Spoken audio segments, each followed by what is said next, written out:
Everybody.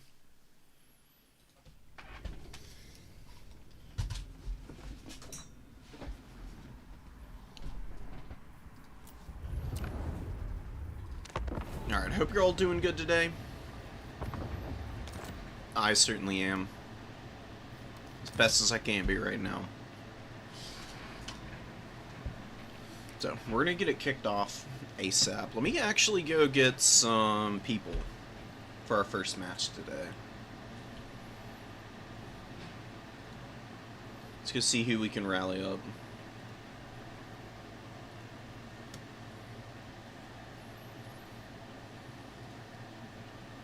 Oh yes, Hashit Oilfield. It's gonna be one of our first maps.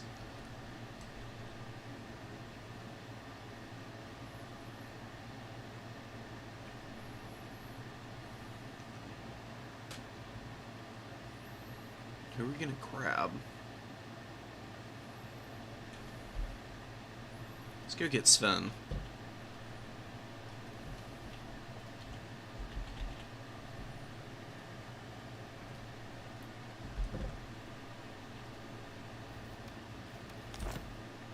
Oh, whoops, I need to rehost this.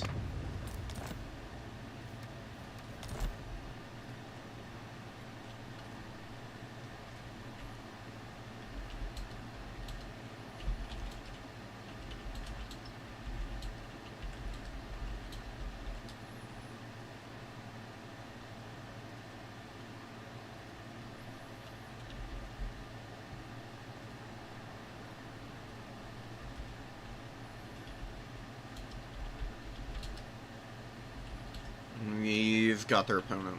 Hell yes. Okay.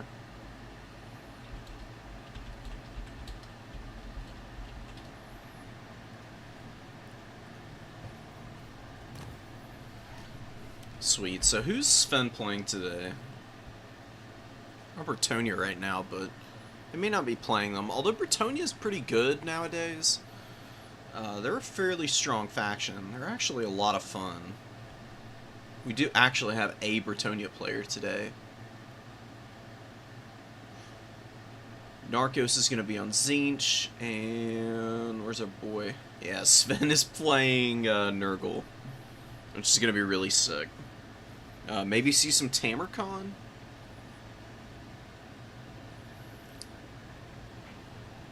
Well, Tamarcon against Zinch may not be that strong.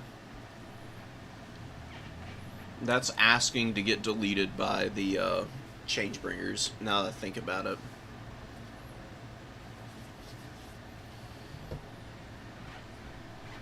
I don't think you can bring the Chaos Sorcerer now, though. The Chaos Sorcerer Lord of Nurgle used to be really strong against Zinch because of all the healing. Even though it got lessened by fire damage, you didn't take any extra, but now this guy's actually gotten the weakness to fire damage added onto the really good item. So Zinch is actually a really dangerous matchup now, just via that one change. All it takes is one slip up with him, and I imagine he would get nuked into oblivion. So I don't know what the meta is here. Because the demons aren't much safer. Ooh, probably, I guess, a Chaos Lord and the Sorcerer Hero, actually. We'll see what Sven is up to with the build. That's my best guess as to what he'll be doing Lords-wise for this matchup.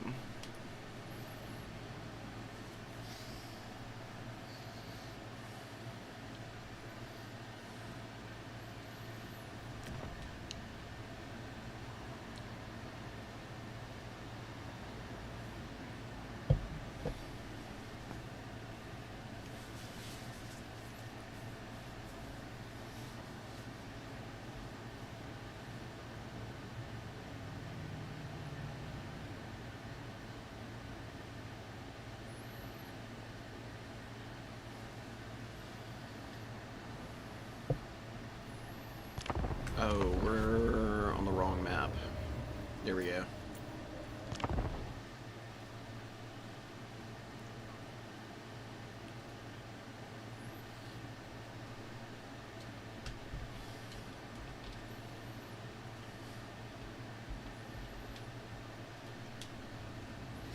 I think Zinch is pretty well positioned on Hashit's oil fields to really dominate this game. It's so open, and flying units are especially strong on big maps like this because what little terrain there might be to mess with their patterns is, you know, usually fine. Terrain blockers benefit flying units way more than it hinders them, just because they can get over them so easily. There's some really weird shenanigans you can do with the altitude that your units fly at when they're around terrain blockers. You can actually use them to like get your units into a weird janky spot where enemy units can't really shoot them effectively. And Zinch without Changebringers into Nurgle, I think, is a big mistake. The damage potential's too good, and their mobility is amazing.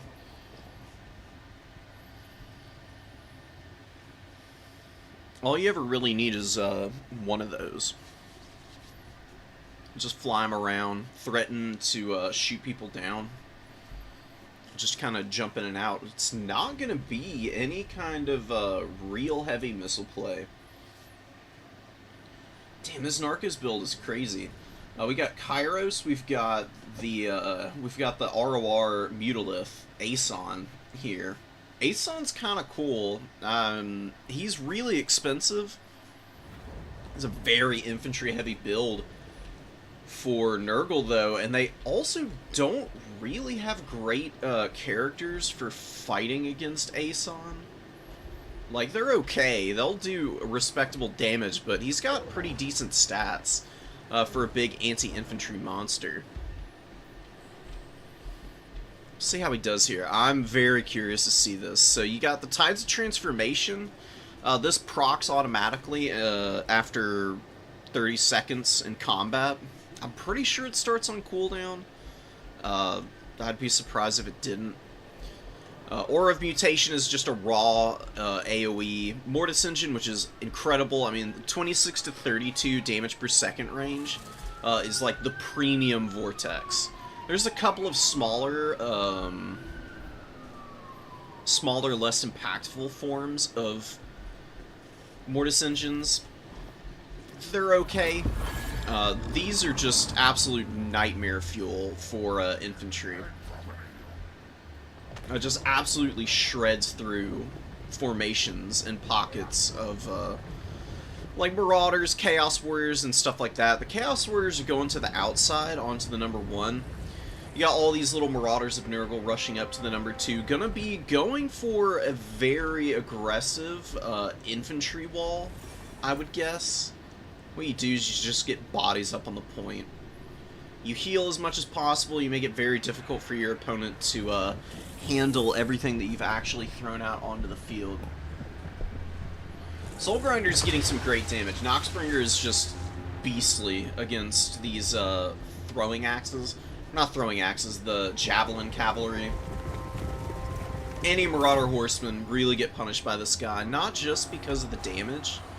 He drops a nice Vortex, he does some pretty significant damage with the mortar shots themselves also. Destroying their very limited ammunition tends to get them into a really tricky spot. Aeson's going to be trying to pull back to his infantry, smacking some of the Marauders on the way out. These little guy's not doing too hot as he's kind of trampling through them. Severed Claws waiting in the wings. Very strong Aspiring Champion unit that's got the massive bonus versus large there. And Forsaken following all of this up. Forsaken and the Severed Claw don't want to be getting up into this position here, where all the Marauders are fighting. Not a lot of value to be found. And when you pile your infantry up like this, you leave yourself open to Soul Grinder shots, just like wrecking your business. Any spells that your opponent might have that are AoE-wise. Like a good Stream of Corruption, just right down the whole pipe there, would be filthy. Zinch does get a really nice tear route, though, from Aeson. He's just going to be a big issue for all the low leadership infantry. that Nurgle's relying on in the center here. Marauders and Furies also helping to expedite the exit of these poor little Marauders here. Horseman waiting in the wings with some really nice throws, doing some really great damage. Sven does have a massive lead right now. Jesus. This Darkos, well, I guess really Darkos has only been smacking up the Marauder infantry here. It's really just a couple of units that Sven's lacking, and Darkos is just bouncing off of the front line here a little bit. Aeson taking horrific damage out on the flank here. Throwing axes, putting in the numbers on him, dude. Nonetheless, Tzeentch does have 2 objectives. They're doing a decent job of hanging on to them. Pestigor is out of the vanguard. Really good call and situational awareness from Sven. Throwing horsemen have to be pulled back over to answer the Pestigors and try and hang on to this objective. It's going to allow the throwing axes of Nurgle to get even more aggressive and active here. Finding a really nice flank up onto these Nurgle Forsaken, who are suffering horrific casualties as they just get macerated by the throwing axes. You've got Nurgle's own Forsaken trotting in here, a very decent unit. They're like sneakily good for Nurgle. They definitely may not be the strongest Forsaken variants. Slaaneshes are by far and away the best. They still perform their role adequately, I would say. Quick and aggressive is not something in Nurgle's wheelhouse typically, so having 1 or 2 of these guys can help you with battlefield control a little bit. Severed Claw are going to stand and fight for forever. There's really nothing that can do great damage to them here. It's just gonna be really difficult for Darkos to get back in this one. Aeson's still alive. He's still rocking about half his HP there. Kairos not doing horribly for himself. He just hasn't really had many great opportunities to drop his magic. He's got Tzeentch's Firestorm here and Blue Fire. The Blue Fires I just haven't been seeing enough of. If you're going to bring a spell like that, what you need to be doing is hammering this Chaos Sorcerer Lord. This guy is weak to fire, as I mentioned earlier. Used to not be, and it used to be a better heal as well. Just massive subsequent casts of Blue Fire over and over again will definitely weaken this guy out enough for him to actually be snipeable. And I think a little bit more concerted effort at going for the Lord Snipe was needed here. As Tzeentch, you've got all the time in the world to play back. You don't have to be too impulsive and just dive into your opponent. You've got stuff like Zangors, you've got your cheap Marauders, you've even got some pretty decent elite infantry as Tzeentch. Tzeentch elite infantry tends to be alright, honestly. Very survivable at the least, which means you have tons of time to play objectives. I think Darkos' build was maybe a little over-aggressive. This is a problem that I run into, and it's one that I'm struggling with a lot in my games recently, is being just way too aggressive. I mean, there's pedal to the metal, and then there's just face-checking your opponent when you should be playing a totally different style of game here. Especially with Kairos and having Gaze of Fate as well.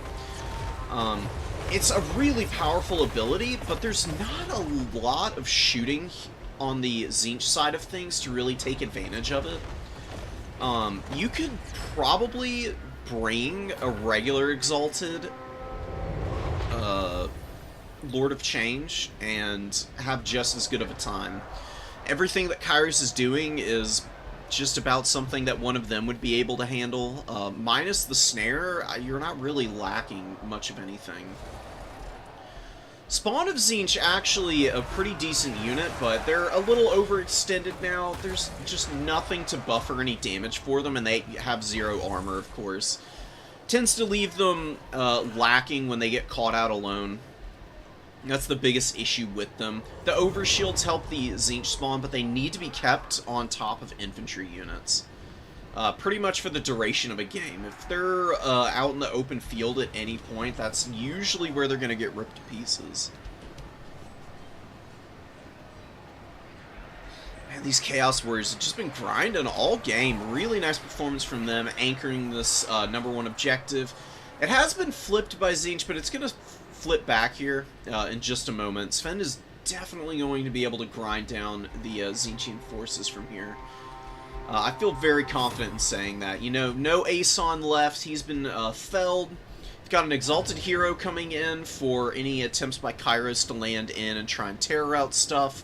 The punishes will be pretty easy. And even Furies can do good damage to Kairos. It's worth noting, he only has 50 armor, and his melee defense is abysmal. 20 is probably about as pathetic as it gets in terms of big single entity stats. He does have harmonic convergence available to him as a spell. The issue with that is, obviously, it costs Winds of Magic, and even then, Kairos still doesn't have very good stats, because it's with his intensity. Oh, he doesn't even have a Greater Arcane Conduit on this guy. Okay, never mind. With spell intensity that Kairos gets from Greater Arcane Conduit, Harmonic Convergence is 28/28 to stats. But 48 melee defense isn't that great, and he doesn't get much better on the melee attack front either, obviously.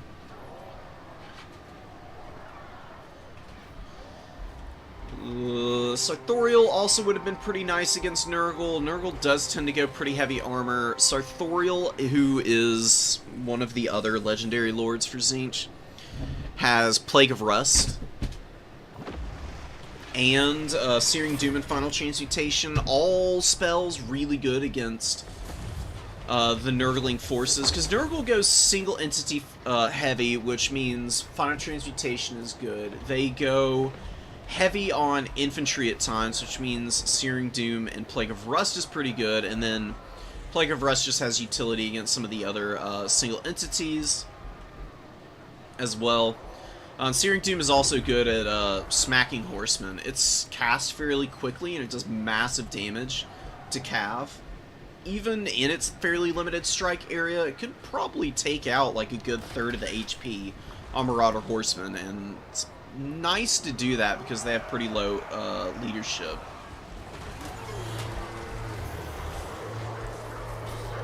Poor Kairos, just in the wrong place at the wrong time, dude. The Noxbringer's been awesome. 1,300 value on it. Still even has a little bit of ammo. Maybe saving that for any horsemen that might come out from Tzeentch here is a opportunity for trying to make a comeback. Nice to just have that. Maybe any elite infantry as well.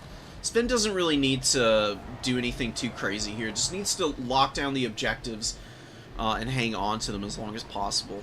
Tzeentch does have a good hold onto the number 3, but it's not triple cap territory, which is the big issue. So Sven is able to play off the 1 and the 2 here. Just definitely need to make sure you got enough cap weight up here. This is where the horsemen commit up onto the objective, just so they can hang on to it. Forsaken able to get over just in time. Horsemen, they got one dude. One dude and a couple of tippy toes standing on the edge of the point there. Severed Claw been fighting all game, but don't have really good value at all. It's pretty pathetic for how long they've been out. I don't know what it is about the performance of this unit. They just don't seem to be as efficient as they once were. They're 1,500 gold, and they've been fighting all game, and they've only gotten up to 800. Now, Sven has been circumventing them as much as possible. I would still have figured that just having been out this long of a game, and then having had to fight infantry on multiple occasions, I've seen them grinding in the pit. They've got 104 kills, that they would have just been able to accrue a little bit more than that. Another weak link in the Tzeentch army. Some horsemen coming out now. Forsaken of Nurgle running up and into the fight again, trying to get onto the flanks of these Marauders. Doing a pretty good job.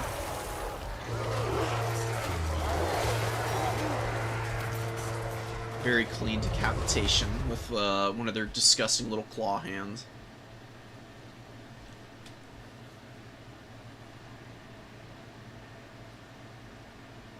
Kairos might be stronger in multiplayer than campaign.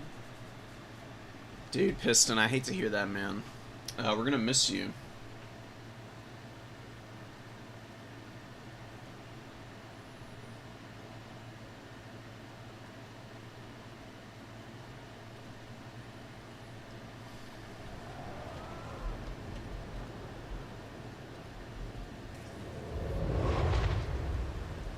Sorcerer Lord still hanging out here.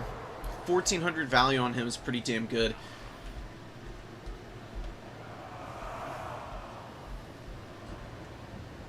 Just continuing to keep an eye on the middle. Pestigores and Marauders. It's going to be only a matter of time before Sven's grabbed those. He's got plenty of time to work with. Darko keeps also doing... This is a very common mistake. This is one that you really aren't going to get away with, though, against many people. You know. Piling all of your infantry into one spot is never a good idea, because these guys get rear charged once, and their leadership is going to break, and then they're just going to be in a giant sandwich of pain and misery, and they will get absolutely shredded to bits before you're able to bail them out. Got another Marauder being sent into the meat grinder here. Sven is very happily trotting his own around. A few of them getting caught up in the front line of the other infantry fight that's resolving very favorably for Nurgle right now. Really just the Zangors hanging in. Zangors are a really strong unit. I love them to death. They're not a carry unit, though. They're usually best in the opener, when you can use their Vanguard deployment to get up on points really quickly and start to establish some kind of dominance on the points. That's typically where you're going to get the most value and work out of a Zangor unit. Bringing them from reserve to try and rush up to the front line and just grind into something like a Chaos Warrior, or even into a Pestigore, really isn't the best place for them to shine.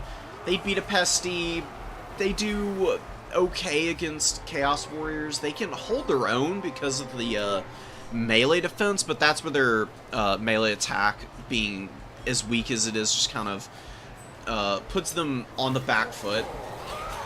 They just don't hit very consistently. It'd be really nice if Tzeentch had some kind of clear for all of the bodies that Nurgle was able to bring this game. I'm trying to think of what they could do. I mean, you'd think Aeson would be a good answer against all the infantry here, but he just wasn't able to stay safe from the throwing axes that Nurgle had. And the single entities, they didn't do great damage to Aeson, but they were annoying little gnats nipping at his heels. And because Kairos is just not a very good combat lord, there's no way for you to dissuade your opponent from hard committing onto Aeson for the entire game.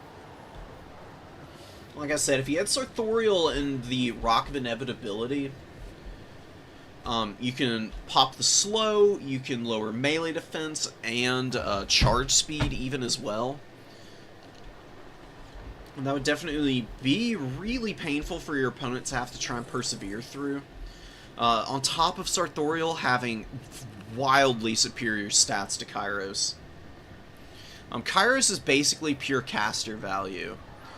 Like, you've got the Tzeentch's Firestorm and Blue Fire. Tzeentch's Firestorm is a great spell for clearing infantry. The opportunities have been there. We just haven't really seen Darko pushing very cohesively. Which is fine. That's like the new player curse, is just trying to figure out what exactly it is you're trying to do with your builds. It doesn't take too long to adjust and get there. I think Cut the Severed Claw, they were really awful. I don't know what the hell was going on with them, but that was a very uninspired performance from those guys. I just mixed 2 Zangors in for the price of the Severed Claw, and I think you can get a cleaner spend elsewhere on your army as a result. This is the guy I was talking about. Sartorial here has all the good spells. Like, Lore of Metal has got to be one of the most goated spell kits in the entire game. Just because of these 3 spells. You got the Final Transmutation, Searing Doom, and Plague of Rust, filling pretty much all of the desirable niches that you're looking for in Domination mode. You've got an incredible Hex, minus 60 armor for 44 seconds for 6 winds of magic is crazy strong. Armor is an important stat for just about everybody. Minus 60 armor is taking these Forsaken from 85 down to 25. on top of any other stacking armor debuffs that Tzeentch has access to, and they actually do have a fair amount. They've got Warp Flame on a bunch of their missile units. Who's it on? Blazing Squealers have it. Marauder Horsemen have it. The Flamers all have it. Burning Chariot included. These guys. Exalted has it as well, and I think it's also a contact effect from one of the lores.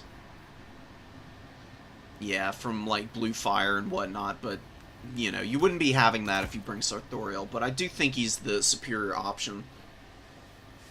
Got all kinds of ways to just shred your opponent from a distance and take maximum advantage of the spell. And then, like I said, Searing Doom is just really good damage. If you have pockets of infantry or cavalry anywhere, drop that on their head, delete them. And Final Transmutation, if you just have like an unholy blob of big single entities. Which Nurgle is very capable of bringing, and absolutely will on occasion.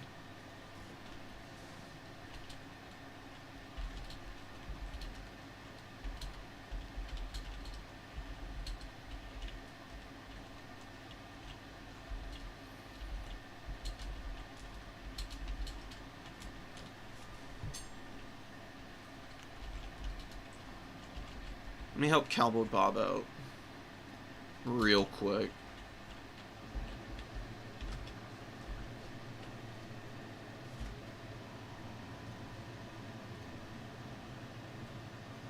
What's up, Jack? How's it going, dude? Where you been, bro? Haven't seen you around the multiplayer community in a minute. You're gonna come back with your Dowie and Vampire counts.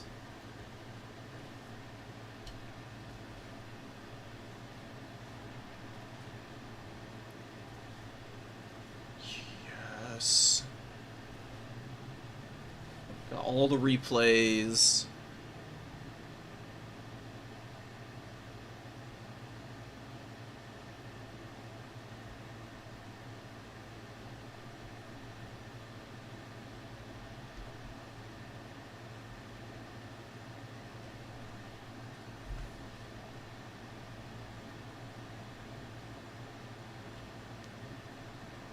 Give me a second, guys. Let me go drop all these into the proper place. Really good game one.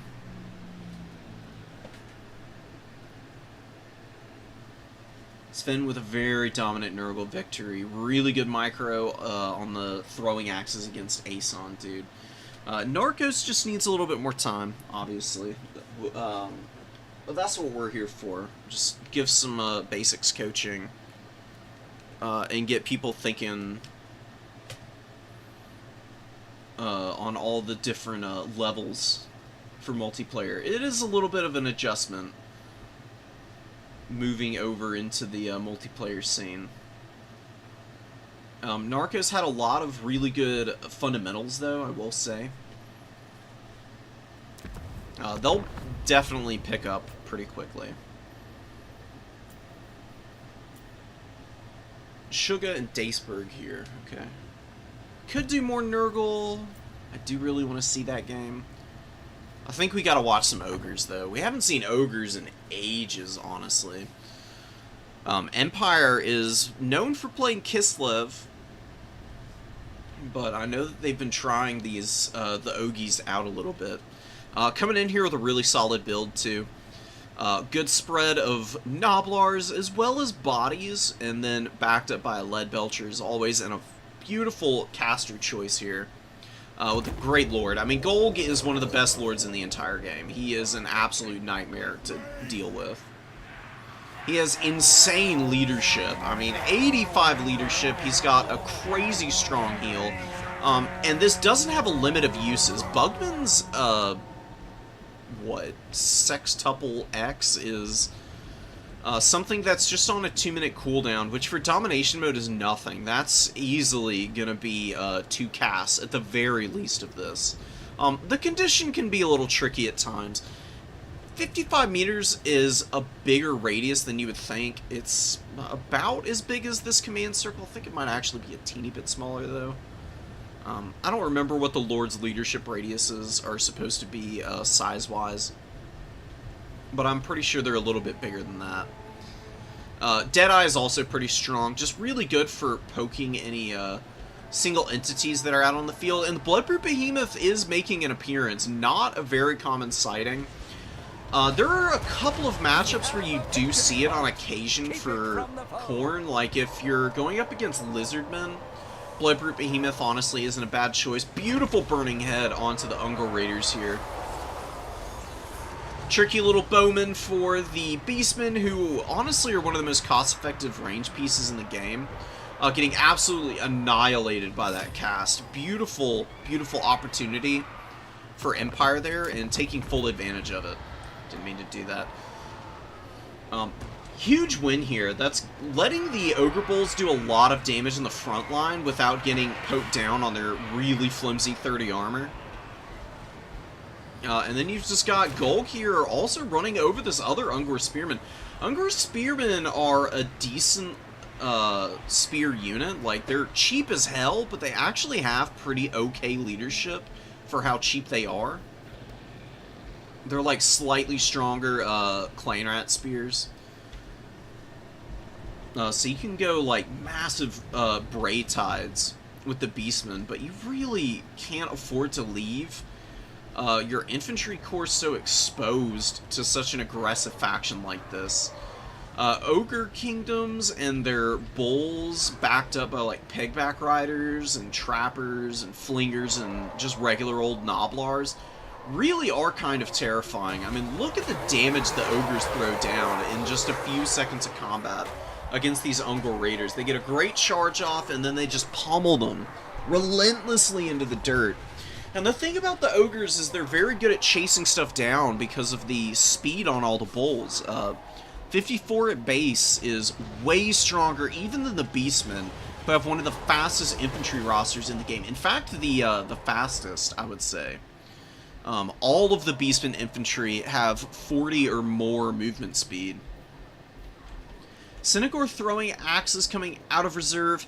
They are vetted. Vetting stuff that's in reserve is generally not advised because it's taking way more time to summon them out. You can grind chevrons in-game, and they still have the same effect. Arguably, it's just a little bit better for you. The experience required per rank does go up, so it's actually pretty easy to vet units up via the damage they do in matches. Very often, if you're microing a unit to a good or exceptional degree, you can get 2 or 3 just by using them in fights. Khorngor is getting absolutely stomped here. Leadbelchers are bullying this Beastman army now, which is kind of what their MO is. You either bring multiple Leadbelchers at the start to try and just demolish your enemy's army from afar,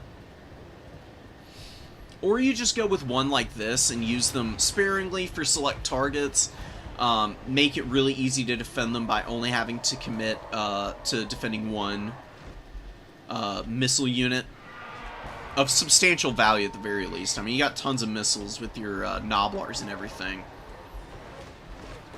But, you know, just leaving them open here to the countercharge is a little unfortunate. I do understand the impulse, though. You just got good fights going off across the rest of the battlefield as well, so you're just microing your attention all over the place. Slipping up and losing this Leadbelcher here isn't the end of the world. Empire is a great pool of supplies to draw from. The Noblars are getting active now that they've noticed this dive into the back. Synagors get punished for their efforts. Malagor took a lot of damage. He's very squishy. Doesn't have a lot of health. Losing him could be a big problem. But we do have Golg over here. Oh my god. The Bloodbrute Behemoth. Putting the moves on Golg here, who needs to get the hell out in the Fire Belly. It's been taking a lot of damage as well. Definitely need to do something about this big monster here. Get your Mournfang Cav over and across the field. Get the bodies up onto the point over there and call it a day. Golg's Man-Eaters do come in. They've been grinding here in this fight for a little while. Doing good damage to the Khorngors. These guys have good stats. I mean, 47 and 46. Thanks to the adaptive tactics here. Just tend to make them kind of an issue to have to remove, because that's activated when they're losing. So when you want to be winning at the most against these guys, is when they suddenly turn into the most irritatingly tough unit to actually hit in combat. Bloodbrute Behemoth is going to be able to do it, but it does leave the Khorngors a little lacking, surprisingly, even though they have pretty decent stats. Once their leadership goes, with the Frenzy and Primal Fury wearing off, even with the anti-large bonus, they don't really have the best melee attack. It's usually when Khorngors are at full health, and as Fury of the Skull Throne is going off, that they're at their peak. They're a good unit, but they can be surprisingly inefficient at times. You gotta be really careful about when and where you use them. Beautiful arcing volleys coming in from those Nobblar Trappers, and the Powder Guts coming out onto the field at the perfect time to handle the Bloodbrute Behemoth here. Chunking it down with their pistol shots. This is one of the scariest single entity killing units in the entire game. They are just a nightmare to match up into. See, they take off about 1,000 HP with each volley. 16 models, you can see here the damage output on these guys. Great AP split. And with 63 armor, even the base missile damage is getting through at a pretty good ratio.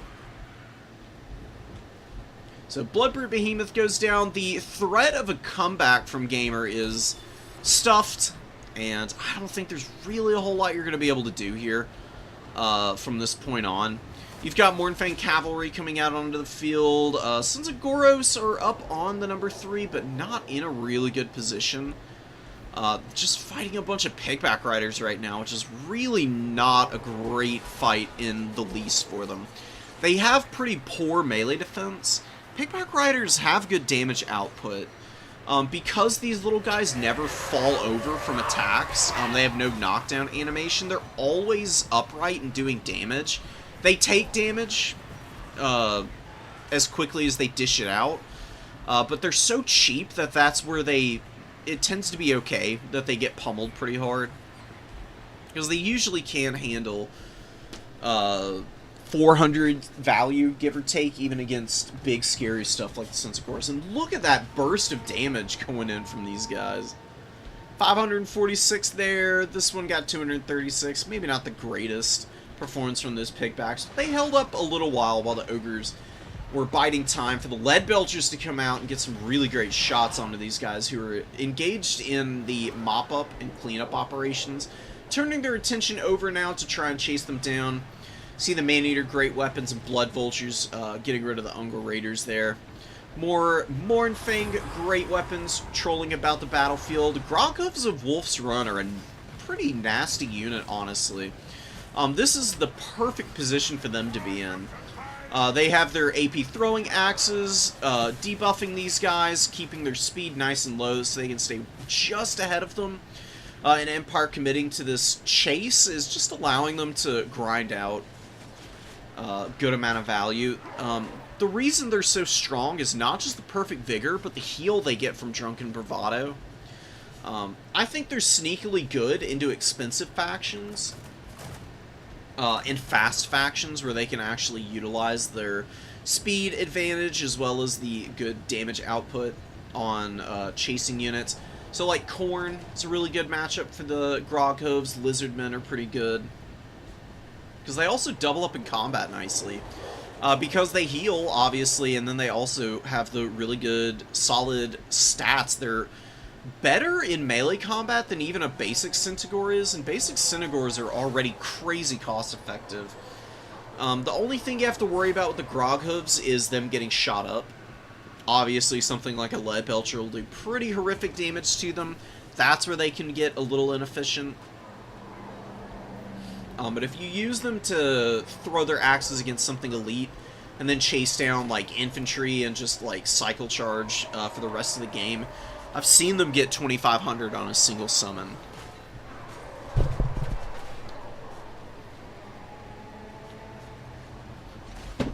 Number 1 objective, pretty well locked down. We can just fast forward through the remainder of this one. It's just desperation time for the Beastmen. There have been some pretty good plays from Gamer here. But there's definitely stuff to be refined. The Unger Raider Fire here doing a lot of damage to Golg. Malachor acting like he's going to fly in there and fight Golg. Which there's no freaking way he would. Golg beats large targets, and he's an anti-infantry fighter. If Malachor actually landed in there being an infantry-sized character, he would get ripped apart like a rotisserie chicken. It would not be a good time for him at all. Got some Tomb Kings, and we got the Dowie. We've got more Nurgle. Got a lot of Nurgle players today. Hell yeah. We do have a little bit of Skaven action going to be going. I'm doing good, Sugar. How are you guys doing? Oh, hey dude, hiking is sick. Enjoy it. I went to the wetlands not too far from my house this like last week, and it was beautiful. There were tons of animals out. I mean, we saw like 4 snakes, tons of frogs, like near 20 frogs, just on the walking path alone. Can't find your opponent once again. We'll find him for you, Cowboy Bob, don't worry. Daniken is banning lead belchers in his tourneys. Lead belchers have always been crazy strong. The thing about lead belchers is how weak they are on HP. So if you can jump the lead belchers before they get to shoot a whole bunch, they'll fall apart on you. And they're 1,000 gold, which is pretty cheap, all things considered, for the effectiveness you get out of them. I just don't know. I think if you just limit lead belchers, that's fine. Like, 1 to 2 is perfectly acceptable, in my opinion. I can understand people wanting to ban them out completely, though. If you have any good replays from that tournament, Ninja, send them to me.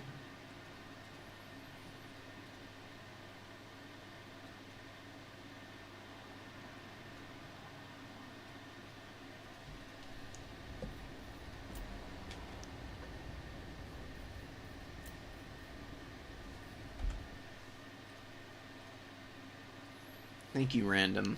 I appreciate it. Yeah, Cowboy, I can let you know who your opponent is as well. If you're not sure, Do Your Lines. Yeah, Do Your Lines should just be that name in Discord. Oh, they were in our tournament last week.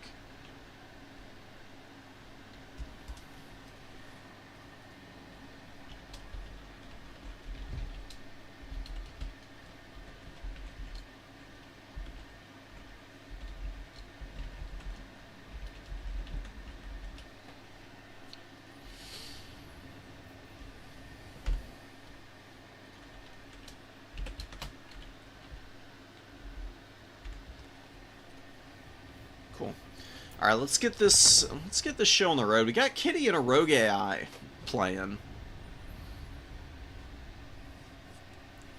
We've got Kotep, we've got Chosen of the Gods, always a good choice. Double Bone Giant is what I'm curling my nose at a little bit. I really don't know how these things are going to do. Bone Giants have been pretty lackluster for pretty much the entire length of the Warhammer series. I didn't even like them all that much in campaign, to be honest. Like, they're a cool unit, don't get me wrong. They just are a little bit jank, you know? Like, they don't perform the way that you would really hope they would. They tend to be a little inaccurate. Reload time is really good, but on 20 ammunition, it doesn't mean that they tend to burn through it really quickly. Which would be great if they were more accurate. But again, that's what the big failing of these things is. You can hammer the Thanes and Ungrim if you want to here, but I think that's going to be a bit of a waste of time, just because these guys really aren't all that expensive. Ungrim's the most expensive character here, and with the Axe of Dargo and Foeseeker, I still think he's only like 1,100 gold. No, never mind. He's more than that. What is he? 14 something, 1,400 thereabouts. I'm pretty sure for Ungrim, with the kit he's got. Looks like the Bone Giants are going for the artillery snipes. One cannon is taken out. Now, if the Bone Giants are hitting their shots consistently, oh my god, 3 in a row taking out the Dowie artillery already. Really nice trades from the Bone Giants right off the bat, man. I mean, it's 900 gold that they've killed here. A little bit of a waste, but with the issues that I've been seeing with the Bone Giants in the past, worth doubling up there. Alright, we've got a game here. We've got Bone Giants that actually know what they're doing for a change. Dropping some more shots down. This is where they're going to fall off a little bit against the infantry, I would imagine. Not a lot of value to be found from shooting 325 gold miners. Beautiful blasting charge in the front line from Kitty there. It's nothing too scary, though. Oh, the Iron Drakes. That's probably what the Bone Giants were really for. That makes so much sense. And Bone Giants actually probably 100% dominate Iron Drakes, even at the best of times for the Dowie. Wow, the damage is just brutal, man. Chosen of the Gods also swapping over to shooting at these little, what the hell do they even have? They're like the, rivet guns from BioShock. I mean, I know, obviously they're called troll hammers, but... oh, they just look so funky. It's like a giant pneumatic tube, almost.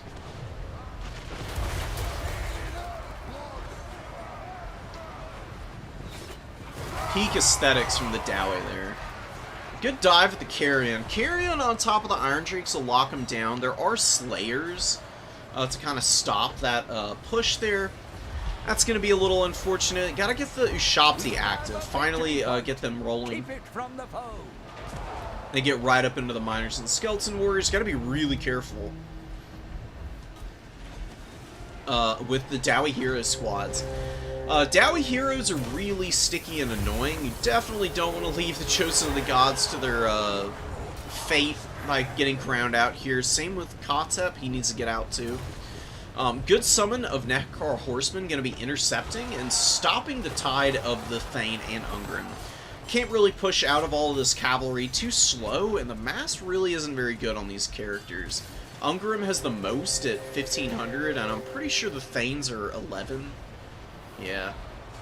1,100 mass, which is, you know, par for the course with infantry size characters. Brotherhood of Grimnir coming up, looking to get some damage in, taking some wicked shots from those Bone Giants, though. 6 models lost in the blink of an eye, dude. 11 volleys left on one of these Bone Giants, the other has 12 shots. Taking out one more guy here. Slayer's getting up on the flank, though. This might be where there ends up being some issues for the Tomb Kings. Their Nekar Warriors will do really good damage to stuff like the Brotherhood of Grimnir, who are unarmored. But the stat differential there is going to be a little bit grim. 59 melee defense makes it pretty hard for these 30 melee attack Nekar Warriors to get around that. Slayer's a little bit less of an issue. You've actually got a good bonus versus infantry of 7 on these guys. They should be able to do some damage here. But just having the Bone Giants have to reposition at a critical moment like this, and the Dowie developing out more artillery and having so much armor, it's going to make it very tough to get any of the points here. I mean, you've got a full triple cap from the Dowie. And the Tomb King's just fully stuffed up in their deployment zone right now, in spite of all of that.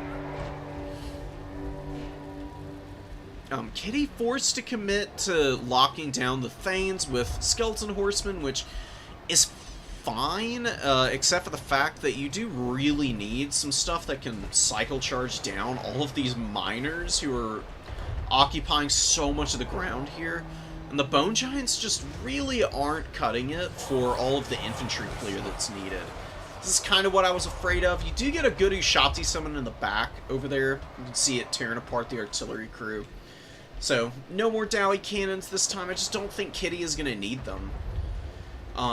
Tomb Kings, if they got on the points now, might be able to win this game if they got a double cap, but they just have no opportunities to even get one objective. Look how far back they are off the number 3. I mean, Dowie are quite literally even with the Tomb King's deployment zone here.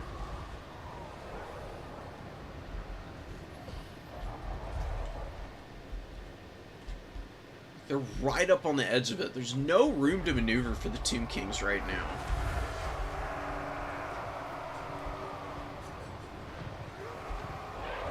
Hierophant Kotep is sitting in the pocket. He's just hanging out, doing his thing, trying to stay alive. Not having much of an impact, though. This matchup really is kind of defined by Cetra and what you can do with him. The War Sphinx is just too freaking good. It's got stupid amounts of mass. I think it's got 5,500. It pushes in and out of Dowie formations with absolutely no problems. Just, you can do full, like, circumventions of their, or circumnavigations of their entire line, just trampling over everything. It is so incredibly cost-effective for Cetra to just rip, run, and roar over the dwarves. There's so many good targets for him. He's great at hammering down Iron Drakes on the charge. He can kill the Brotherhood of Grimnir pretty effectively just by cycle charging them. I think you do that, and then Nehekara Warriors and some regular old Skeleton Warriors backed up by just a bunch of melee Shopti. I think this is a rare rush build kind of matchup for the Tomb Kings. I'm sure there's ways you could play the missiles, but it does seem really tricky against the dwarves. Your stuff is really niche, or like, your missiles are really niche for the Tomb Kings. You got a bunch of anti-large stuff like the Bone Giants and Sepulchral Stalkers. Ushapti Great Bows are technically anti-large, except for Chosen of the Gods with their airburst missiles. They're more anti-infantry geared. Bow Giants did really well for the most part. This is still just really mid, honestly, though, in terms of value. I mean, this is a 1,400 gold unit. If they're just barely getting their value back and you're unsummoning them at full health, then sure, that's great. But when they get beat up like this, and you unsummon them, they're not giving a whole lot of value back to you. Like, this Bone Giant unsummoned right now, if it had 0 ammo, it'd probably give like 100 supplies back, which is not a very good rebate. You just need to get more value out of them. I don't know how you're going to ever be able to. Giant Slayer's trotting around on the number 2, chasing away some Skeleton Horsemen. Really good holds on the objectives, and just a rock-solid triple cap from wire to wire for Kitty here. Dominating Dowie performance, man.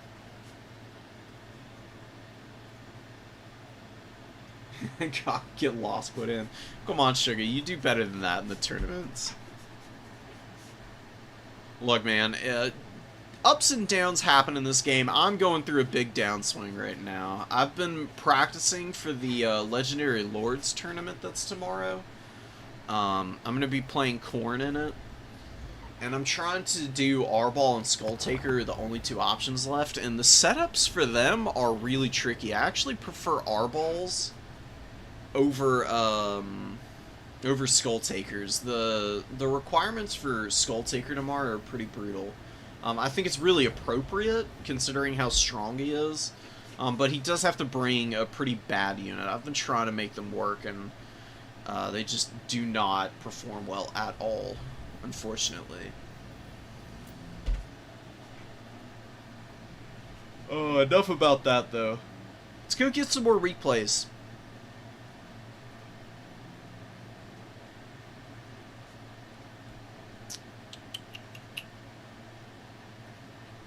Here we go.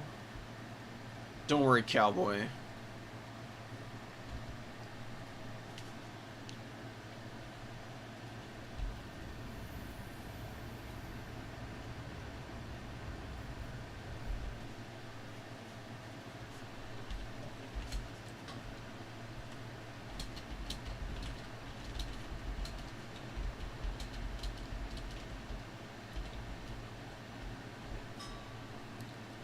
What's the name of this channel? Okay.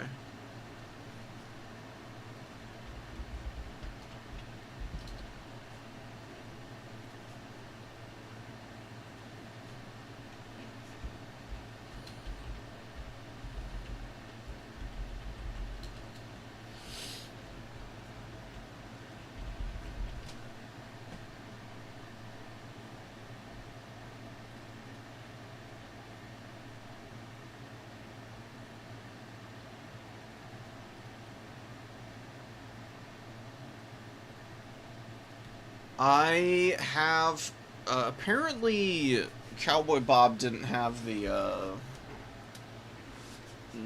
Discord link to your lines, so we're trying to get him hooked up here. I sent him the link and everything, so he should have it now. Yeah, that's why I'm bringing the Blood Crushers on the ladder.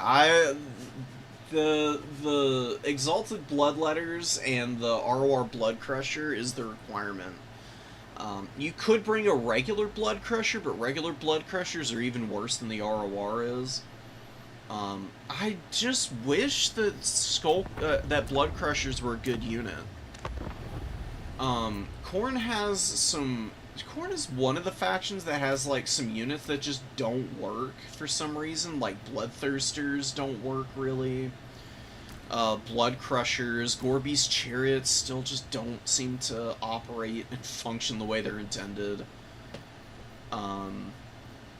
Everything else, for the most part, has a niche at the very least. Chaos Warrior dual weapons might be a little out of place.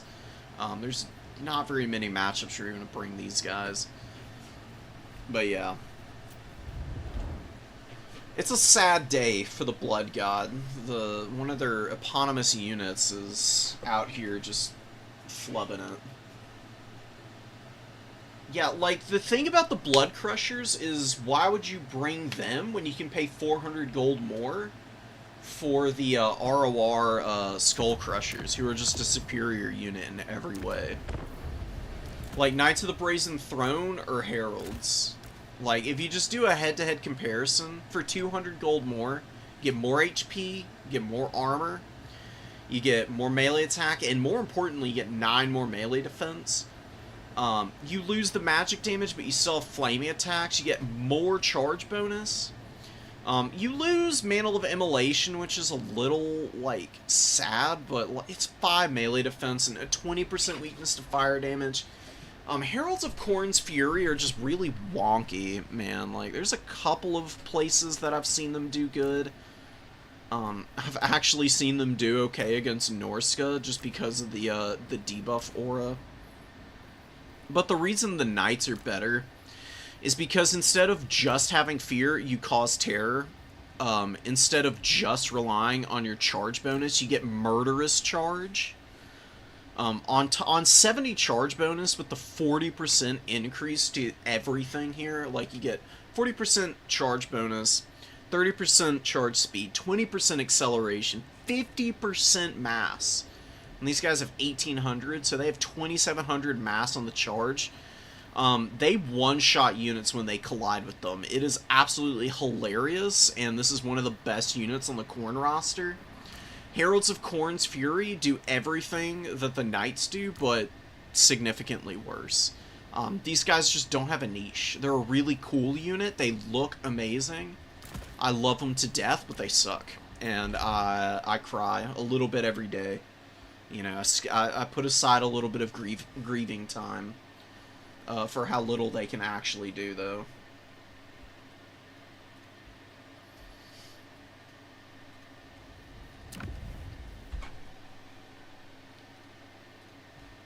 They can get really good charges off.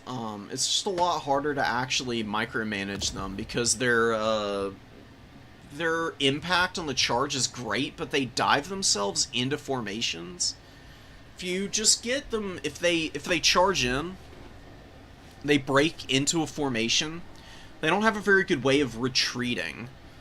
They're pretty much committed at that point. Like the Knights of the Brazen Throne, because of the way that the ability works, you just charge into a unit, delete them from the game, basically, if it's not a braced unit. You can just walk those guys out of any infantry that might still be alive behind them.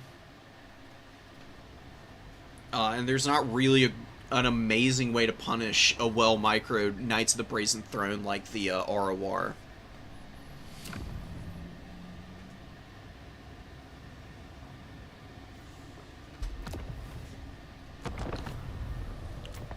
What are you looking for here?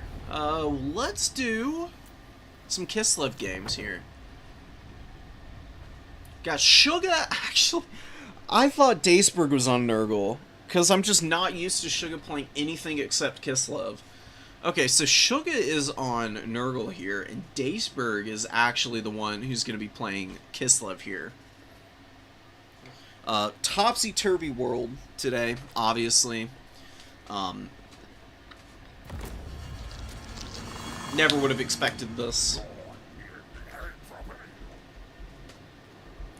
We'll see what is going to happen here with Suga's hero squad. It is pretty terrifying in some respects. The Exalted Heroes of Nurgle are just damn good combatants. I mean, 490 weapon strength, 370 being AP, 53 and 52 for the stats. You know, the melee attack is mediocre, honestly, for a dedicated, like, combat character unit. But the melee defense is pretty untouchable. I mean, 52 is excellent. Plus, you get Cloud of Flies after 15 seconds of combat. And that will proc, and then you'll have 61. So, pretty hard to chip these guys down in melee. And they will still hit consistently enough that they can very quickly rack up some serious value. The big worry for the Exalted Heroes is that they just are countered by Zarina avoiding them. And then the infantry are just something that they don't really do that well against.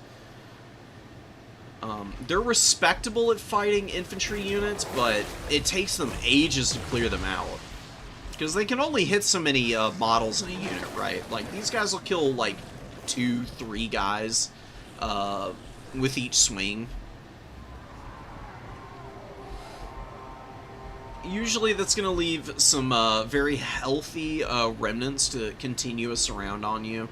So you gotta play very carefully not to let them get trapped up in bodies. Right here, they've just been pummeling this Snow Leopard summon. Absolutely owned it.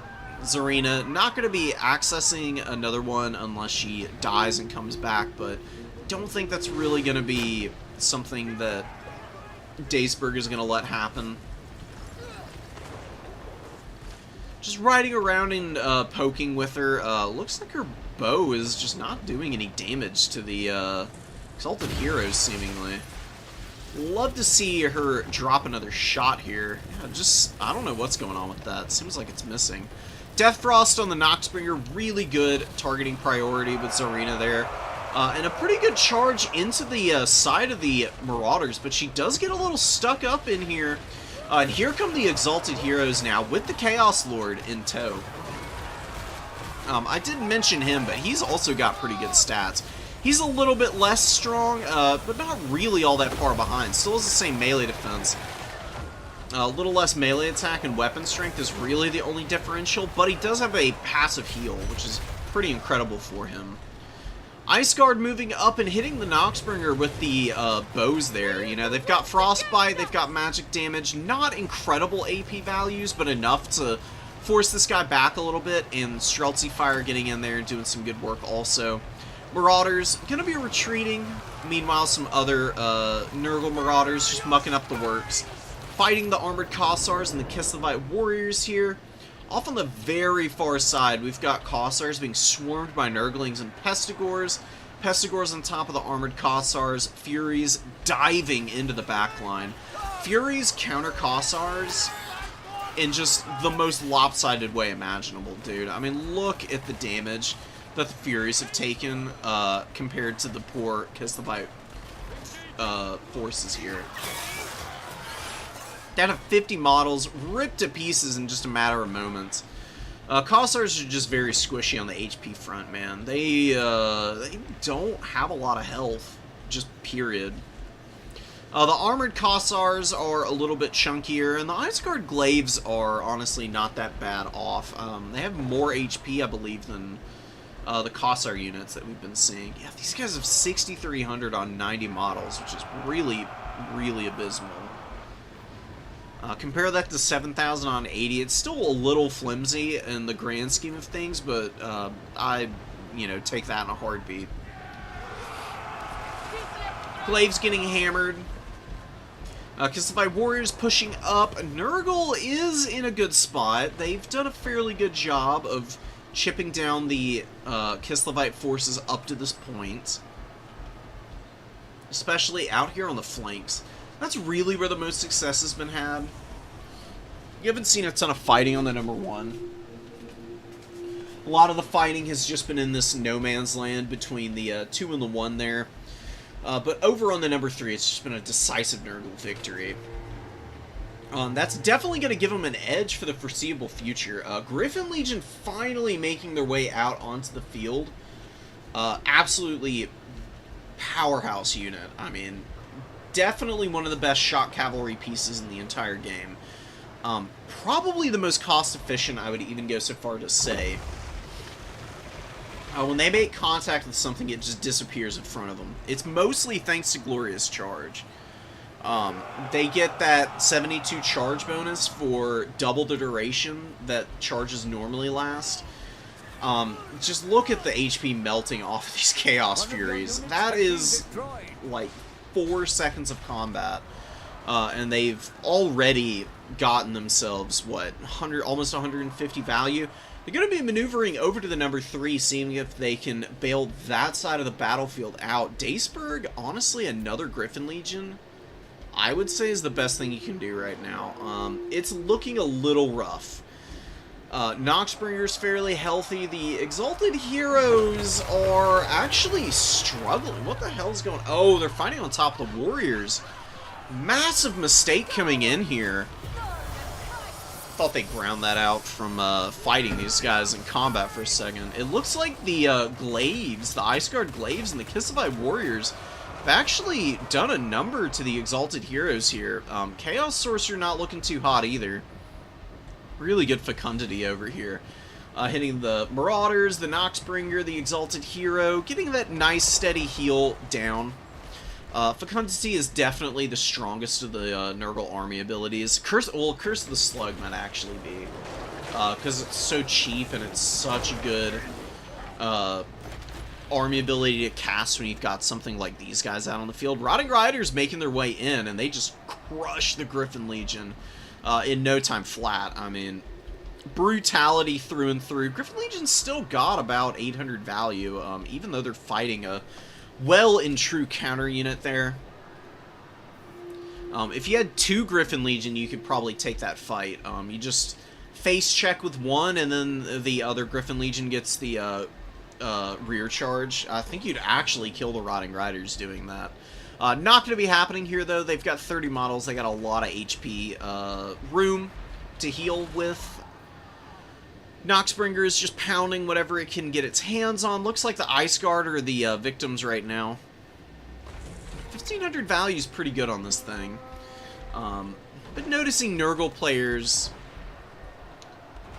ever since Turin made the, what was it? It wasn't a tier list for Nurgle. Oh, it was like 2.5 hour build guide with them. The Noxbringer has been brought more and more consistently. People already had a pretty good idea of how good it was, but Turin actually being able to win tournaments with Nurgle, with good micro on this thing, really has gotten Nurgle players juiced up on it. It's an auto-include in a lot of matchups. For good reason. I mean, it's probably the best soul grinder. In fact, I don't think it's really even an argument. The Noxbringer is just a powerhouse, man. Like, decent combatants, great missile, lacking a little bit in ammo, but generally speaking is accurate enough to get the money's worth out of it. And you can see, fighting Zarina here a little bit. Zarina has 3,500 value. And you did get a cleanup on the #1. I mean, it took ages, but Kislev did wrestle the #1 objective away from Nurgle. They did leave the #2 completely undefended as a result, and this is going to flip to the pressure that the Pesties are putting on. Nurgle with the Vanguarded infantry actually doing some good work here. The Vanguards are on the outside, but, you know, they're still pretty fast. They can get up on the point quickly. The middle objective is really not that far away from the spawn zone.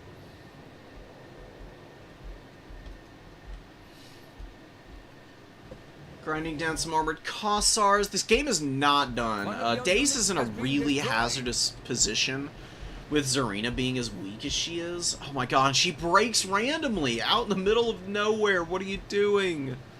Oh, don't do this, bro.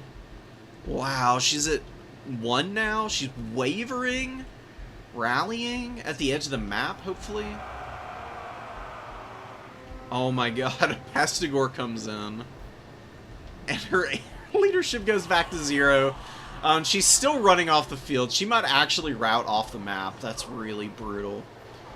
Wow. Okay, so Kislev just lost 16 leadership on their whole army. They don't have much of an army to begin with, and a lot of these units, well, actually, Fire Blood is still available on a lot of these guys. Okay, oh, you can see it proccing immediately, though, basically. Marauders struggling pretty horribly. Dash's Hearthguard are a cool unit, but really not good for the price. Dash's Hearthguard are just Zargar great weapons with this 1 bound ability, and they're 300 gold more. Not really worth it. The flaming attacks are very niche. Usually you're just better going for cheaper Zarguard, so that the cost efficiency is better. I could see these guys working in a build that centers them a little bit more. This Kislev build was solid. The big issue is they never got set up to really utilize their shooting the way that they really wanted to. This map is just so big. I think that what you would have been better off with is my tried and true build, which is double Little Grom, what's his name, the Druzhina, who has restock.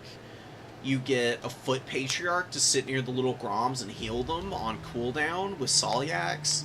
And then you have 3 Horse Archers, and I think you've got, like 2 Kislevite Warriors and 2 Kossars for infantry. Infantry is pretty thin in that build.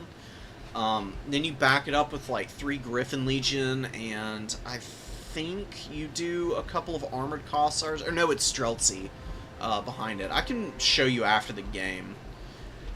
It'd be much better on a big map like this. Little Grom has crazy range. It would be able to dominate multiple points while just, you know, also providing cap weight onto one of them. In fact, sitting on this middle objective, Can Little Grom reach all the way over here? I knew it. I think it can. Unending glory is yours. Can actually test it after this. In fact, we might do that. That'll be a fun little thing we can do, just real quick. Zarina with 3,500 value is great. She did a good job clearing out infantry, but no answers for the Exalted Heroes, unfortunately. Nor the Noxbringer. That's another thing Little Grom would be good against.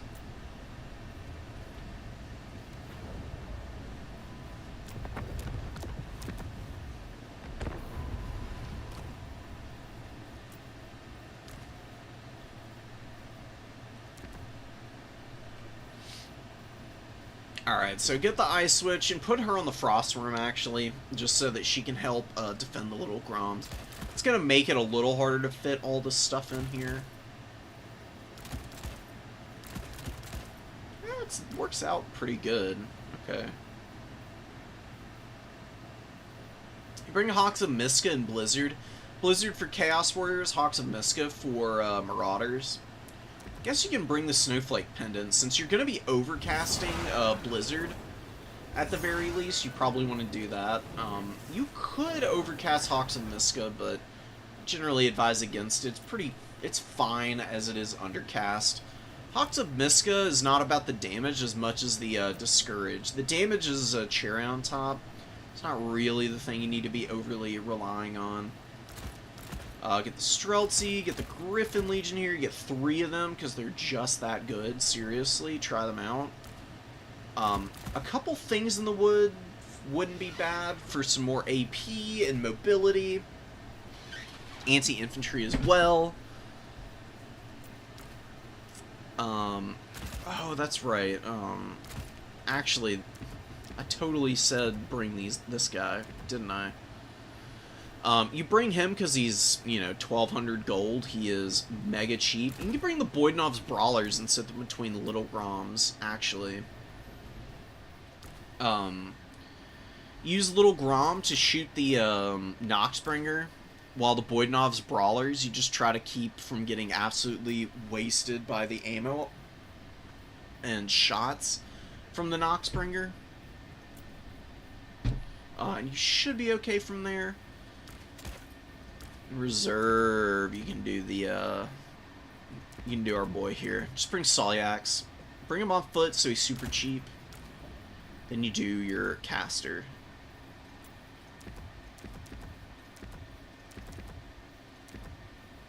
Hirsch you do kind of want on horseback. She's a bit of an investment. You don't want to leave her to get whacked out in the open field by some random roaming unit if she's on foot, so having her be able to move around quickly is important. The Patriarch, you just trot forward slowly. Little Groms, you pull back whenever they're in danger anyways, so you just pull them deeper into your own lines and then punish overextensions with the Griffin Legion and whatnot. What else do you want here? You might actually want the Mordheim Beowulfs, actually. You can do the Watchman and the Knight, because they do have a immune to psychology effect around them. It's a really elite build, and you're relying on the artillery a bunch, but you're built around it because of the restock ability. You just drop that on Little Grom. They'll literally fight for an entire battle if you use them well with this build. And against Nurgle, it's a pretty strong one, because Nurgle does what we saw last game all the time with their options for what they're bringing. And Little Grom is, decent at shooting infantry, but that's really what the Griffin Legion are for. They're a shock cavalry unit that's actually good at clearing out numbers. Even armored infantry get shredded by these guys. They're just a nightmare. Streltsy for shooting and setting up on points, keeping back anything big. You can do Boydanov's Brawlers, or you can do the Wolfhearts. That's an either-or. Pack Trap is really strong. It's a snare. It also messes up your opponent's vigor. You can use Little Groms to shoot whatever gets netted as well. There's some really cool setups that you can do.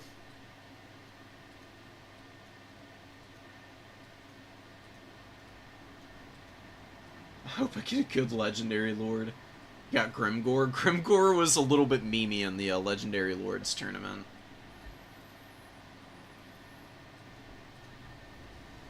I'm really excited for it tomorrow. Let's go get some more replays. Should be round 2 nice and done now. Oh, we got a Nurgle mirror match. Of course we did. Beautiful stuff.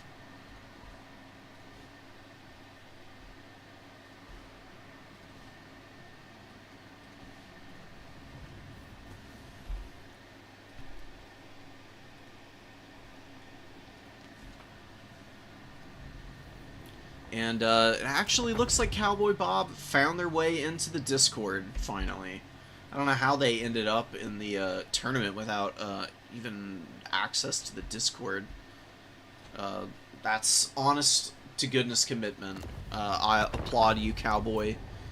Well done. Let's actually go ahead and watch one of your games. Why not? I'm very curious to see how you're going to do here.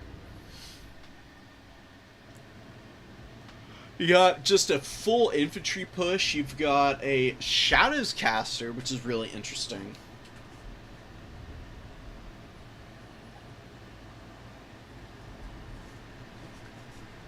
The full infantry build against the Chaos Dwarves, I am befuddled by, but this is a great magic choice. Shadow magic is just so freaking strong, dude. It just shreds everything. You've got something for cheap chaff and Melkoths that you can pop on stuff like the Hobgoblin Wolf Raiders. Then you've got Pit of Shades for anything elite or, you know, decently chunky. It doesn't have to be elites. If it's like 2 Hobgoblins stacked on top of each other, you know, that's a pretty good Pit of Shades cast. Really nice dodge. Wow. Alright, let's go. Good movement going there. Marauder great weapons pushing up. The big problem is all this infantry is going to be real weak to the Death Shriek. Searing Dooms from the Sorcerer Prophet. And then Iron Demons. They've got to be coming. I mean, that's the first thing I'd be summoning in. And it looks like Do Your Lions is obviously going to be throwing that in. Demo Rocket coming down, trying to hit the Chaos Sorcerer, who stops moving. It's bonked right on the head by it. That's a 500 HP missile smacking you in the face, dude. Oh, sorry. It's got a bonus versus large of 500. That's so crazy, man. So yeah, I mean, what? 600 HP being lost by this guy when he gets hit, almost. Brutal stuff, man. Not a lot you can do about that. Beautiful firing lines for these 2 Hobgoblin archers, and they just lay waste to the Marauder great weapons here. Same with these guys. It might seem a little janky to be moving your slower infantry in first, but it almost always is a better call to do that. Because these Chaos Warriors just wouldn't be taking that much damage from the archers. Like, don't get me wrong, these archers, they've got AP damage that they can do, but it's only 2 per shot.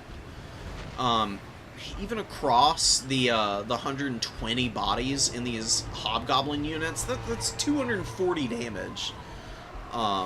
And it takes them how long to reload? 10 seconds? It's a decent amount of time that you can close the gap on those guys.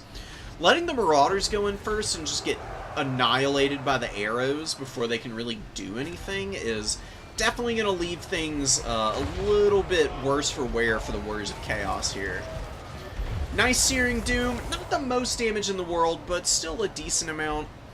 Sorcerer Prophet with about 300 value. Gets hit by the Tormentor's Sword, but probably isn't minding all that much. He's probably going to want to land down in here and help rout the Chaos Warriors before going after the Aspiring Champions. The choice of Aspiring Champions I really love. I think that just bringing in more mobility to start with, though, for Cowboy would have been a good idea. In fact, like, just starting with something like the Rotting Riders, I really don't hate here. Like, even if your opponent brings a Death Streak, on this map, the Rotting Riders can just, like, hide in the trees or something. And they'd be just fine. You can, like, build up some more Hellstriders, and then maybe a couple infantry units to, like, help, and then you can go for just, like, a huge flank overload with all the Hellstriders, Marauder Horsemen, and the Rotting Riders to try and kill the Death Streak, or any Kadai Fireborn, Hobgoblin Wolf Raiders in the open field back here. Once your opponent, as the Chaos Dwarves, have pushed forward, if they've got a big infantry line like this, they have a hard time repositioning all of that.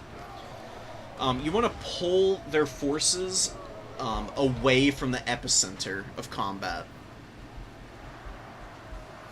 Face checking the Chaos Dwarves is where you run into trouble, because they're very good at parrying aggression and then just canning you with the massive amounts of firepower that they can throw out on the field. Marauder Grey Weapons actually do get on top of the Death Shriek here. Of all units to get back here, it's a Marauder that routed like 2 or 3 minutes ago.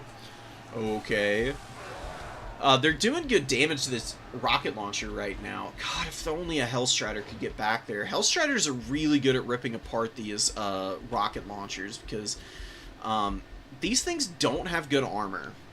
They've got 70, but they tire themselves out with their ammunition so fast that they get to a low enough amount of armor that the bonus versus large and base weapon damage of the Hellstriders actually gets through them very efficiently, especially with the 10 melee defense these things have. It's really damn strong.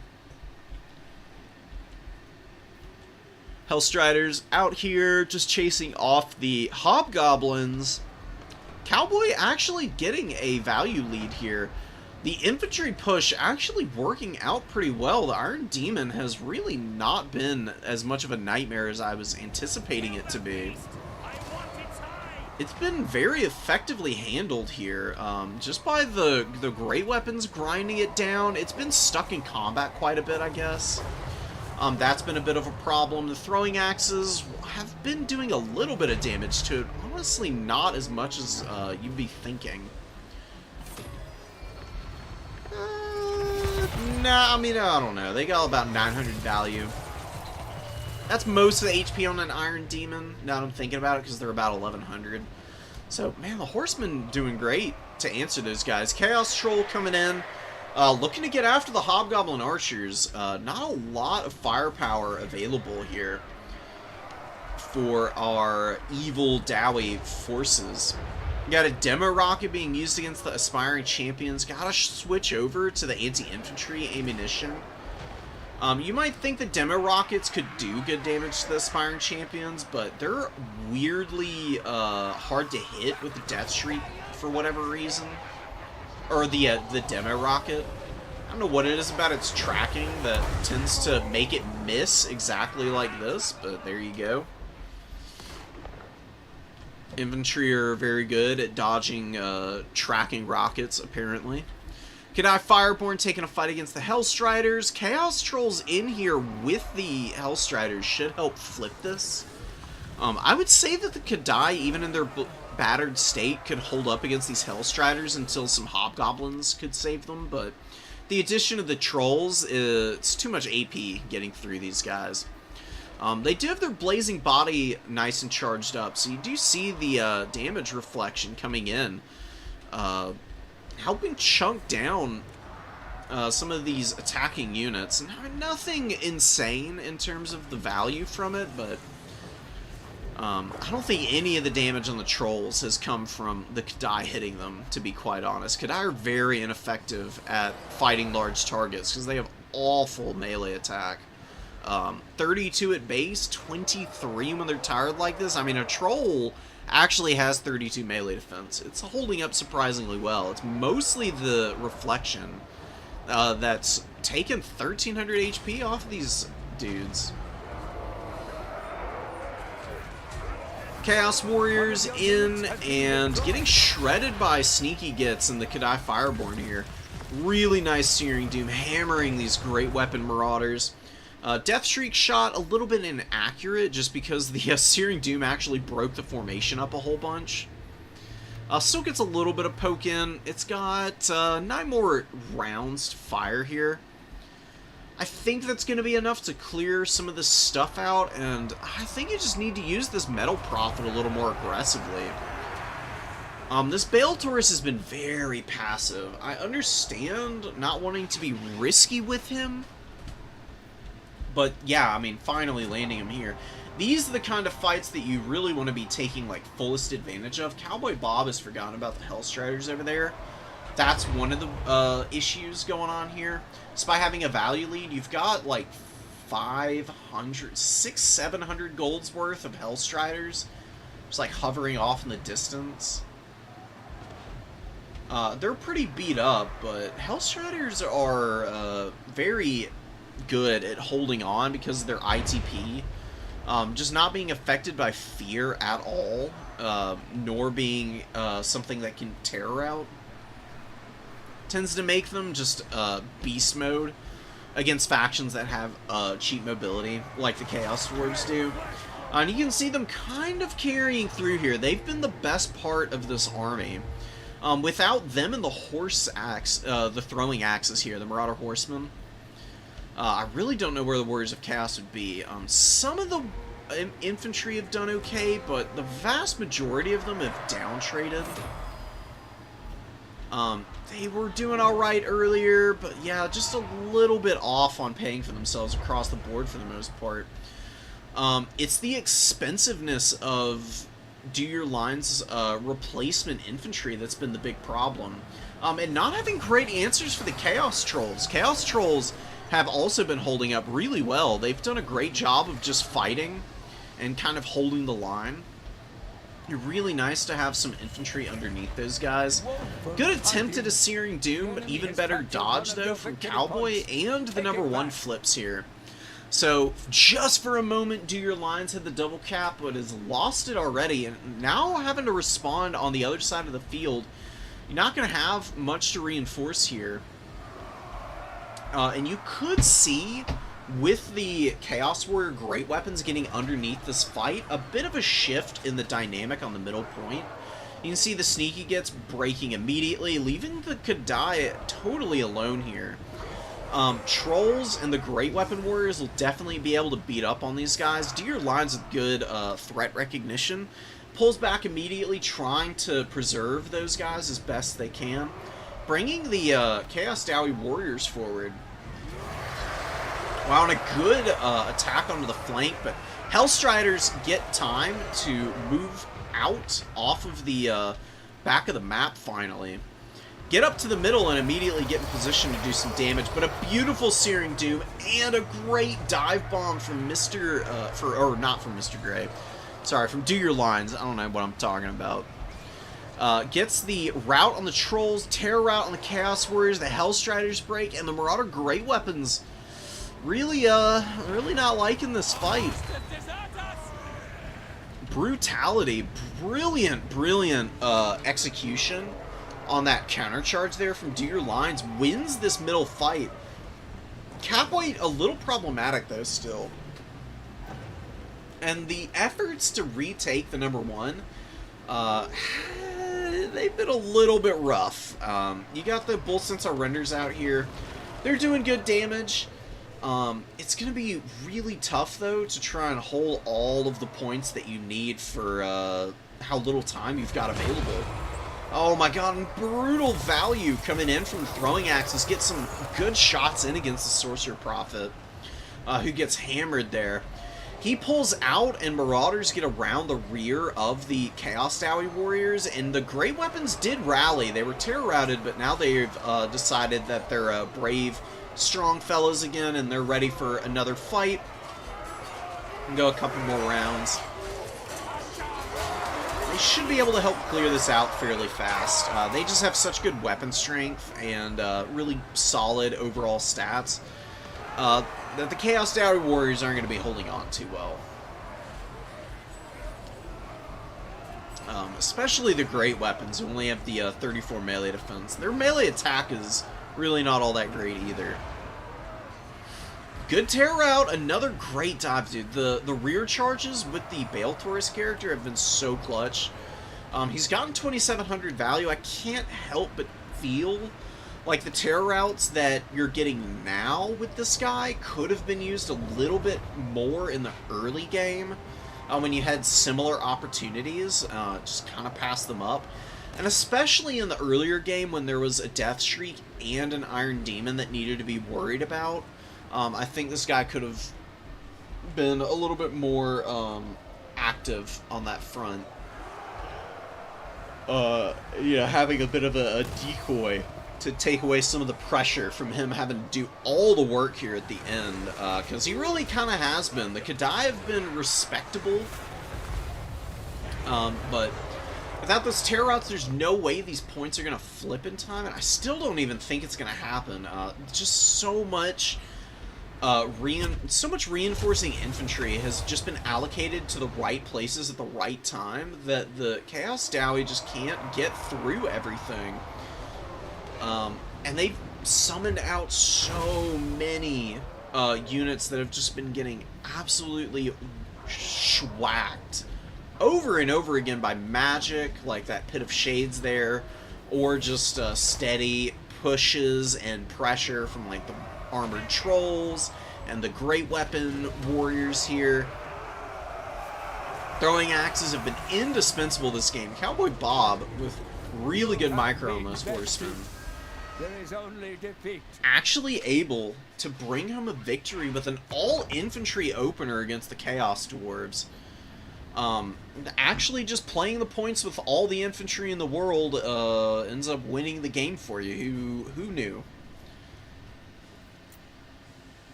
The patience was just peak patience on Cowboy Bob. Just like, okay, that's fine. I'll take some casualties, but I'll just slowly develop out my trolls and my Hellstriders. Throwing axes I'm gonna use very efficiently. And just drag down all of those strong answers that the Chaos Dwarves are known for. The Death Shriek got 2,100 value. Never died. It got unsummoned even. But the Iron Demon was a little lackluster, and the Kadai Fireborn were really struggling at the end. They just couldn't quite carry the day. Well, since our render's also not doing too hot.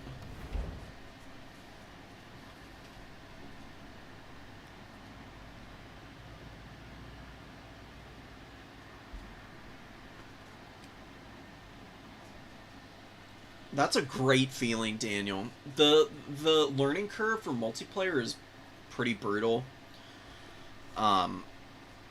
It doesn't even take all that long to kind of get out of practice. I'm pretty out of practice right now. I've been struggling a little bit myself. I'm getting way over aggressive, just constantly. I need to like dial back the aggression on my builds by several factors, I think. But once you get on that win streak and you get something like that going, it is the best feeling. It's so great. Especially if you're in lots of close games, man. Like, if you can figure out the clutch factor and develop that and refine it so that you just never lose close games, you'll go a long, long, long, long way.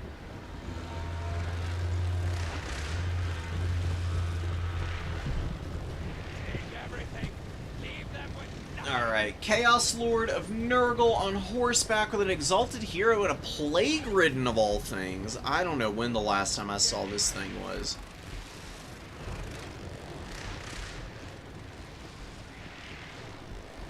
It's a cool unit for sure. It's just a nasty little herald of Nurgle. Keep it from the foe. Or, you know, like an equivalent, and they're it's on one of the raw flies, and these things are so disgusting. This looks like the bug that bit me at the wetlands reserve that I went to the other day. Absolutely, totally the same thing, for sure. Rancid Visitations goes down. Rancid Visitations is always better served Overcast because it doubles the duration for less than double the cost. You should 100% be overcasting it every time you can. Because it does, what, 1,500 damage on the upper end of potential damage with 20-second. Oh, no, it's actually more than that, isn't it? Man, it's more like 2,000 on an overcast Rancid on average. Lumen also used the Lion Shield there, which is really smart. Moonlander Gaming with a really MLG play there, honestly. I just realized it. I was like, why is the Lion Shield being popped here? I forgot that it gives the spell resistance as well as missile res. Noxbringer doing a good job of just brutalizing the horse archers. That's, I mean, the best thing about it. Why would you not use it for that purpose? Trying to drop some shots onto the peasant archers, it looks like. Yeah, missing a little bit, but does get a little collateral on the men-at-arms. And a beautiful stream of corruption right down the pipe. The entire line. Yeoman archers getting hit here almost. Could have been lined up a little bit better. Doing it from the other side would have been better damage, because these two were in a little bit better of a position to be hit by the whole stream. These guys were like a little bit turned, so a lot of the unit got missed by it. Still pretty awesome. Rotflies coming in now, gonna get absolutely annihilated by Royal Peggies. Peg Knights are a nightmare for all the Chaos factions. They do obnoxious damage on the charge. And their magic attacks and the anti-large bonus they have is really, really clutch.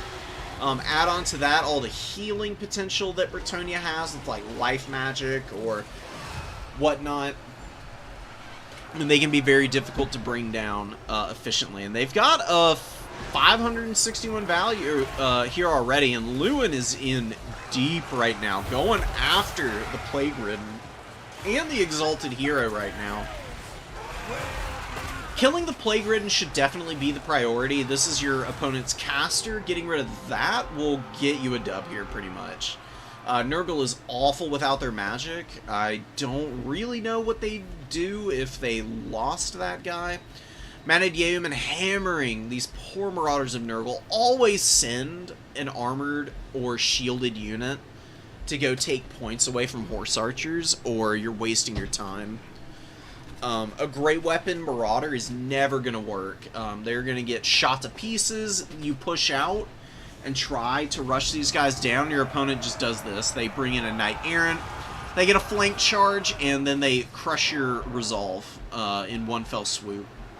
Moonlander is just outplaying Sinners right now. This is really clean micro. Really good job of occupying all the Nurgle units with the trashy infantry. That's just the Bretonian strategy in a nutshell.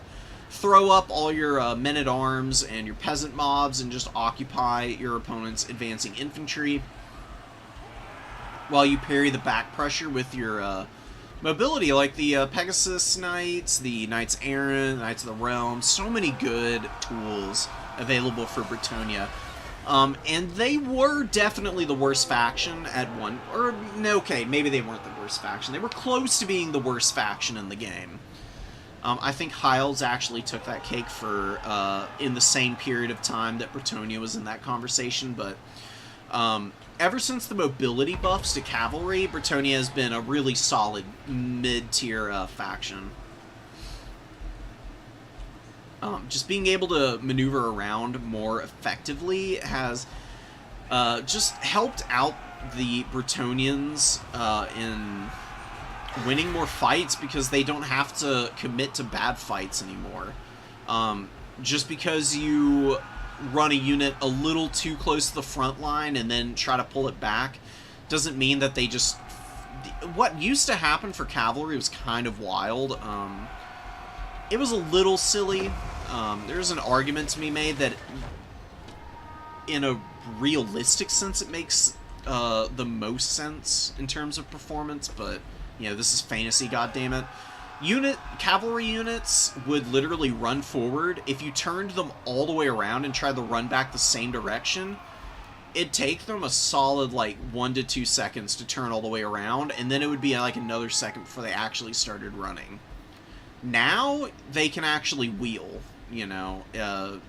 They can stop on a dime and turn around fairly quickly. And it's made a world of difference for the mobility in the game. That is one of the reasons why you see a more mobile-centric meta nowadays. Infantry are still really strong, but I do feel like outside of specific maps, gone are the days where infantry walls were just peak gameplay.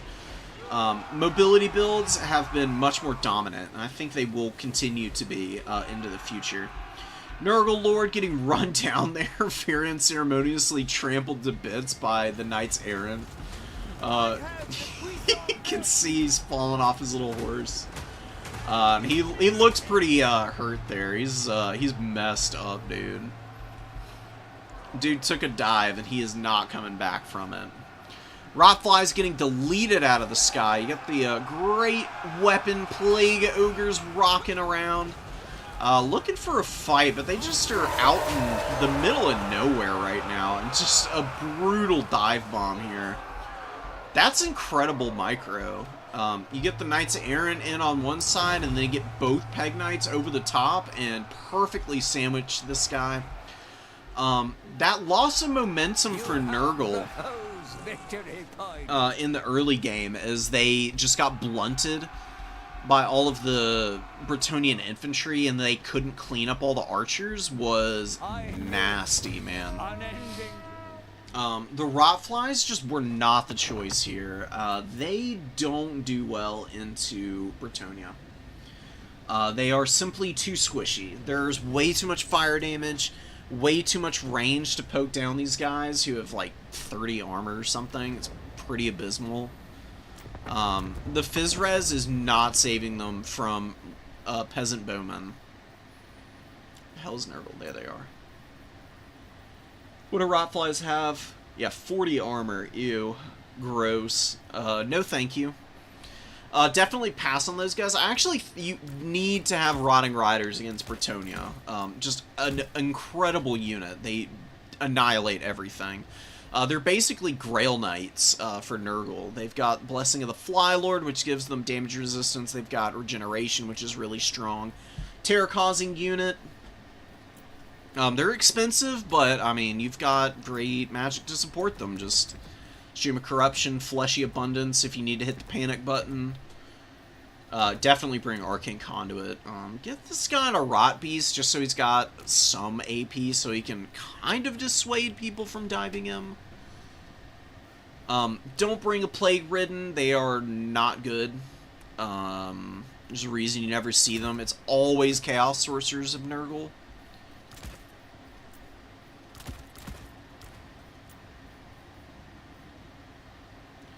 Was that? No, they have the DLC because they got Plague Ogres. Plague Ogres are DLC, so... for a second there, I was thinking maybe they needed a non-DLC build. But they can definitely run it. 2 Plague Ogre great weapons for sure. These guys are just a beast mode unit against large targets. And their ITP...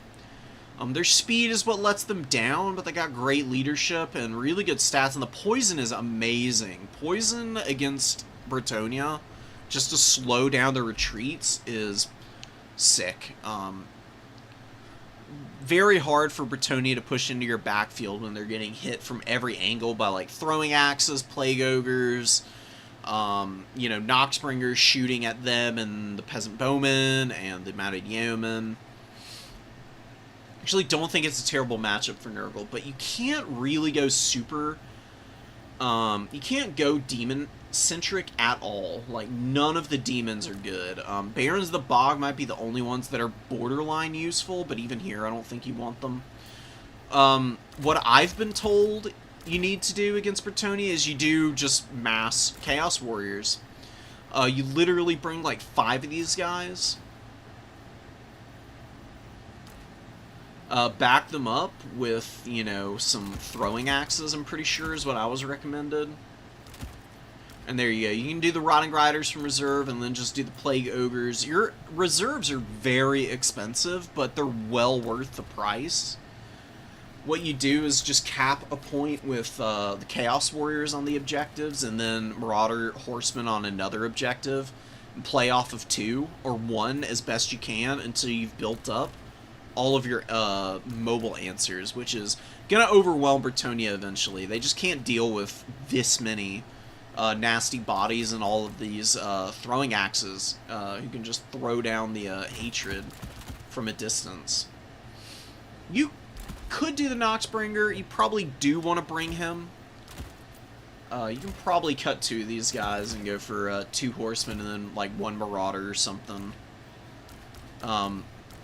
3 Chaos Warriors isn't bad. I do think you just have a perfectly acceptable time with this build, though, because your Marauder Horsemen as Nurgle do have a shield. That shield does make it a little bit harder for enemy archers to shoot them down. Enough so that I would say that they're still fairly safe.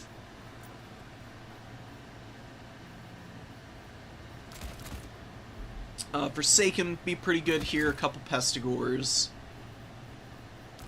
Whatever, just like round it out like this. And you just play on 2 objectives and you don't leave them for anything.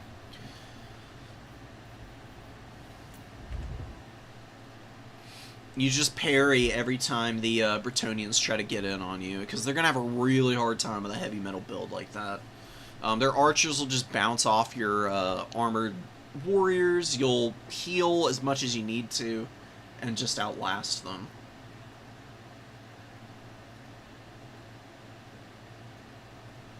Dude, that's sick, Daniel. Do you have that replay, Daniel? Because if you do, you should send it to me. Yeah, Bretonnia has never gotten DLC either. One day they will. Thank you for repping them. Your Bretonnia play is really good.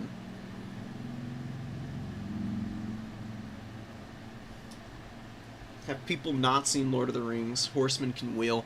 They do it a little differently in reality than they do in the game, though. Like, horsemen can do all kinds of cool maneuvers, but it's a pretty, it's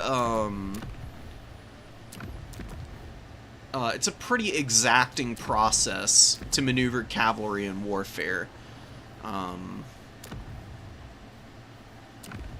It's definitely, there's definitely still some misconceptions on what people think, like, cavalry units can actually perform in terms of maneuvering. But I do like the responsiveness. I much prefer that to what they were doing before, because what they were doing before was a little weird.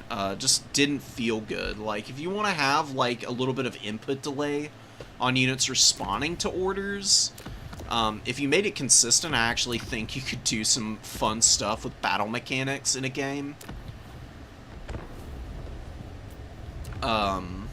But whatever. That's getting into a whole philosophy of, like, game design that I don't think that we need to be spending a whole lot of time on. Kislev versus Beastman. I really want to see somebody use the Eye of Morsleep. I tried using the Eye of Morsleep in a tournament the other night, and it missed every single boulder it threw. I was stunned. I've never seen it do that before. It's been a while since I played with it. I don't know if something changed this patch, but literally, for the first 2 minutes of the game I was playing, throwing against my opponent, they dodged 1 boulder, and that was it. The other 5 that the Eye of Morsleep was able to throw before my opponent's massive front line just rolled up on me and annihilated my Beastman front line was super disheartening. I just gave up after that. I was like, this is not gonna happen. This is ridiculous. We'll see if it's more accurate here. I really hope it is. I would love for it to still be a good unit. I used to bring it all the time because I thought it was a deep sleeper for GOAT status. It's got a snare. It's one of the only units that can snare on the Beastman roster. The other one is the Cockatrice. This thing actually can use its snare 3 times, though. It's a terror-causing monster. It's honestly not terrible in melee combat. It's got good weapon strength, good melee attack, weak melee defense, but it's still, like, okay at 32.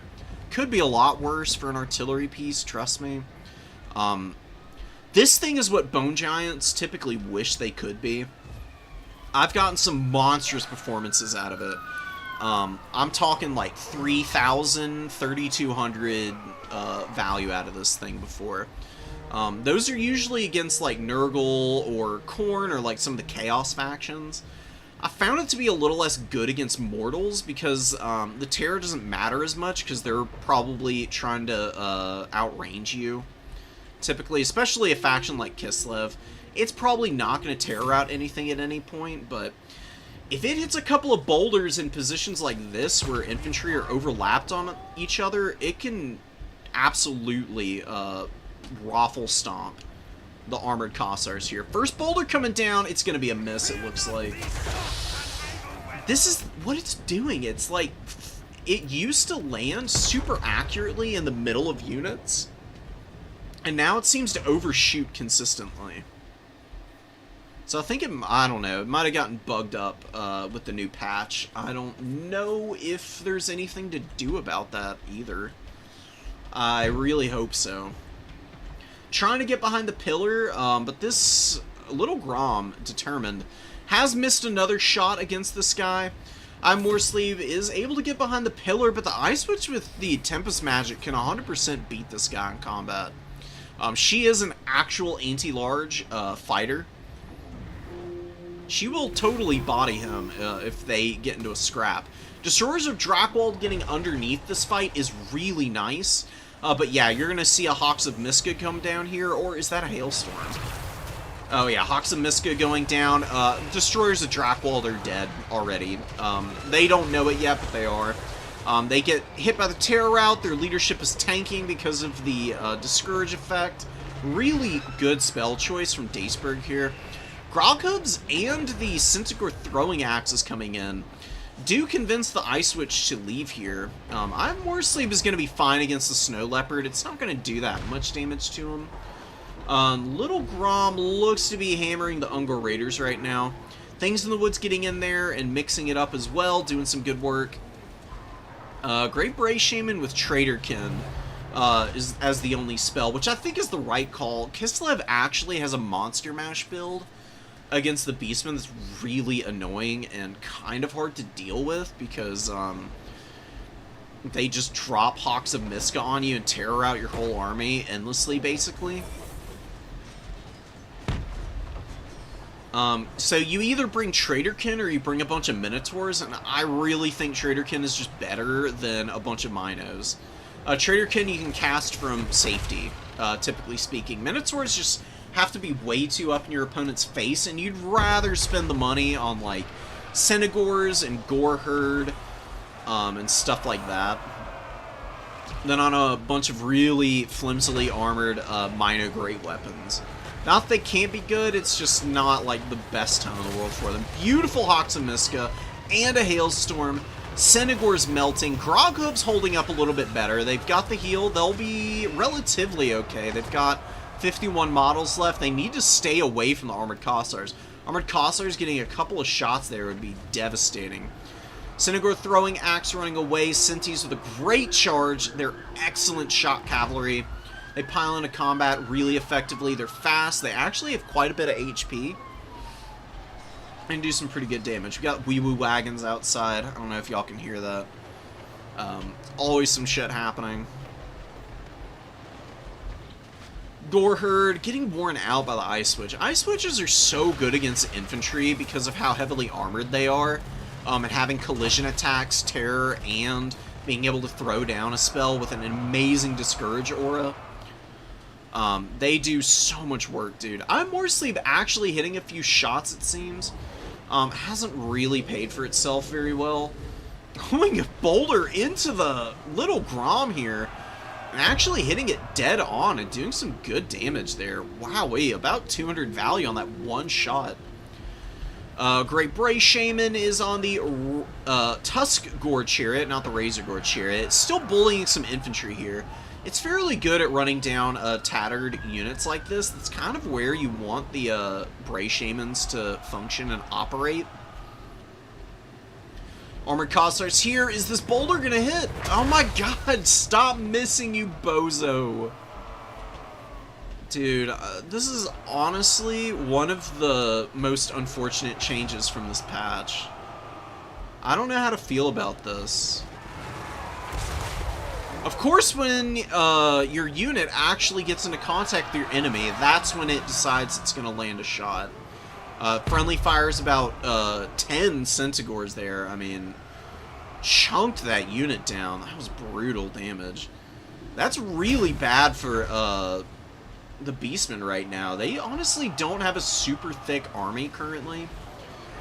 They've worn out this Griffin Legion finally, but there's a lot of Armored Cossars left.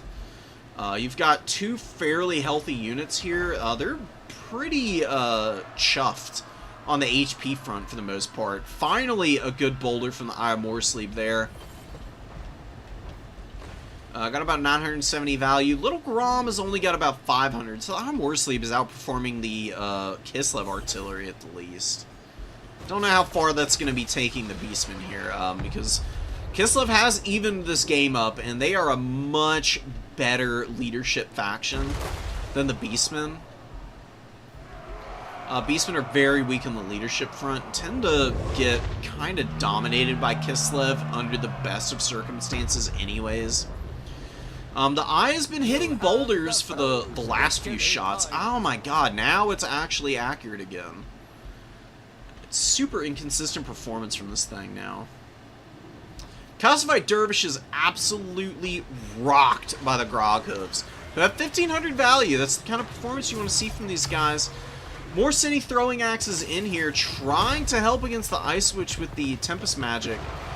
Great Bray Shaman trying to get away now. I think you really want Bray Scream. There's a spell called Bray Scream that the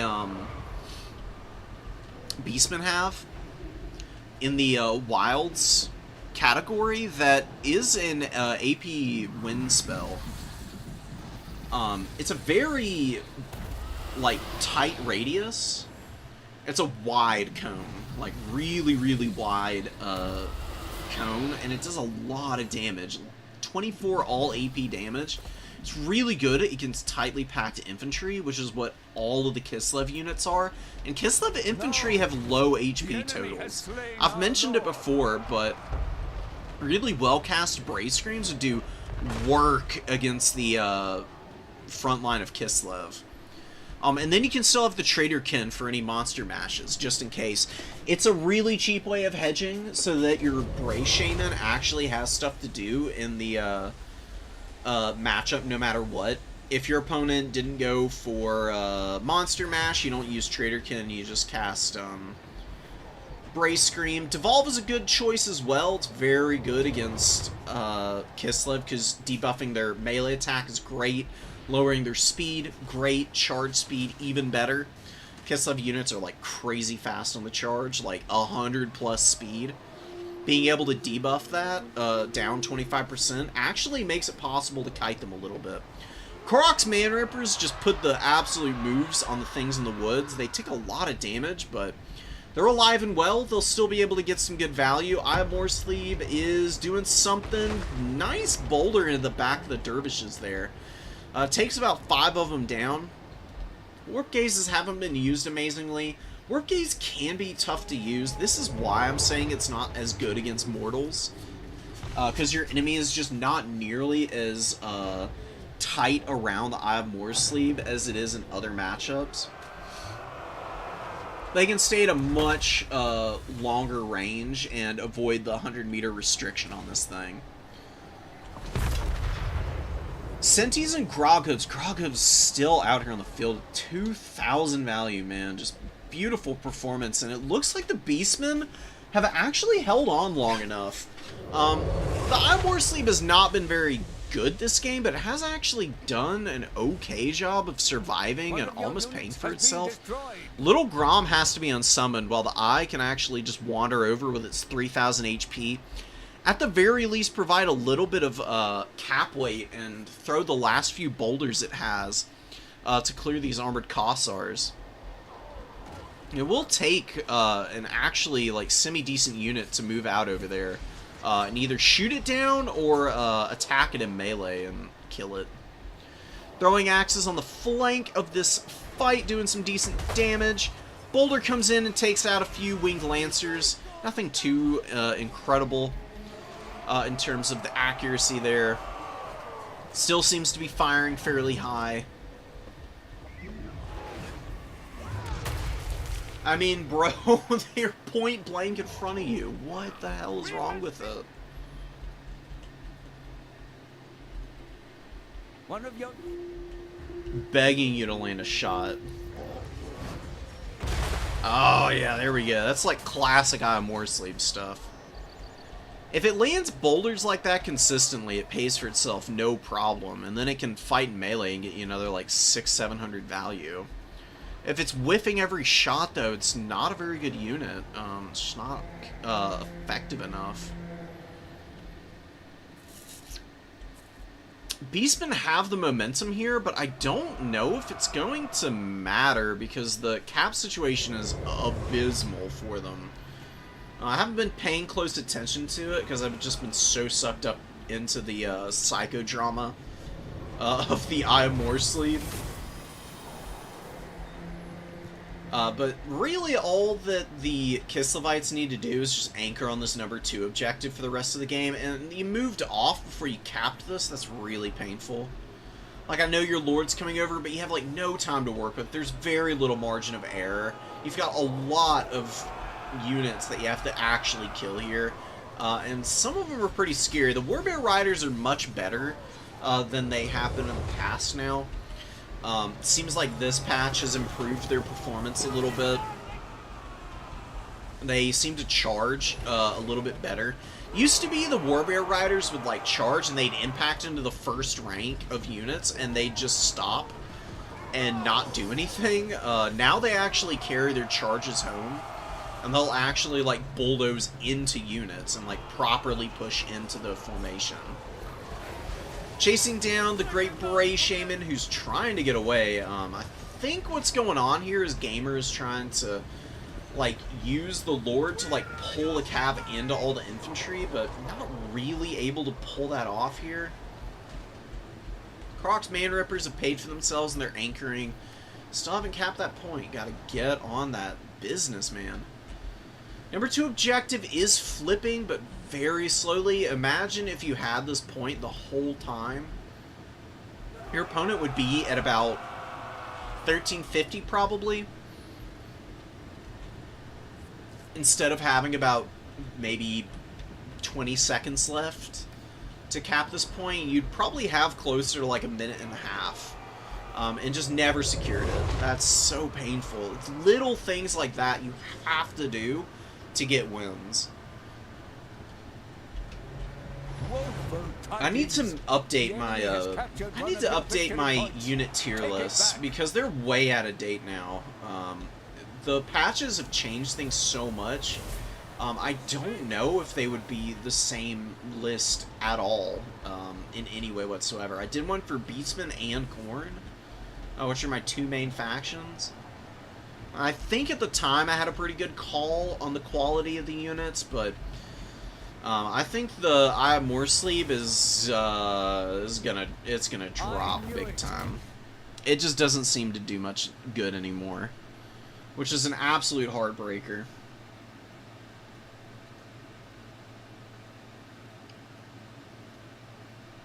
Yeah, the traveling over slopes has always been a thing, but I swear they fixed it, and now it seems to be a problem again. I got smashed by Moonlander and his micro. Yeah, dude, the good Bretonnian players are scary. They just shred with their cavalry now. They really are a great faction. The Igors and the Space Marine Vindicators of Fantasy. That might be the best description I've ever seen for what it's like watching this thing now. Oh my god. Casino cannons. Alright, thank you, Daniel. Right, exactly. It's a Cyclops. How the hell are they supposed to gauge depth? That's a really good point. It's just lore accurate. It's just lore accurate now. The one-eyed monster has no depth perception, is constantly overshooting what it's aiming at. Shocker. Who could have seen that coming, honestly? Bloodbrute Behemoth in reserve is just way too much, dude. Like, cut the Bloodbrute Behemoth and get yourself the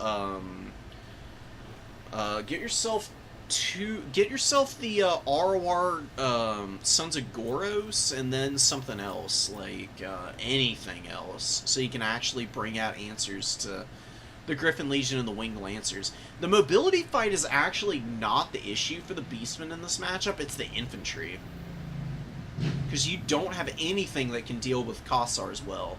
If you bring a bunch of Bestigor herd, then Kislev just deletes you with like Hailstorm or Blizzard. I think it's a big mistake to bring Hailstorm instead of paying a little bit more for Blizzard. Get rid of Glacial Blast, it's not that good. Snowflake Pendant is okay. Freezing Winds is fine. Against Beastmen, I can see bringing it and using and just getting what use you can out of it. 12 seconds of minus 25% speed is still 12 seconds.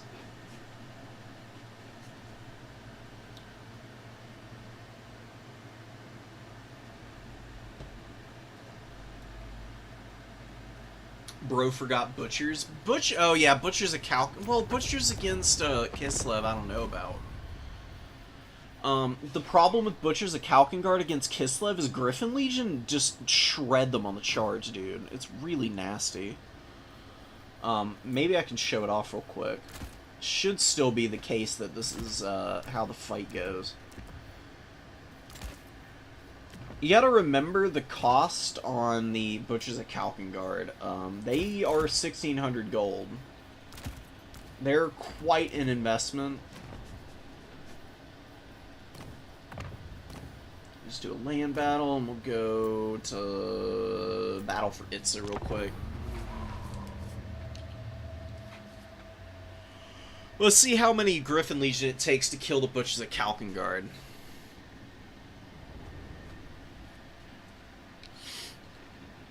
I know it's not super clean 1v1 for the Griffin Legion, but it's pretty easy to have multiple Griffin Legion on the field, even if it's like one tattered one and one full health one.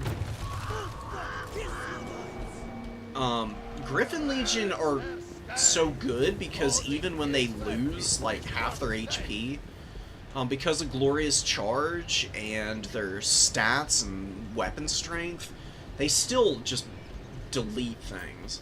It's so funny how good these guys are. I mean,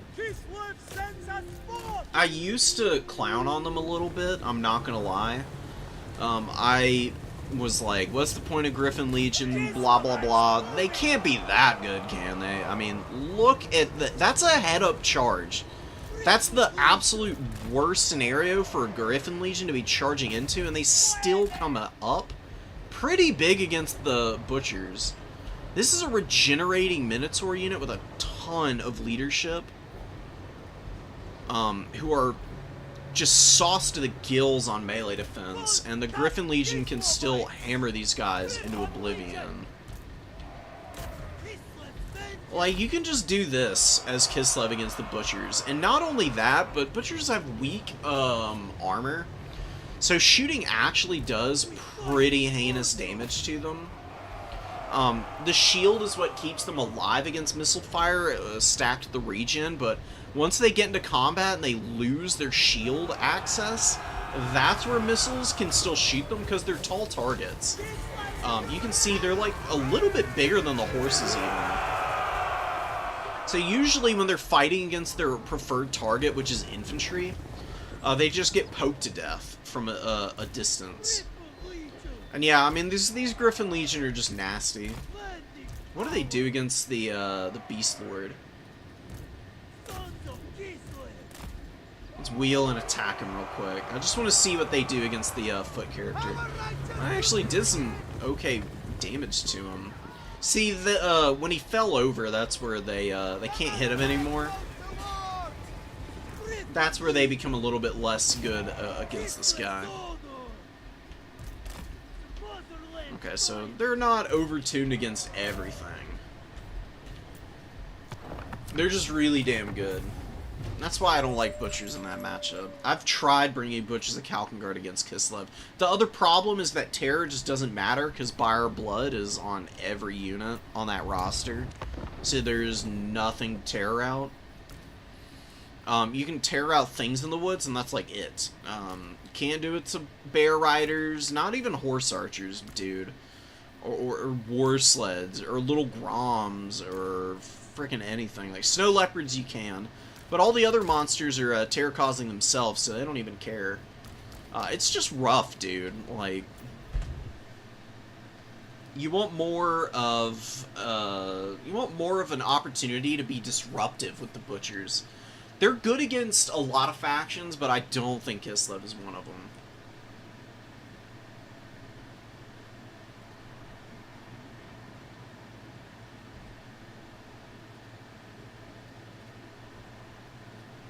The issue is not just the Griffin Legion. Like, the Griffin Legion do an obnoxious amount of damage on the charge against the Butchers. Like you saw, the Butchers lost about a third of their health from that one Griffin Legion face-checking them.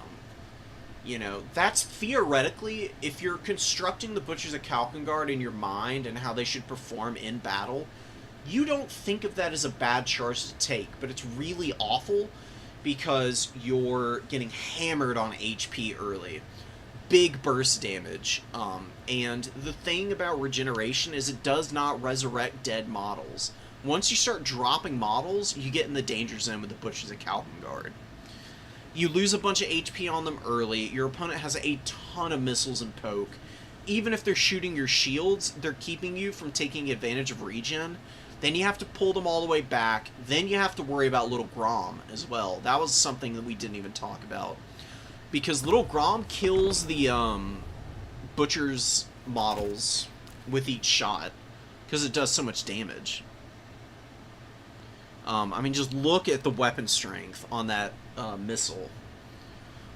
160 base missile damage, 600 armor piercing damage, 760 total with a bonus versus large of 25. So almost 800 damage with each cannonball, and it pierces through the entire unit. So the Butchers of Kalkengard, if they're unlucky, you can lose like 3 or 4 models with each Little Grom shot. You will get 100% farmed that way. I'll check it out, Sven. Also, we need to check bracket because we've been I've been rambling a little bit here. I need a new mouse. Mine is super borked. I don't know what's wrong with it. It's really driving me absolutely bonkers, though. Okay, so round 4. Let's get a few more replays and run it down.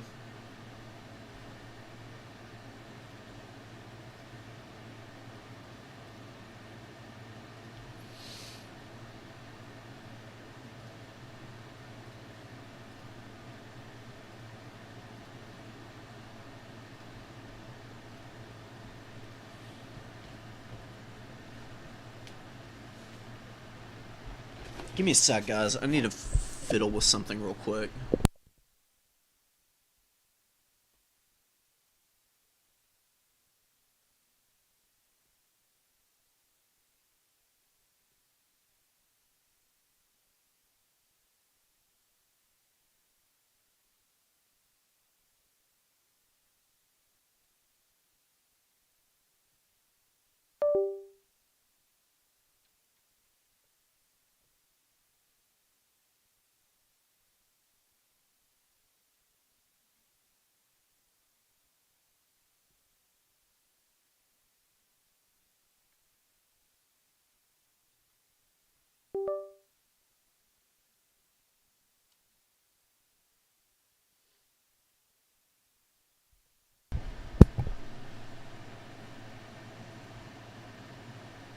Dude, I swear, ever since I upgraded to Windows 11, my mouse is not working right.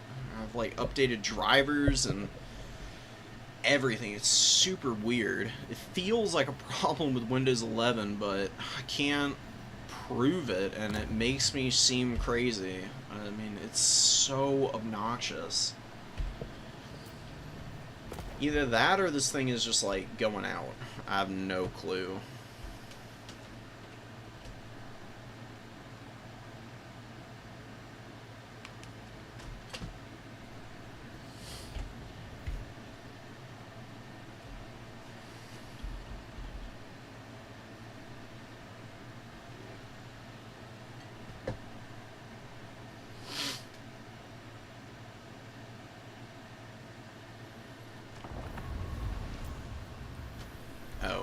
Replays real quick.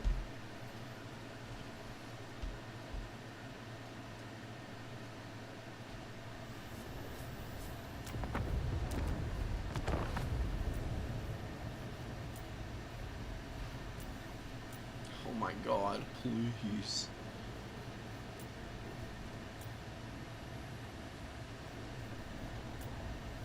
Here it is. Oh, Nurgle versus Dowie. Dude, this is a really even matchup, guys. I don't really know why Dowie have as good of a win rate against the Chaos factions as they do, because I'm gonna be honest, I feel like most of the Chaos factions should just be totally smacking up the Dowie.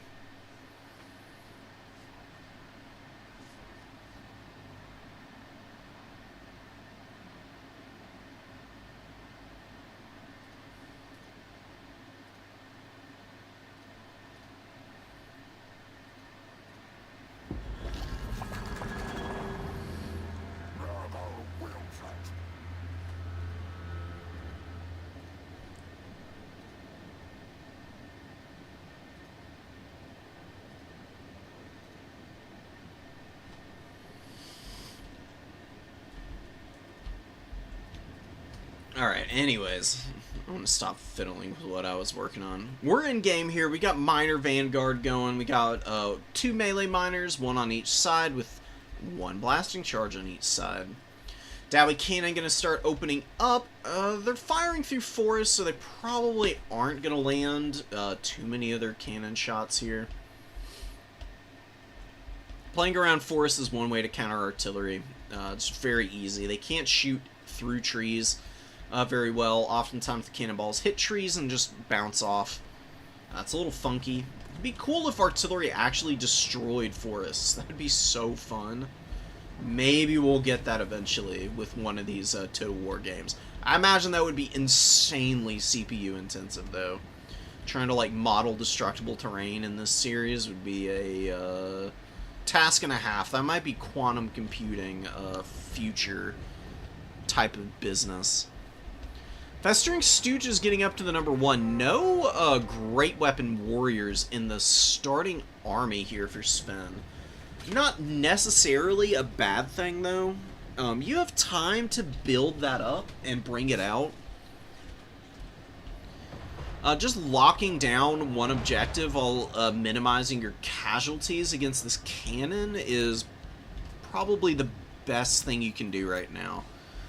Don't leave yourself open to enfilading fire against Dowie artillery. Try and make sure that your units are facing towards the artillery and that they're in their, like, maximum width of formation. Very hard to do this. This is not something that you can do against the Dowie, really. Trying to, like, split gaps like this and go up the pipe is really hard to pull off. Very rarely works out just because the dwarves are so stalwart. They usually bring out a decent amount of missiles early. Either they do it in their initial formation or it's their first summon. Stuff like the Quarrelers, and they just keep your mobility at base so well. Dowie formation's a little bit heavy in the front line for how little there is to fight there. They're mostly just trying to keep all the gaps plugged so that Nurgle has to go all the way around if they want to get into the back. This is very passive play. You can do an overwhelm with your infantry and just super slow push into the back line. Because what is your opponent going to do? They have to summon a whole bunch of stuff out here to try and stuff that. Then you can, like, rotate back around. It's going to put pressure on them to figure out what it is they're trying to do with their frontline units. It could make them panic and overextend themselves if you do it. It's definitely a little hard, though. It requires a ton of patience to do stuff like that, as well as, you know, of course, whenever you're trying to force your opponent to make a mistake, they have to actually make the mistake for you to benefit off of. I would definitely use these Marauders to get up into the Dwarf Warriors here. The Cultist is sundering their armor. Marauders can actually do some decent damage to the Dowie Warriors now as a result. Pull back here, Festering Stooges hammer these Dwarf Warriors, or they can just nuke these guys that the Cultist is fighting. So the Festering Stooges need to get into combat here. They need to be doing some damage. They're an insanely tanky unit. 13,000 HP, really great combat stats. They do cause terror because of Gloom of Flies. It imbues that after 15 seconds. Festering Gate not only heals their HP pool, but also resurrects dead combatants, which makes them awesome in pretty much any and all circumstances, because they will just, like, rock up into combat and last an entire game if you just hit them with, like, one Fleshy Abundance. It's almost impossible for your opponent to finish them. Cannon goes down to the Furies. The Furies have been swarming in the midfield a little bit, but good micro on them, getting them up in the air to kill the cannon, and now on top of the Thunderers and locking them down. Brimstone Gyrocopters coming out and being a problem. Immediate Fury summon for Sven just to go rocketing after those guys. Really good call. Garagrim versus the Cultist here. Duel for the ages. The Cultist actually kind of fights Garagrim off. Garagrim is pretty beat up. The problem with this guy is he has 0 armor. He's actually kind of terrible because of that. His stats are just not that good. He has worse stats than the ROR Brotherhood of Grimnir. The RR Doomseeker have more melee defense than this guy. He should have like 70 melee defense, in my opinion. And keep his melee attack at 60. Make him hard to hit, dude. Like, he gets wrecked by missiles already. Like, him being bad in combat against crap like Marauders is kind of dumb, in my opinion. But hey, what do I know, right? You know, I just play the game. I didn't design it. Furies going after the Brimstone guns, and there is a little bit of peel here with firepower, but not enough. Gyrocopters are so flimsy on the HP front, and Furies just do wicked damage, period. They are super small models, so they pile into combat really effectively. Furies, well microed, are probably one of the best units in the entire game. They will get you obscene amounts of value. You just have to be so careful and discerning about when and where to commit them, though. If you fumble your engagements with them, then you can definitely end up in some serious trouble. A disgusting Fleshy Abundance, hitting everything in the pocket here. Lord, as well as the Marauders with the great weapons. Some of these other guys also got the benefits of it. Or maybe it was just a single target. I could have sworn it was Overcast, though. I'm not 100% sure now. Anyways, Ungrim is down to 200 HP. He is getting hammered right now. He's gotten 1900 value. That's more than paying for himself, in fact. Honestly, a pretty good performance from him cost-wise. The problem that he's running into here is that the Chaos Sorcerer is hard to kill. Same with the Exalted Hero. Same with the Cultist. I mean, the Cultist got hit by him a couple times and just healed through it all with the regen. Now on top of the Peak Gate Guard, who are all by themselves, all by their lonesome pretty much, doing what they can against this massive tide of infantry.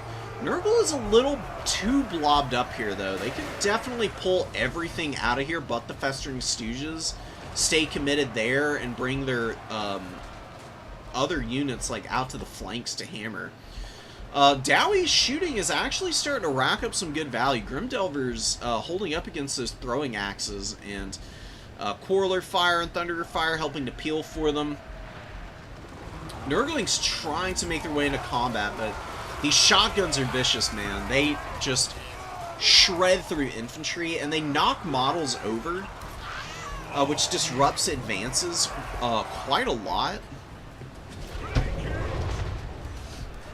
Nurgling's able to close the gap, being just quick enough to be able to compromise the Grimdelvers for the next volley comes in full force. A little bit of extra shooting going in there. Fury's flying overhead, coming to kill the cannon. Cannon is not the priority right now, I would say. You do want to kill it, but you should land on this Thunderer. Just keep the Nurglings chasing the Grimdelvers, kill the Thunderer. Oh, and a beautiful dive from the other side, getting on top of the Quarrelers here. But Giant Slayer's in position to maybe do some damage. A little bit of friendly fire with the spell casting, actually. It does some damage to the Miners and Dwarf Warriors, but the Pestigores actually came off the worst for that, I think.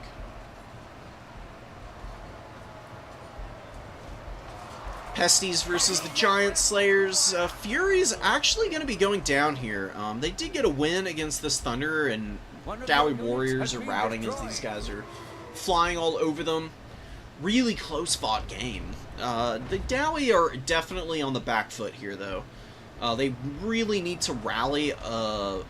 They need to rally up on one objective, and then try and consolidate a force that can then recontest another.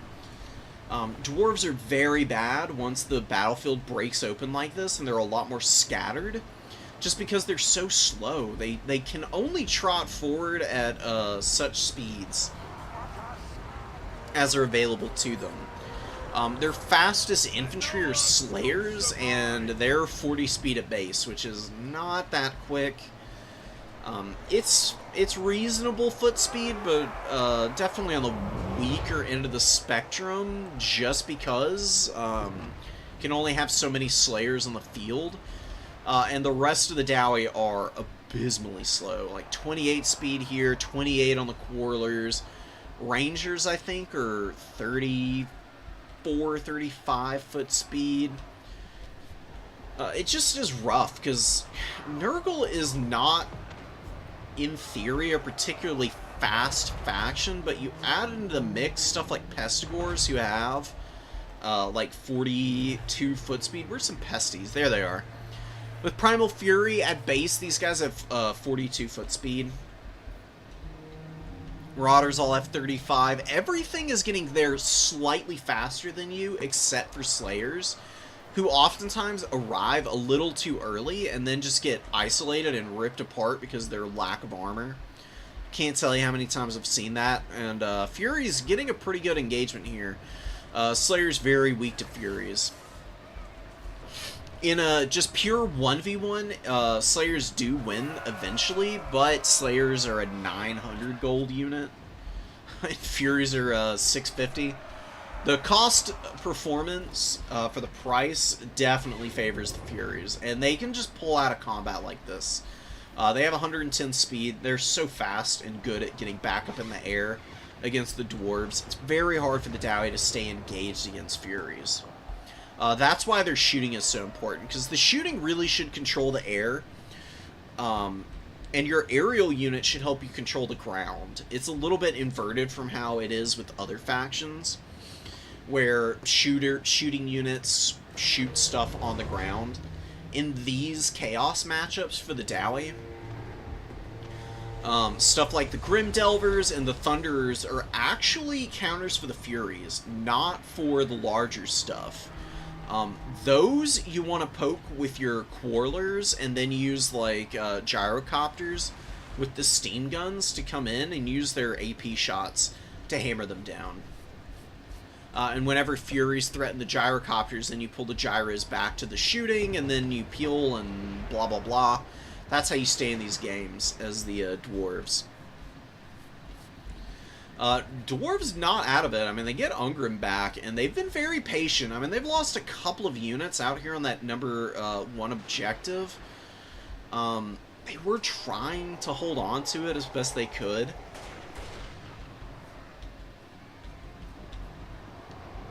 Losing it is rough. They don't have a big force on number 3, but some Giant Slayers are a pretty meaty, dangerous unit.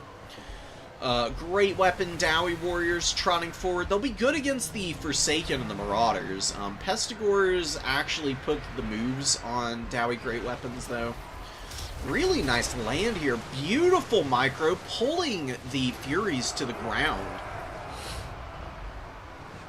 And now you got the Dowie great weapons going ham on the Furies, who are a little trapped up in here now.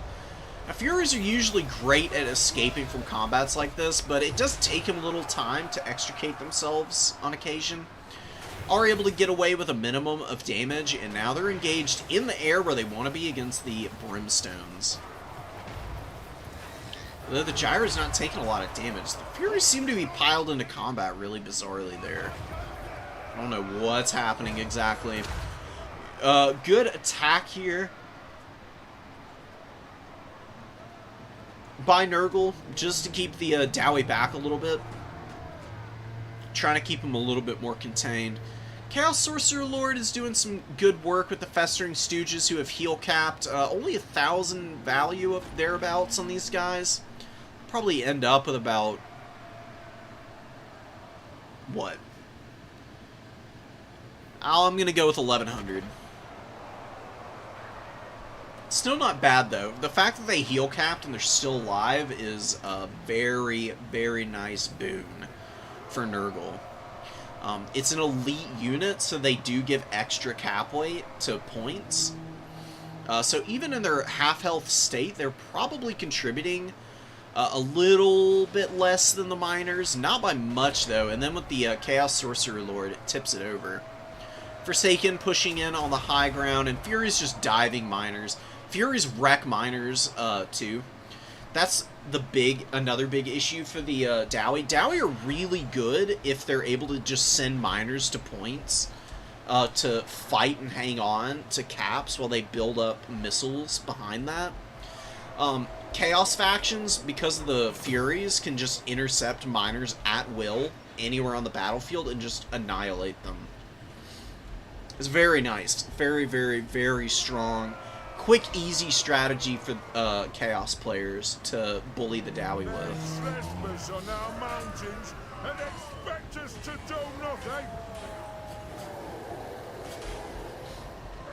Miners here in trouble. Pestigor's chasing them down. You can see them waddling away from that fight. Giant Slayers coming in should be able to do okay here. Still not a great fight for the Giant Slayers. As long as they're fighting the Pestigors and the Pesties are not fighting back, then it'll be very favorable for the Dowie. But just no armor, man. No armor is so hard to contend with on them. It means a lot of units just uptrade into them for seemingly no reason. You'd think they would do a lot better against something like a Pestigor, but it just really isn't the case.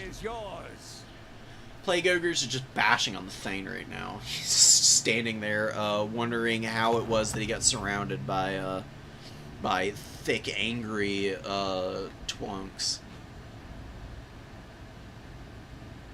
Almost 1,100 on the Festering Stooges. Yeah, just good numbers games from Nurgle here, and the Fury's got good value.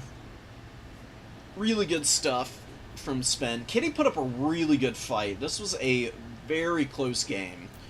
A few moments could have tipped the scale firmly in the Dowie's favor.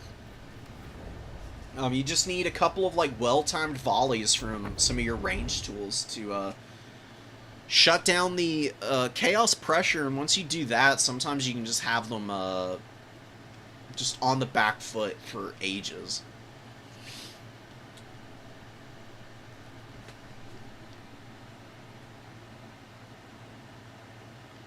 Right. I honestly, I don't hate Windows 11. I upgraded literally in the last, like, 2 weeks. It's fine. It's not really my cup of tea. There's definitely a lot of features that I just don't give a single shit about that Windows 11 just doesn't seem to want to let me disable, which is really obnoxious. I would really appreciate it if they would let me. I don't love that, but it does work fairly well. But it's this mouse thing. This mouse problem does not seem to be the hardware. I swear it's a Windows 11 thing. Oh, somebody believe me, please. I am not crazy. I know it was Windows 11. You have to stop them. Chosen of Tzeentch versus Kislev. Do we have time for this one? This would be a really good one to end bracket off on before finals. I actually think we do. So we're going to go ahead and start it. I'm going to pause it and run to the restroom real quick. I'll be right back, though. I'll give you, you know, an opportunity in-game to kind of get a feel for this. Actually bringing the Druzhina, which I love. I love this Lord. This is my favorite Kislev Lord by far. I actually think he's fairly competitive, actually.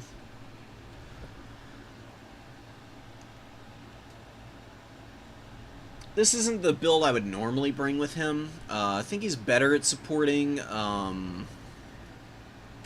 war sleds and little Groms than he is like traditional infantry. Anyways, BRB guys.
Alright, folks, we're back.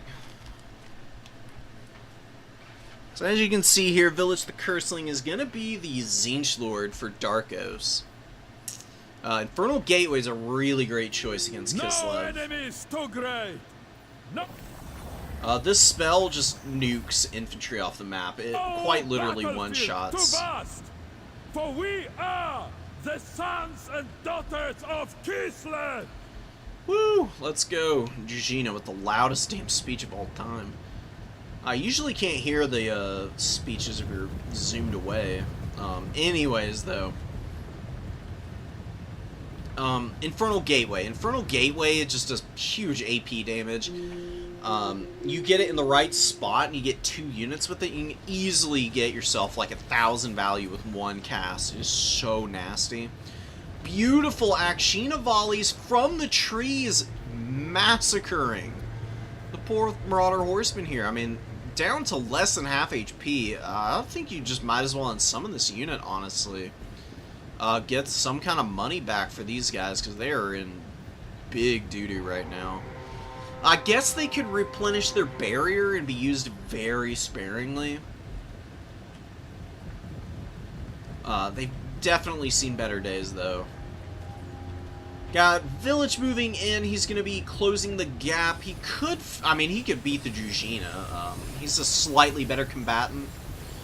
I don't think that's what he really wants to spend all of his time doing. And I think what you really want to do, if you're Tzeentch, use that Infernal Gateway to just delete the Wolf Hearts whenever they stop here. Or hit the Zargard. Oh yeah, Pink Fire... use Pink Fire for the Wolf Hearts, duh, and then just delete the Zargard with the Infernal Gateway. You'll lock down the #1 over here. If you do that, then you can use the Chosen to kind of push into the back line. Little Grom comes up, getting some decent shots down. Darkos waiting in the wings, get some Javelin Fire going, but the Armored Kossars with their silver shields just don't care. And they've got 70 armor, which is pretty damn good.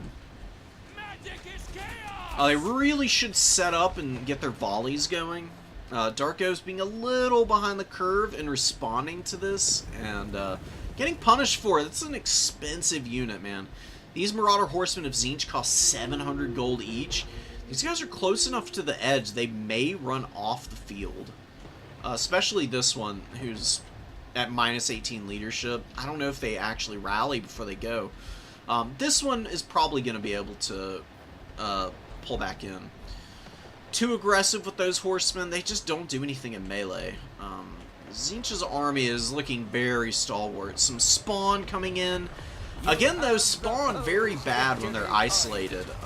They need stuff underneath them. You can see Armored Kossars poking away from the flank. Same with these Kossars here, they were doing a bit of the same thing. Shot from Little Grom. Friendly fire aplenty, but actually kills multiple spawn there. I think it killed 3 or 4 models even. Oh my god, dude. The Chaos spawn really out of place right now. Struggling mightily. Oh my god. Big ouch. I think an Exalted Flamer over the Marauder Horseman would be a little bit better. Exalted Flamers are fairly quick, and you can dodge Little Grom shots with them. It does hurt immensely if Little Grom hits you, if you've got the Exalted Flamers, but I think you're better off with that than going for the Marauder Horseman. Marauder Horsemen are just not long enough range to deal with anything. Like, even Armored Kossars outrange them. You add into the mix the bow variants. Akshinas have 150 range. There's no easy way in. And then Little Grom just dunks all over horse archers and cavalry in general.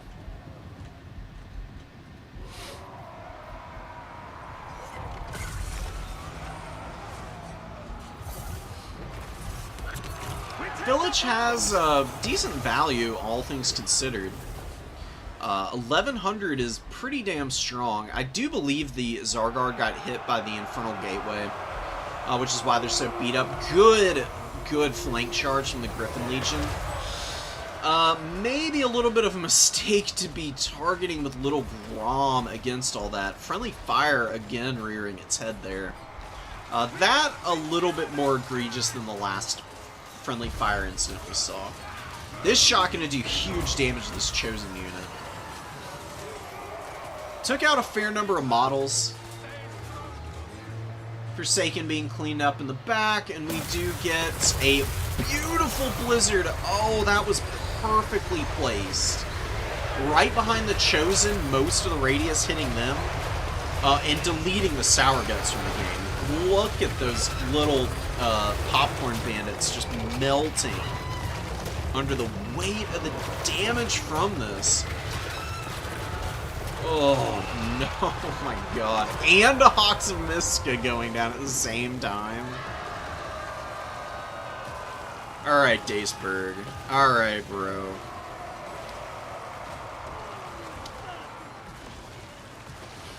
The Hawks of Miska was a little hopeful. That didn't really have much of a shot of breaking this unit. Their leadership is just too damn good. At 85, Hawks of Miska is very unlikely to be breaking these guys' leadership unless you get a rear charge, like a terror-causing unit as well. Oh, Tzeentch Army ability gonna get some good value. These armored Kossars are not moving. You can see the radius is kind of like fading into the background, so it's just the circle, the targeting reticle in the middle that's visible, and the armored Kossars, big ouch, not surviving. They're very dead. Village, though, is being chased back. The Frost Maiden is looking pretty happy. She got 1100 value with like one spell cast, which is that's the winning way. Cost-efficient mage use is a huge skill set to acquire in this game. It is not easy to be able to grind value out of these guys. There's a lot of ins and outs to when and where you should use magic, but I've seen Daceberg utilizing it in very clutch moments every time I watch him play. Wolf Hearts with some good value, getting charged by Furies, not great for them. Oh, Pack Trap at the last second. Wow, catching half the unit on the ground and the other half of the Furies stuck up in the air because of the Pack Trap. Beautiful timing on that. Another amazing micro play. It's not... Okay, so here's something that needs to be remembered about Total Warhammer. Micro and macro are like very different things. The macro decision making is like where your formations start at the beginning of a game, how you maneuver them to the points, what units you're summoning out, stuff like that. That's macro. Micro is little stuff like what you saw with the Wolfhearts popping that pack trap on the Furies, then having the Griffin Legion charge back and clean them up in one go. That's about as good as he gets. If you can combine those two elements together, that's how you become a top player. Daceberg is just teeing off, playing just gone bowling with Little Grom. 11 ammo left. I'm pretty sure it's gotten replenishment from the Druzhina. He's used 2 restocks. I'm not sure what. Probably one of the Akshinas, and then maybe the Little Grom has gotten it, although it could just have been that efficient. Little Grom is one of the best arty pieces in the game. All the things that I like about the Eye of Morsleep, this thing does as well, except for Snare and Terror Route. Little Grom doesn't do that, but it's not a terrible combatant. It can actually be... It can actually be collapsed on in melee and not die immediately, so you can actually peel for it. You do typically want to leave it uncontested, though, so that it can just use the cannon and just dunk on whatever you're aiming at. There are very few units in the game that don't just get shredded by this arty piece.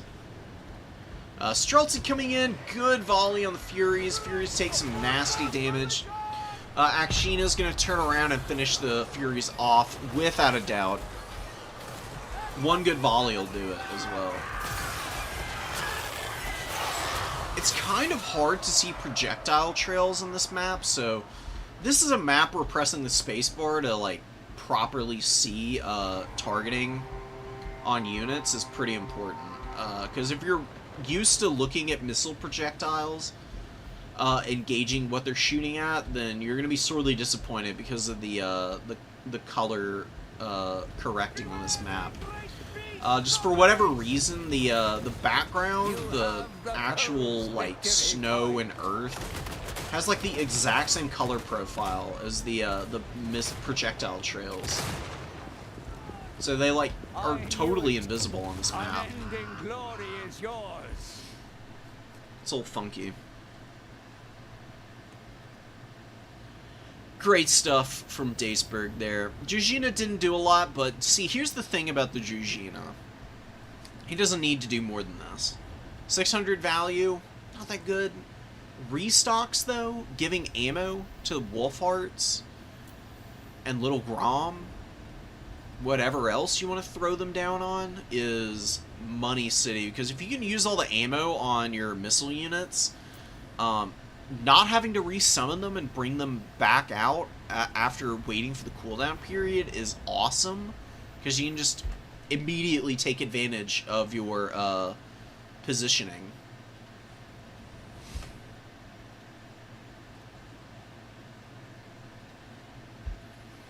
Alright, finals and semifinals have just gone up. Actually, perfectly timed.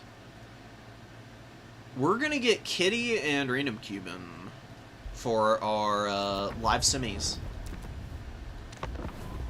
So let's go ahead and do that before they all get settled into lobbies.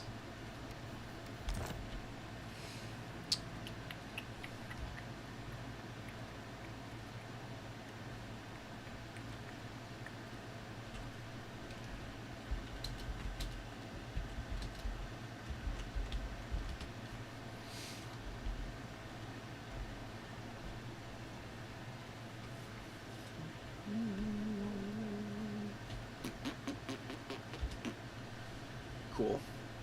Okay, so we've got the invites going to them. Join me for Smemies, brother. Join me for semis, brother.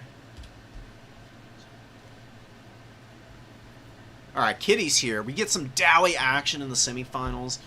Dwarves are a good faction. They take a lot of effort to finish off. They are durable, high leadership, throw bodies out better than most other factions in the game, and they do it really cost effectively. They're never easy, but there are ways to work around their lack of speed, and that is why you don't see Dowie make it to top 4 usually. They usually do pretty good in bracket, unless they run into truly cursed matchups. I still think most good Dowie players have like workarounds for it. They just have like semi-decent win rates against most everybody. Khorne is a little weird. I don't know how they've got a positive win rate against Khorne. It was even more lopsided earlier in the season. Khorne shreds the Dowie 9 times out of 10. You can definitely lose that matchup as Khorne, but usually that's just that comes down to like execution-based errors from the Khorne player, because Khorne has amazing mobility, amazing armor piercing, everything you need against the dwarves you've got. It's just a question of combining the elements together to work. But anyways, they're like bad matchups at like Vampire Counts, which is brutally tough. Greenskins is really hard because of like Grom and Pump Wagons and Boar Boys and Black Orc Great Weapons, which are pretty good there actually. Just so many nasty units that the Greenskins can bring.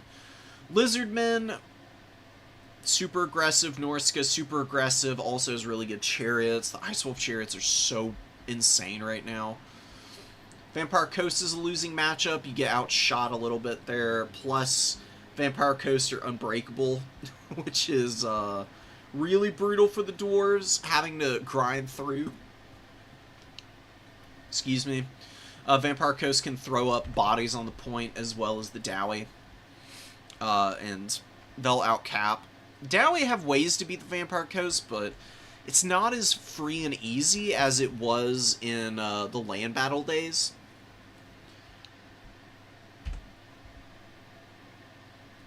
Because Scurvy Dogs actually control the points pretty well.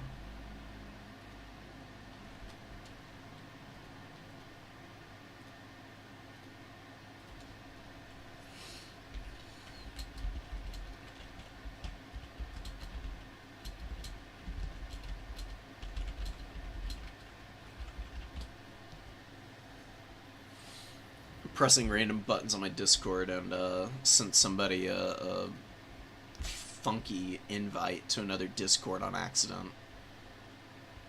It's for one of the other clans in the game, ODM. I don't know how the hell that got copied onto my clipboard though. Windows 11, man, strikes again. I'm gonna blame everything on Windows 11 from now on. Easiest scapegoat of all time. What are we looking at here for the map? Oh, Road to Talabheim. Okay. Gracious me. It's just one down from the one we were just on. Hell yeah. I'm gonna ready up so that they don't have to wait for me.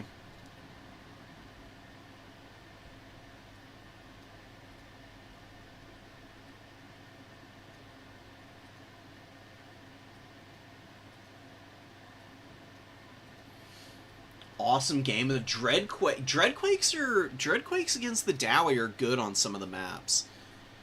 Because they can't be counter-fired if you have terrain in front of them. Dowie cannons just can't do anything about the Dreadquake. Dreadquake slaps against the Dowie formations at times, because even if it misses, it oftentimes just collaterals another unit that's like right next to the target. And the Dreadquake impacts are vile. A square one will almost one-shot infantry at times.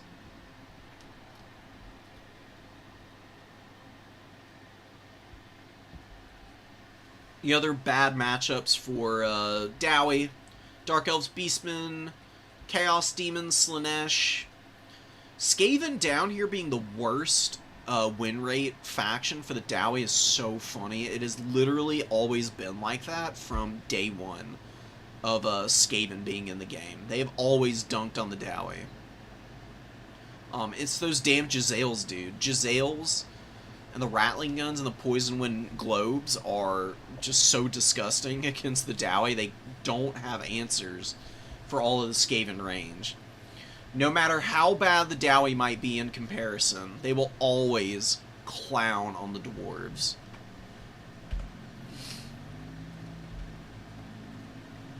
I don't even know if that's lore friendly per se. I always got the feeling that in the lore, the Dowie are actually very competent at killing the Skaven. But in the fantasy video game, dude, it's just a hopeless scrap. Against the Warriors of Chaos, Dowie are gonna have a hard time. Warriors can throw out some really bizarre builds that can keep you on your toes. They can do all kinds of, they can do like warrior wall strategies. They can go for like Knights of Immolation Air Force dominance, and like Searing Torrent your stuff and Alpha Strike it with like terror-causing units. There's actually a fair number of them that you can get fairly cheaply for the Warriors of Chaos. I actually really like cockatrices for this matchup. Like one cockatrice to control the skies, and terror bomb Dowie positions. It's not a very common pick, but I've seen it do pretty well. It's also good against Iron Drakes. Cockatrices with their big AP values actually do good damage to the Iron Drake weapon teams.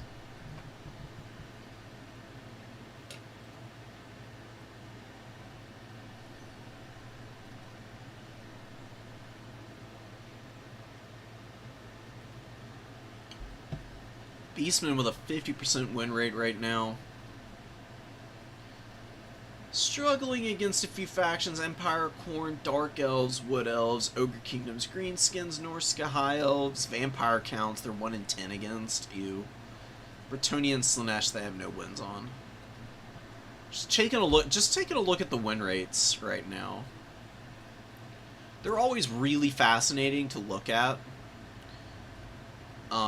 Because they fluctuate fairly regularly.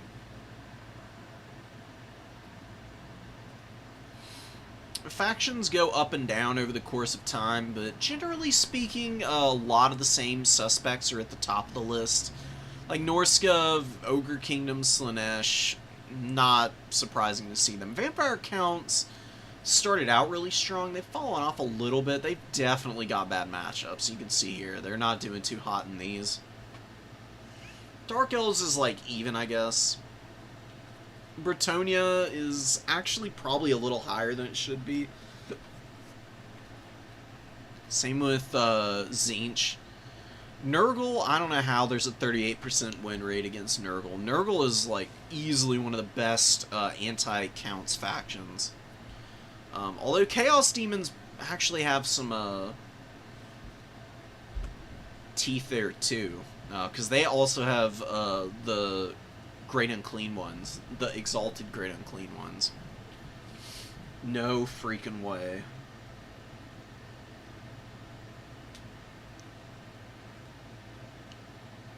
Alright, well, there's another Lord that can do the terror bombing. Azazel's really good against the Dowie because he's a lot like Valkia. In what exactly he does that's so good against the dwarves. He controls the air, and he's fairly good at sniping characters and has good, like, you know, abilities or blah blah blah, whatever. Like, for Valkia, it's Sleipnir. For Azazel, it's stuff like Hysterical Frenzy, Pavane, Acquiescence. I'm surprised Acquiescence isn't in here. Acquiescence to lower melee defense for Dowie units is really damn good, especially for like Slaanesh and Warriors of Chaos units to take advantage of, because they are really heavy metal. Devastating Flanker can be added onto some of the units that you bring as the Warriors of Chaos by giving them the marks. And I really like the Sibilant Slaughtercade. ROR. It's a Chariot. It doesn't have AP, but it is incredibly fast. Has Soul Hunters, which charges based off kills. And just does really good damage. Plus has Poison. I've seen it do a lot of work in several matchups. It's a fun unit. And you could use Acquiescence to like lower the Dowie melee defense and allow the Slaughtercade to farm these guys a little bit more. Hysterical Frenzy will be pretty good though. I mean, it's a buff spell. They're usually fine and cost effective as long as your opponent doesn't run away. Bring me death. Word. The only thing you can do to avoid Hysterical Frenzy is disengage, and the Dowie have a hard time doing that, so I guess this is probably one of the few matchups where I would say it's going to be at its peak efficiency. I guess that's why Random Cuban is utilizing it here. Ekron's Miners moving up, lots of Miners, Dwarf Warriors, obviously. You got Thunders in the back, one great weapon, and then Pete Gateguard gonna go hide in the trees for a little while. Master Engineer, Thane, and Ungrim. We already mentioned Azazel, and there's triple Khorne Chosen, which is so funny to see, man. There's nothing really to threaten them other than Thunderers.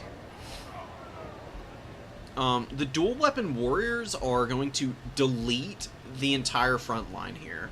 The Pete Gateguard are way too far away to fight these guys anytime soon. And even in the head-to-head, I do believe that the Chosen of Khorne will do respectable damage in return. I mean, I'm pretty sure the Pete Gateguard win no matter what, but it won't be easy. Artillery just annihilating the poor Dowie. Each shot just decimating a formation. Follow-up shot coming in. Dowie reforming ranks just to get dunked on again. Thunder has already lost 20 models, and the Soul is almost a third of the way to paying for itself. Actually is a third of the way into paying for itself. Oh my god. This thing is going crazy right now. 720 value on it. Dowie bunkering up a little bit. No cannon is really surprising from Kitty. I think Kitty might be a little paralyzed by what they're seeing here, honestly. I mean, this is not really a build that you're going to see from most people. Triple Chosen is really deep into a commitment on elites. Most people aren't going to be that brave, and I do kind of understand bringing the build that Kitty has. It's fairly resilient to any mobility. Has a decent amount of punching power for any Marauder Horsemen that might come in. Just by having one Thunderer to, like, kind of keep them off of the relevant units. Can't help but feel like maybe a little bit more firepower that was what was really important to have here that just isn't available. Azazel's getting some good value. He's just kind of bullying Ungrim right now. Ungrim is not very effective against Azazel. He's an anti-large character. He's got good melee attack. He can hit Azazel. Azazel has 55 melee defense, which is really damn good. I mean, about as high as it's going to get for character. I think Archeon has 60. Maybe there's one other person who can equal that. Oh, Sartorial, I think, has 56. That's about it, though.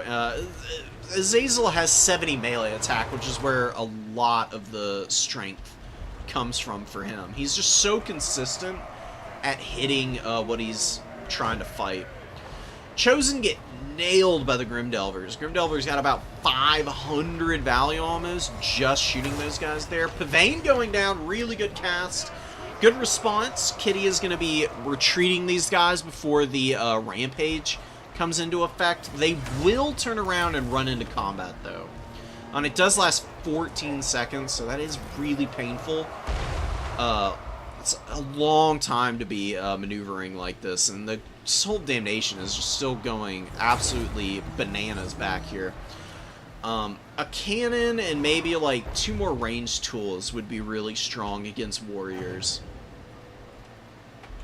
No, the enemy has slain our lord. Because the thing about a cannon could quickly get in range and kill the Soul of Damnation. And then you could probably try and shoot down the Chosen with it as well. Dowie cannons are very multifunctional. It's very rare that they're going to let you down on cost efficiency.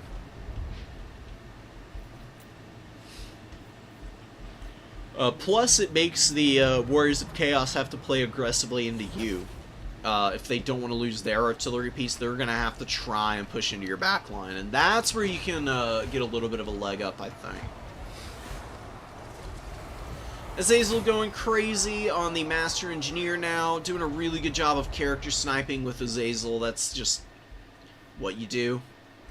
It's what he's best at, and always will be best at. No Demon Blade means the Terror routes will be a little less likely, but you can see a couple dropping here. He's still very much able to kind of bully people around. Gorby's Chariot coming in. What kind of damage did this just do? It's just a minor. That's not very representative of any kind of efficient performance from it.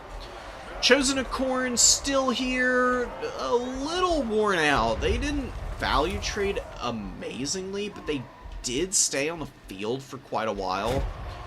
And they've been such a big problem for the Dwarves that it's allowed the Soul of Damnation to make up for lacking performance there and just dish on every Dwarven unit that it wants to shoot at. Thane is looking like it'll be the next target for Azazel. He's just sizing up an opportunity. A little bit of wasted ammo on these routing units. I would just leave them be now. Especially the Grimdelvers. They're so beat up that it's going to take them forever to rout off the field, and they are not rallying. They don't have the leadership for it, I don't think. Lord is dead, damage by artillery, damage sustained is higher than base value. Friends routing, so 2 of those debuffs will wear off, but they'll still be down, like, to a -10. So one of the best Dowie counterpunch units is going to be unfunctional for probably the remainder of the game. By the time they've run off the field going this way, we'll probably be at about 1,000 tickets for the Warriors of Chaos. Bit of a whiff there, but Chaos Chosen in position. Gonna shred the Dwarf Warriors. Great shot falling in from the sky and hammering these poor little warriors, man. Popping Soul Devourer being activated by something getting within 200 meters range. Not sure what exactly, but it does raise the reload skill temporarily. Hit the Giant Slayers with the last few shots would be the only note here, and I think Random Cuban can walk away with this from here. Good damage going down to the Peak Gate Guard. They are trying to avoid the Chosen, but they get rampaged into them with Pavane. It should be pretty easy cleanup for the Khorne Chosen. You can see the damage that they do, man. They are so good at chewing through infantry of many, many different varieties. Peak Gate Guard are about as tough as it gets for them to handle, but once those Peak Gate Guard are exhausted, that's where the armor piercing on these guys becomes better, because their base weapon strength is actually able to punch through the 75 armor on the Peak Gate Guard once they're tired there. Gorebeast, this is why I hate Gorebeast Chariots. I don't like the way they collapse into combat. It just does not feel impactful at all. Maybe there's like, maybe they should just give this unit more entities, and then they can be like an AP unit that charges into combat through the front of stuff. I don't even know what niche they need to occupy. They're just so awkward to use. It's the poor speed. They have really bad charge speed too. Forsaken fighting Dwarf Warrior great weapons over here. Azazel trying to stay away from Ungrim. Ungrim has rallied. He took a little bit of time off, slept it off, and now he's back out, rocking up to the number 3 here. Looking to get the Dowie back in this game, but it's going to be an uphill climb, dude. Soul of Damnation's out of ammo on some of that immediately at 3,200 value, doubling its cost. The Chosen here is continuing to do some significant damage after the Giant Slayers now.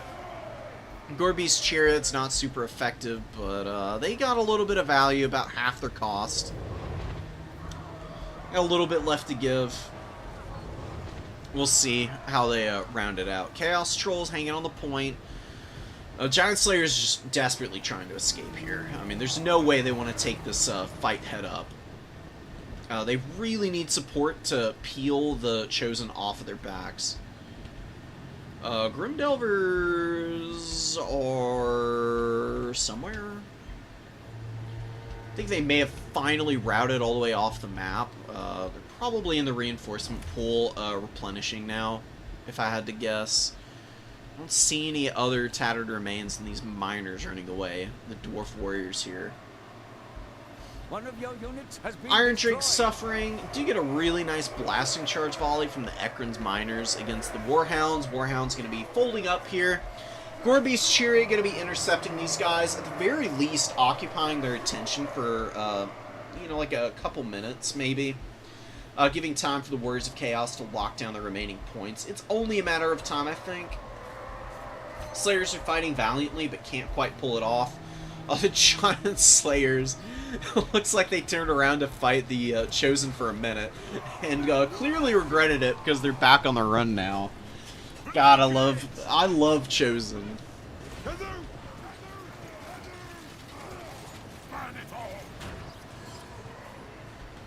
Like I said, Chosen are a bit of a risky pick. They have a tendency to downtrade at times, just because they're so costly. Aspiring Champions are definitely the more consistent elite option. These guys have great armor and shields, and just good steady damage output against Chaff does allow them more often than not to pay off for themselves without too many problems. Thane is going to be running as Hazel comes in.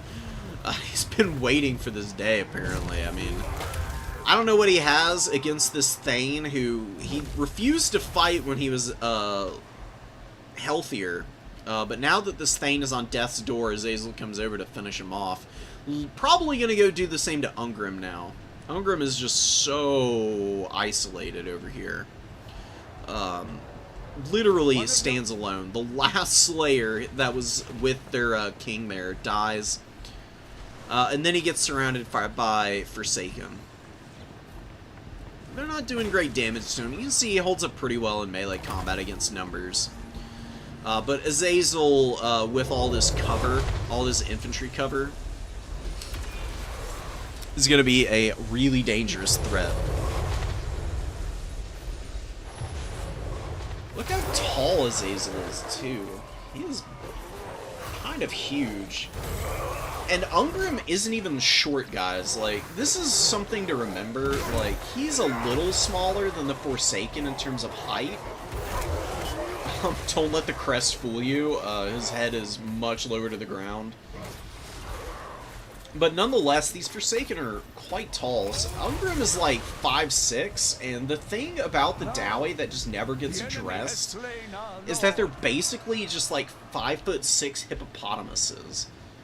Like, they may be stout and chunky looking, but they're literally just all muscle. They're an absolute nightmarishly difficult bunch to fight, I imagine. As a result, man.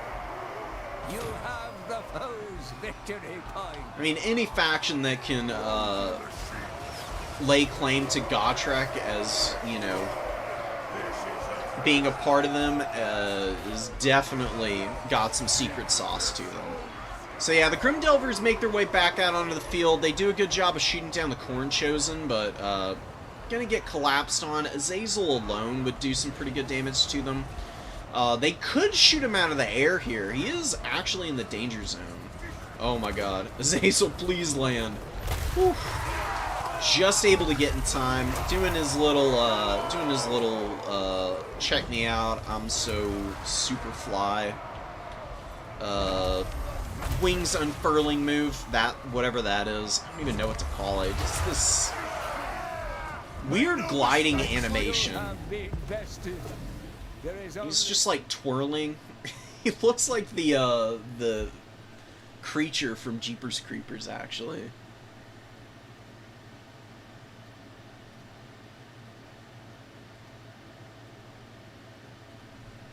Oh, RIP Moonlander disconnected. Their Ethernet cable went out. That's so unfortunate. I was wondering where they were. I could have sworn they did really well in bracket. I guess they did, and they just got screwed by that. Chosen were all fairly solid. They all got close to 1,000 value at the very least. This one got 1,900. And they didn't have any healing support, so you know their performance is a little bit down, but they held the line really well and definitely let Random Cuban develop out all of the other tools onto the field with a minimum of wait time, since everything was so affordable, right? Like, you just pump out the trolls, pump out all the Forsaken to rush up and support your elite center. And the Soul of Damnation did a great job. I mean, 3,200 value on it is gross. You get like 700 gold from unsummoning it too. That's like 4,000 value on the Soul of Damnation, which is just vile. There's not a lot you're going to be able to do if it's farming you for that much value.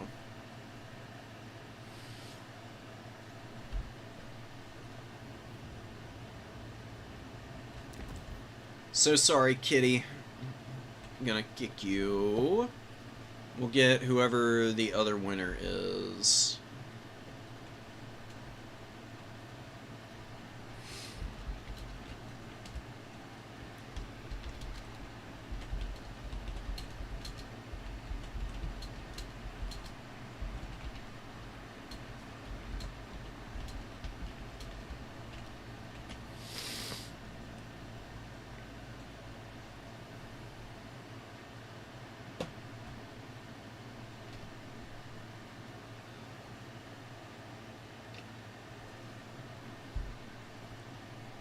Kitty was just unfortunate that last game. That was just a little bit of build roulette.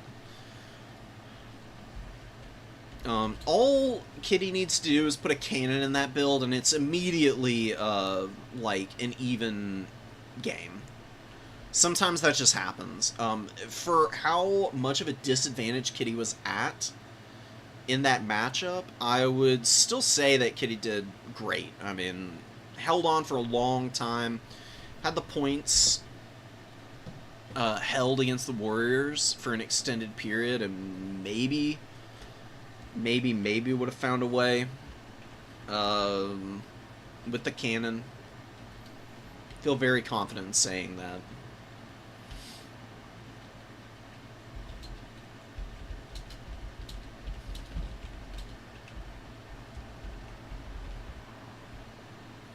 Who won on the other side of bracket? That game might not be over yet. That semis match went by fairly quick. Oh, actually, never mind. We've already got our answer. Sven, get back in here. Another live game on stream.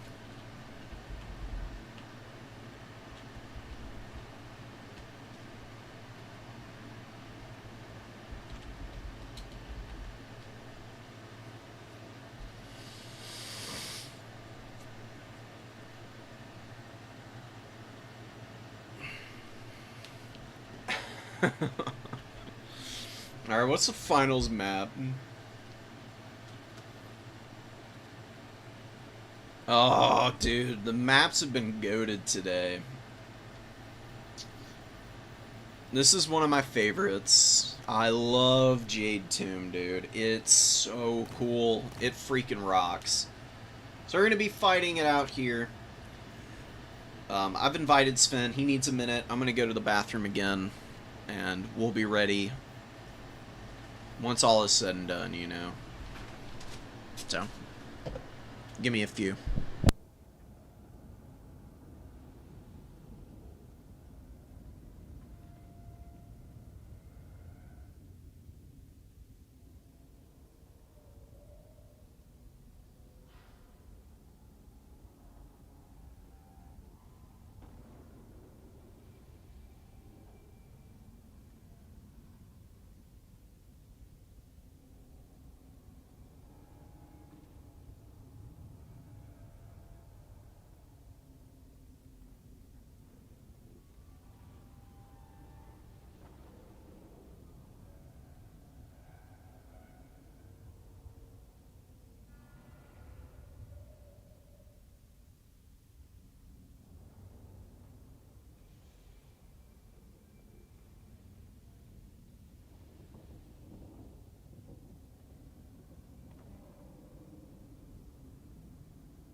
Okay.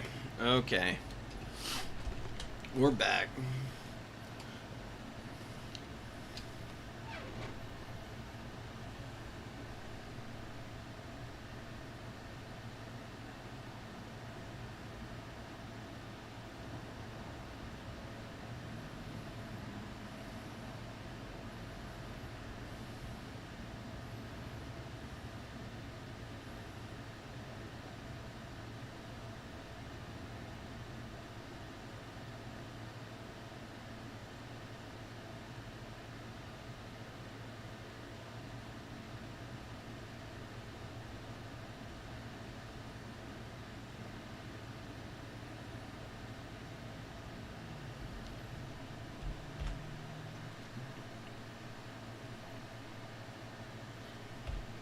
Alright.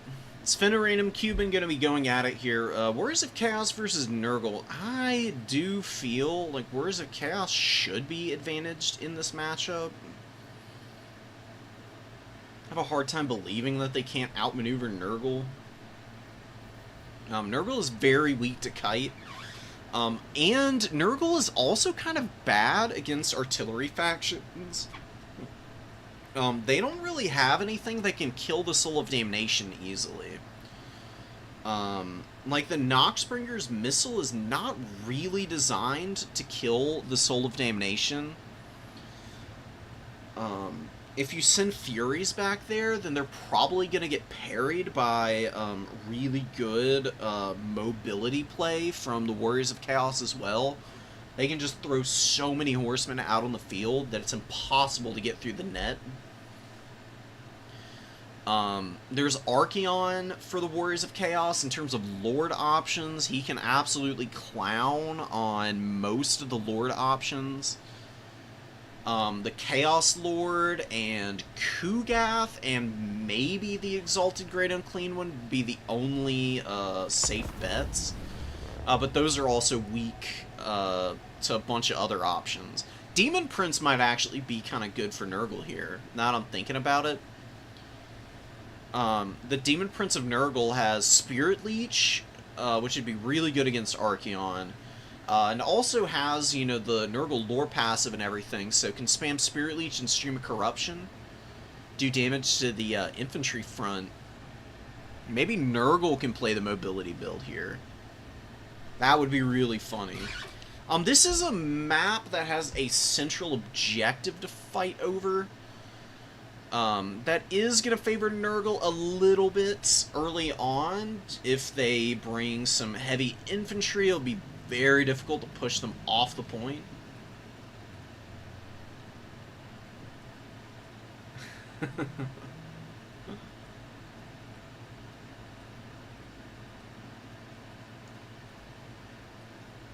Damn, the music vibes are immaculate.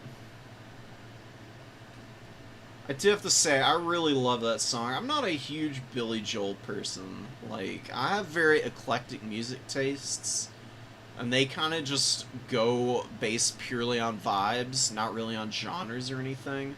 That's definitely a song that I vibe with.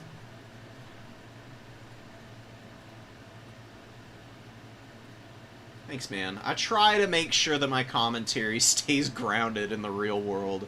I can definitely get off and running on tangents. I'm glad it was up to snuff.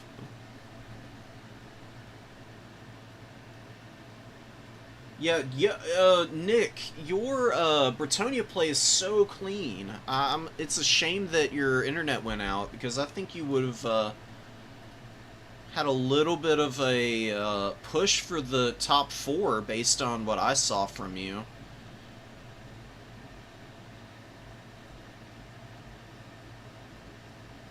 You lost round 1. These other 2 losses, they're not...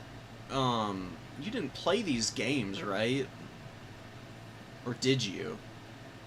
Because I'm pretty sure your internet went out against Do Your Lines, so you got forfeited 2 out of the 5 games. I think you could have had a push for semis, which is really impressive because this is your first tournament, yeah. Might be his only song. I know like 2 other Billy Joel songs. It's oh damn, do I? I don't even know if I do.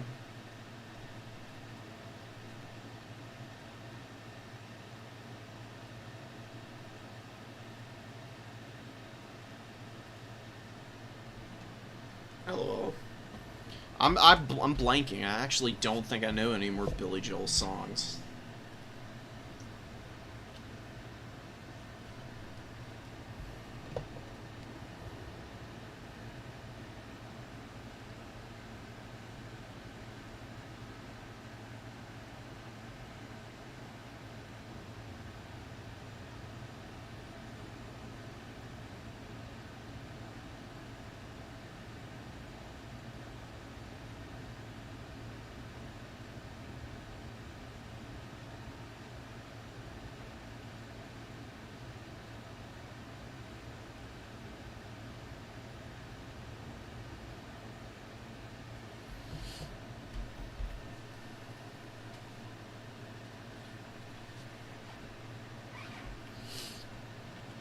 Sven ready? I'm gonna message him.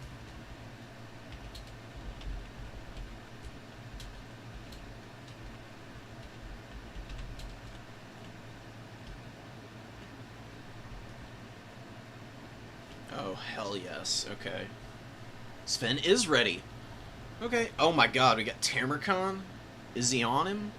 No, he's not. He's on foot. Okay, that's fine, though. Tamarcon's still really cool, even when he's on foot. Boobalos is kind of a meme, honestly. The Toad Dragon is a very funky unit. It can definitely perform at times, but it's stupid expensive, so going with Tammy on foot is the much safer, cost-effective bet.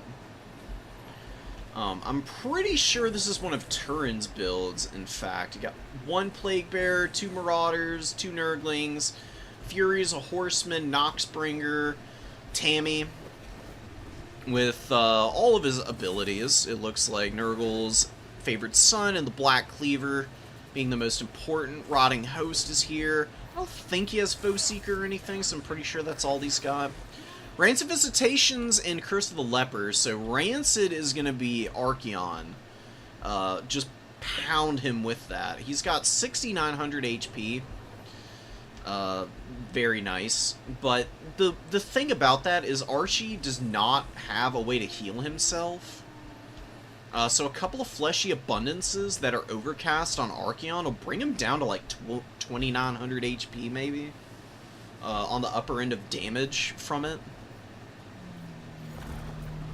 Because this upgraded lasts 20 seconds, 66 to 133, split the difference between that, it's, you know, like 90-something damage for each tick, so for 20 seconds, 1,800 HP, give or take. That's definitely gonna bring Archeon pretty low pretty fast. And then you just need, like, 1 good engagement with Tamarcon. He's really not that slow, he's got 55 foot speed. Archie obviously has 94, but yeah, it's a big disparity, but Aeson will be a much more manageable task for Tamarcon to catch. And Aeson only has 66 speed. Combine that with the Noxbringer being able to chase that thing, and we might see Aeson falling pretty quick here. It really depends on how Nurgle and Sven play this. Javelins chunking the Nurglings. 1,400 HP, all said and gone in the blink of an eye there. Throwing axes need to be really careful here. There's only one. You definitely don't want to lose it early. Playing back and just hanging on to the point with your cavalry, your skirmish cav, and your infantry with the Furies to threaten any hard commits is probably the best move here.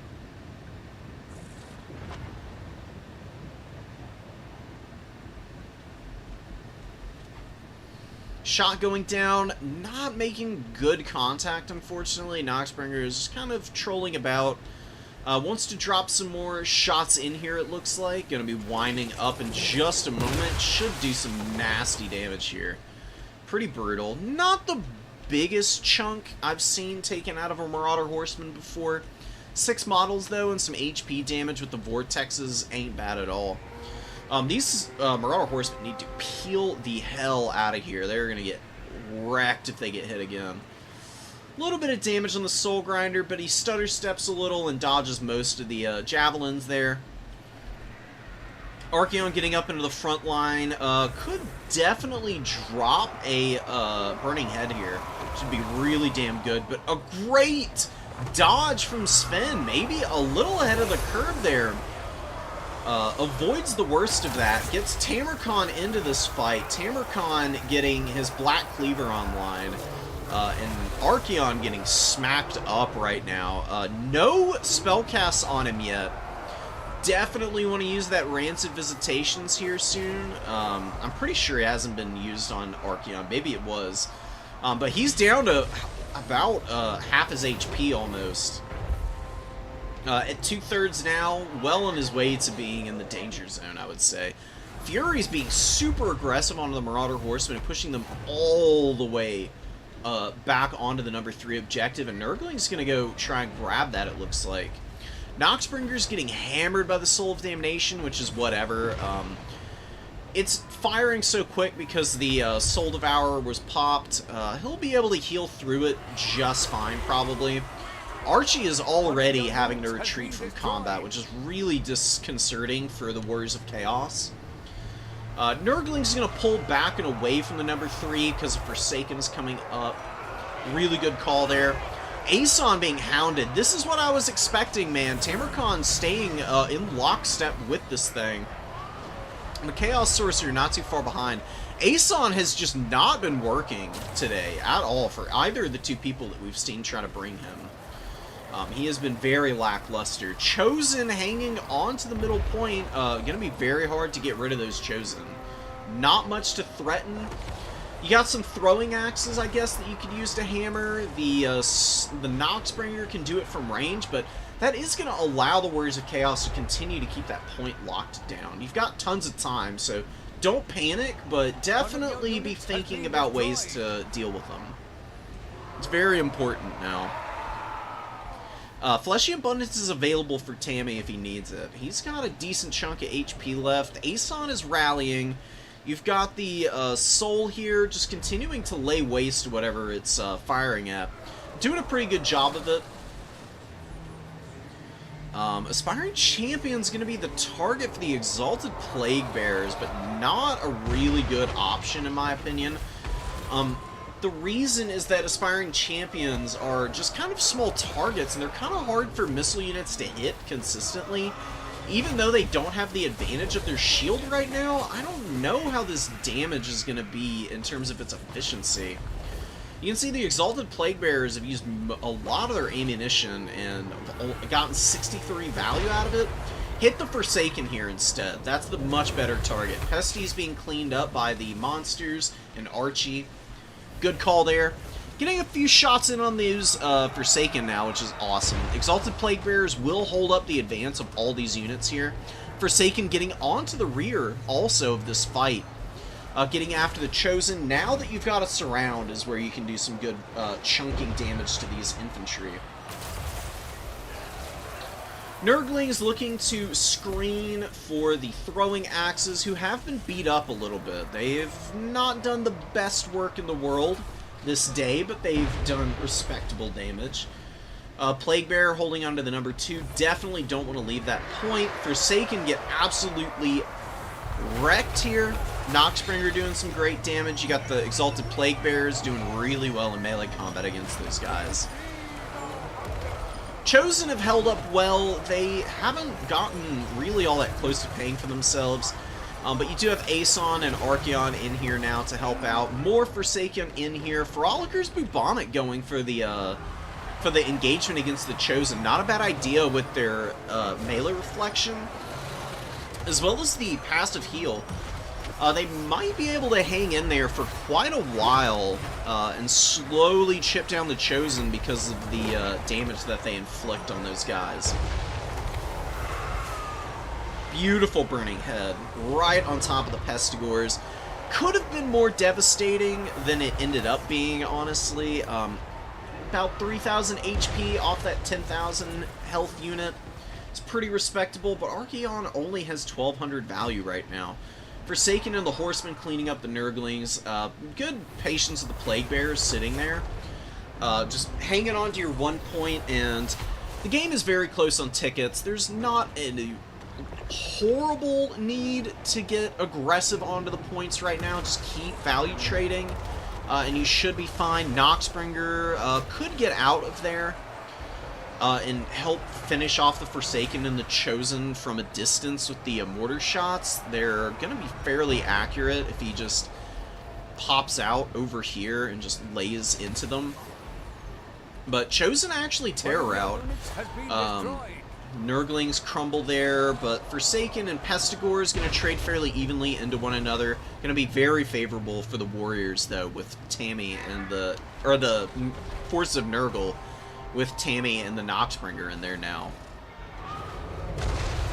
More shots from the Soul of Damnation hammering the infantry, but not nearly as efficient as that Dowie game. The formations are just more loose for the Nurgle forces, right? And that can make a big difference for cannon performance. Soul of Damnation likes tightly packed ranks to hammer into. Pesties are a little too loose for maximum damage. Hitting something like these bunched up Plague Bearers would be better. Shooting the Horsemen has worked out alright, but still hasn't been incredible value. 2 Pesties fighting the Forsaken. This Forsaken unit being attacked by the Exalted Plague Bearers, who are doing some really nice damage, continuing to hold up the progress of the Warriors of Chaos forces. Another... excuse me, guys. Another burning head going down on the Plague Bearers, chunking their HP a little bit, but nothing too serious. A little bit of roasty toasty damage on the Pesties. One of them does break here. I don't know. Yeah, the contact effect helping break the leadership a little bit.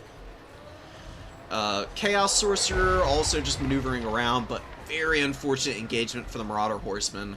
Furies get in on them with some Pestigores underneath, and they are ruined here, looking very, very, very beleaguered. Me pulling back. Pesties tear out. Tamarcon has just been a nightmare for Archaon. Archaon cannot sit in any engagement for any amount of time, and that is a gross overcast. Rancid Visitations on Archaon. He might very well break. His leadership is damn good, but he's going to be down to maybe 900 HP when this is over with. Looking like it's even high rolling a little bit on the damage. And Archaon down to 700 health. And he gets engaged. Tamarcon finds a way in, but very lucky that the Blood Beasts and the Hellstriders arrive. Very good timing on them coming in here to buffer. Furies need to help Tamarcon out. They'd be very strong against the Blood Beasts and the Hellstriders there. But it looks like they want to try and finish Archie. Is Tamarcon going to be okay? It looks like it, and a well-timed shot from the Noxbringer going to be one of the reasons why. Oh, there it is. It's right next to the fight. Nails the Hellstriders. Blood Beasts move over, and they're going to try and finish the Noxbringer. It's got 2,300 HP left. Should be able to hang in. These Exalted Plague Bearers have been a nuisance, to say the least.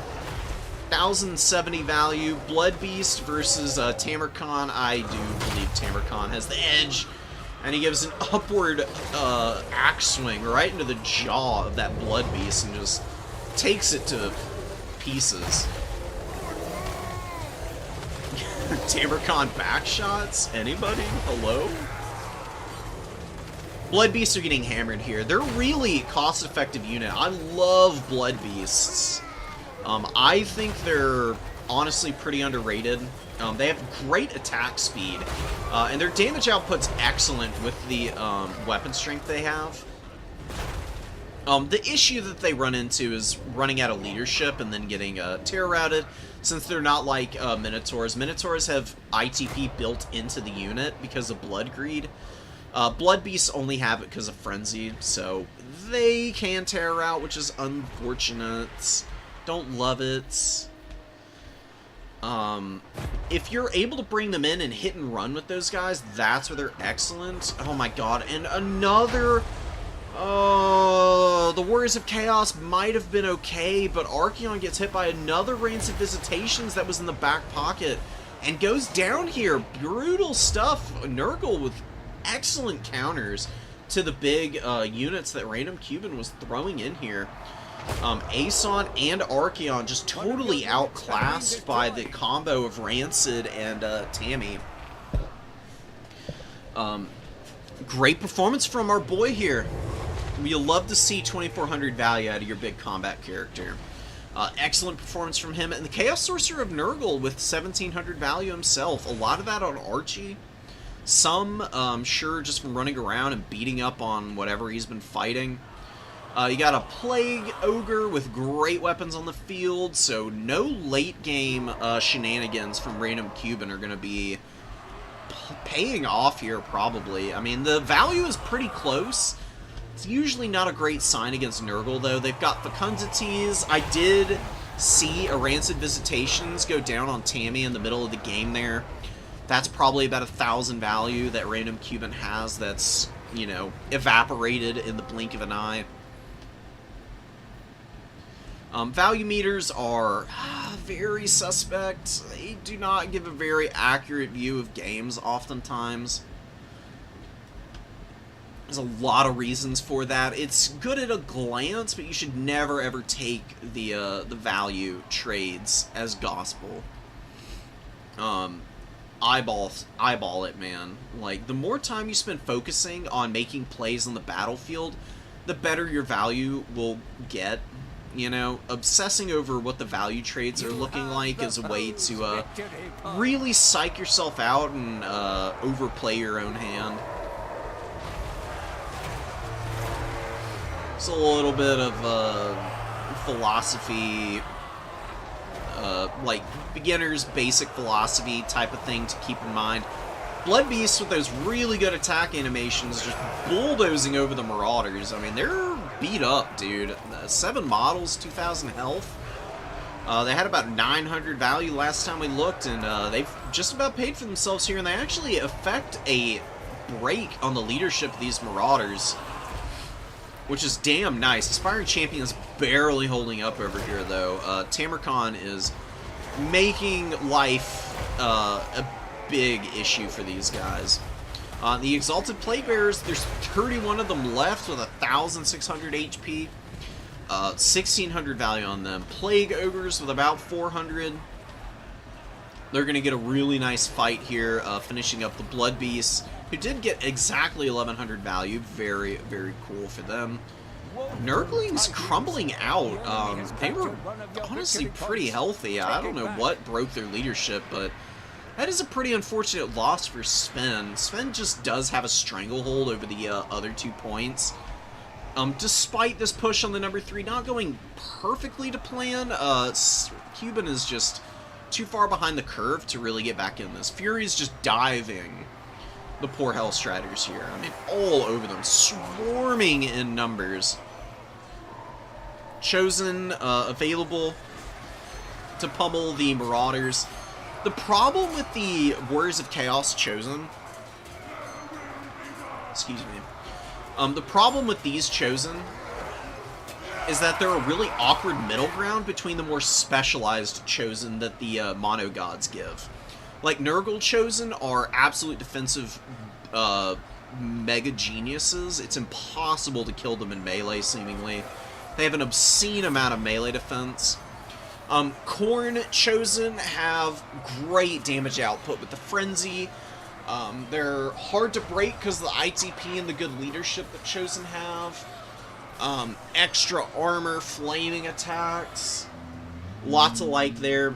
The Warriors of Chaos Chosen are just like there. They're an elite unit with solid overall stats, but they don't really specialize in anything or do anything all that great.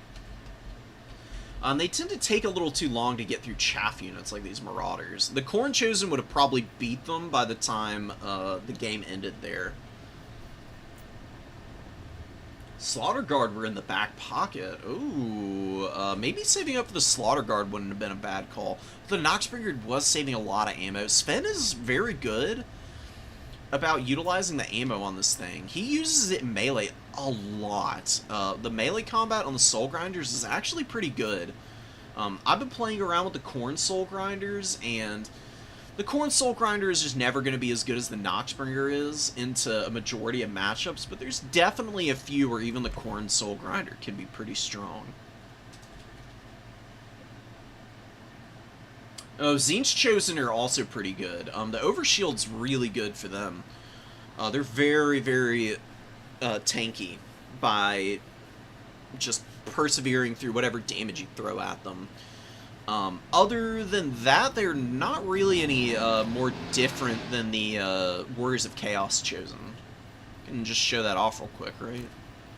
Oh, I can't do it because I'm not hosting the lobby. Really, really well played by Sven. A huge turning win.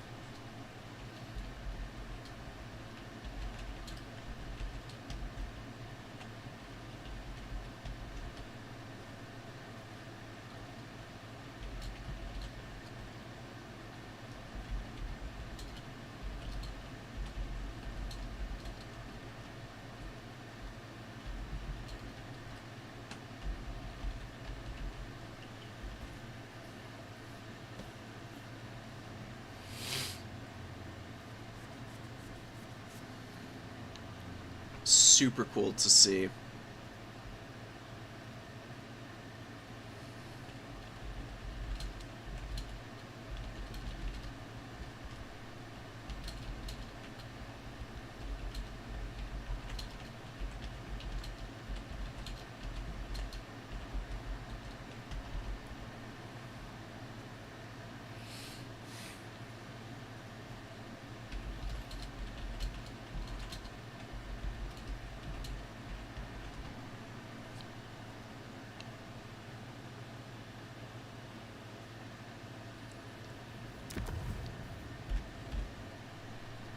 Sven, you're gonna have to take your Nurgle onto the advanced player tournaments now, brother. I mean, you're gonna have to show us some business.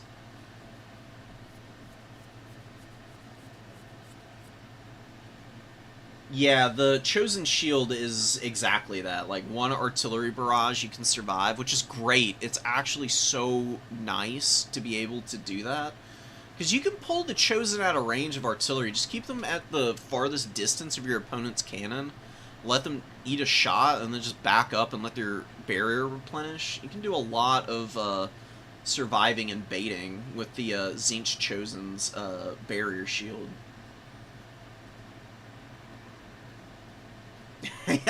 That's a good way to put it, Meaty. Big stocks. Nurgle stocks on the rise, folks.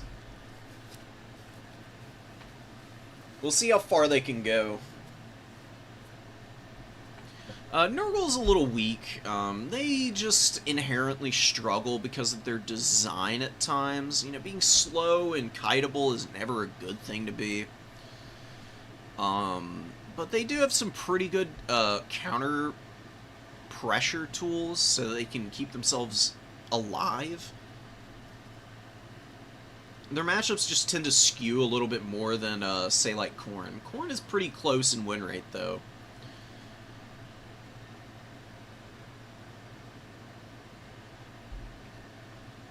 All of the mono Chaos factions require finesse. It's just that Slaaneash's design is a lot more favorable. The Slaaneash mark is crazy strong, like way better than the other marks are, by far. It's a little bit annoying, you know? But I will say that despite being built a little different in an unfair way, CA has done a good job of balancing Slaaneash finally. They're at 57 or 56%. I know that quite a few people have been playing them to get the sample size we have. I think it's fairly representative of the power level of the faction now.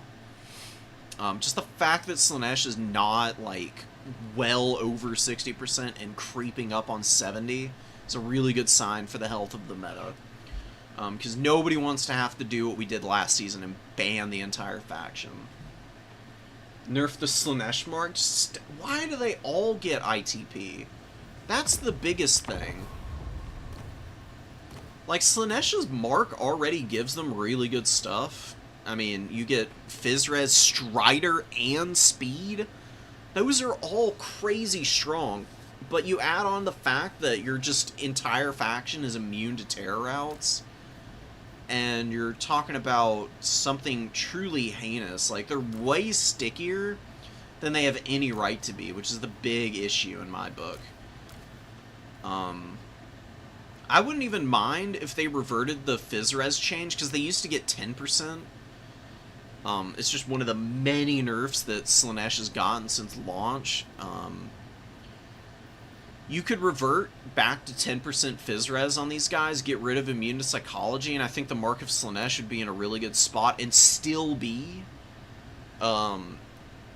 maybe arguably rivaling Khorne's mark at that point for which one is better.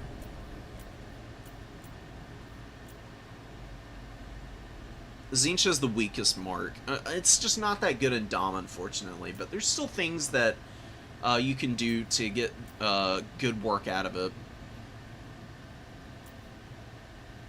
What do we want to see here? You know what? We haven't really seen a lot of Chaos Dwarves.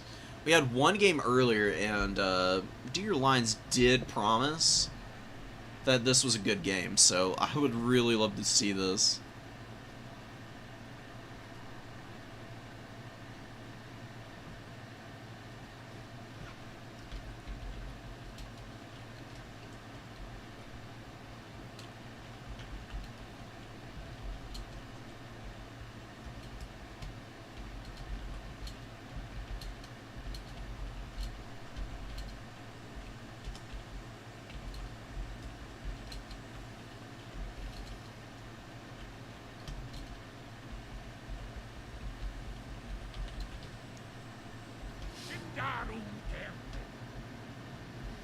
Astrogoth rocking in here, you know, just, using Hellhammer. I thought he was going to be throwing down a Flamestorm. That's usually what he's going for.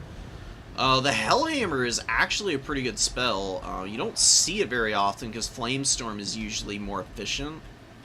It does crazy damage when it's just regular or Overcast.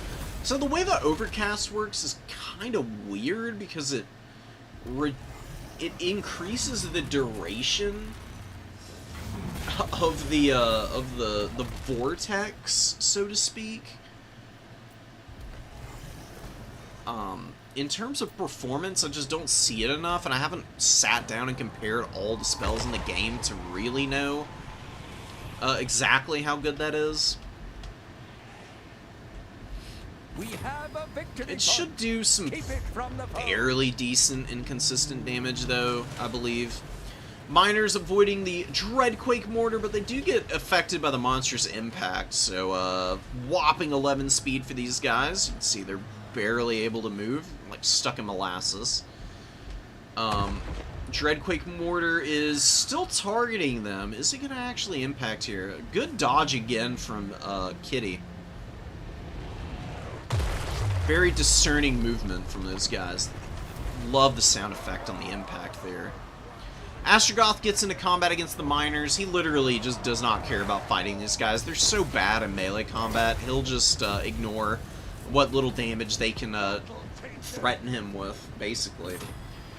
Dowie Warriors are moving in. We did get a really good target there from the Dreadquake, but again, it is going to be missing. That's just kind of part and parcel of this thing. Early on in games, people are often paying a lot of attention to where you're targeting your artillery. Now that there's an Iron Demon on the field, this might be where Lines is able to find a little bit of success, but Dowie Cannon comes out and already doing some good damage to that Iron Demon. Down about 1,000 value. More dodges with the Miners. Super super good maneuvering. Just consistently staying away from any damage that the Dreadquake can throw out. It does look like the Dowie might be getting hit here, although, oh my god, another good dodge, I think. Is it? Oh no, this is almost on the mark. Oh my goodness. Just right in front of him. Still does some good damage with the Aftershock. I mean, you can see how impactful the Dreadquake is if it actually hits shots. That was a near miss, and it still took half the HP off these guys. When the Dreadquake actually makes contact, it will one-shot certain types of units. Oh my god, the miners, man. One side of the formation just disappears in fire and fury. Still alive, and now it's hammering time. We'll see if the hammers can make some kind of impact here. You got the Kadai Fireborn coming in, going after the Thane, and the Dragon Slayer is going to be really good against those Kadai, actually. I'm going to be very careful of that. Another Dreadquake whiff. It's been so inaccurate this game.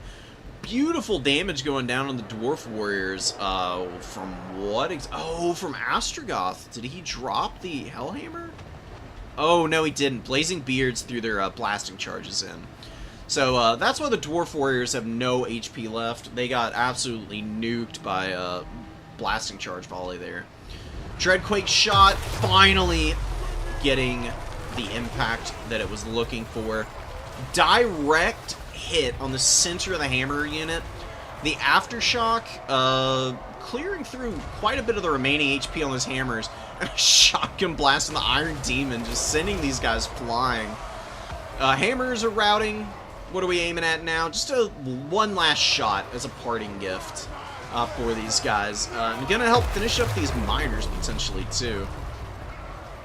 A little bit of Aftershock damage on all these fellows. Blunderbuss is getting some good work in, also.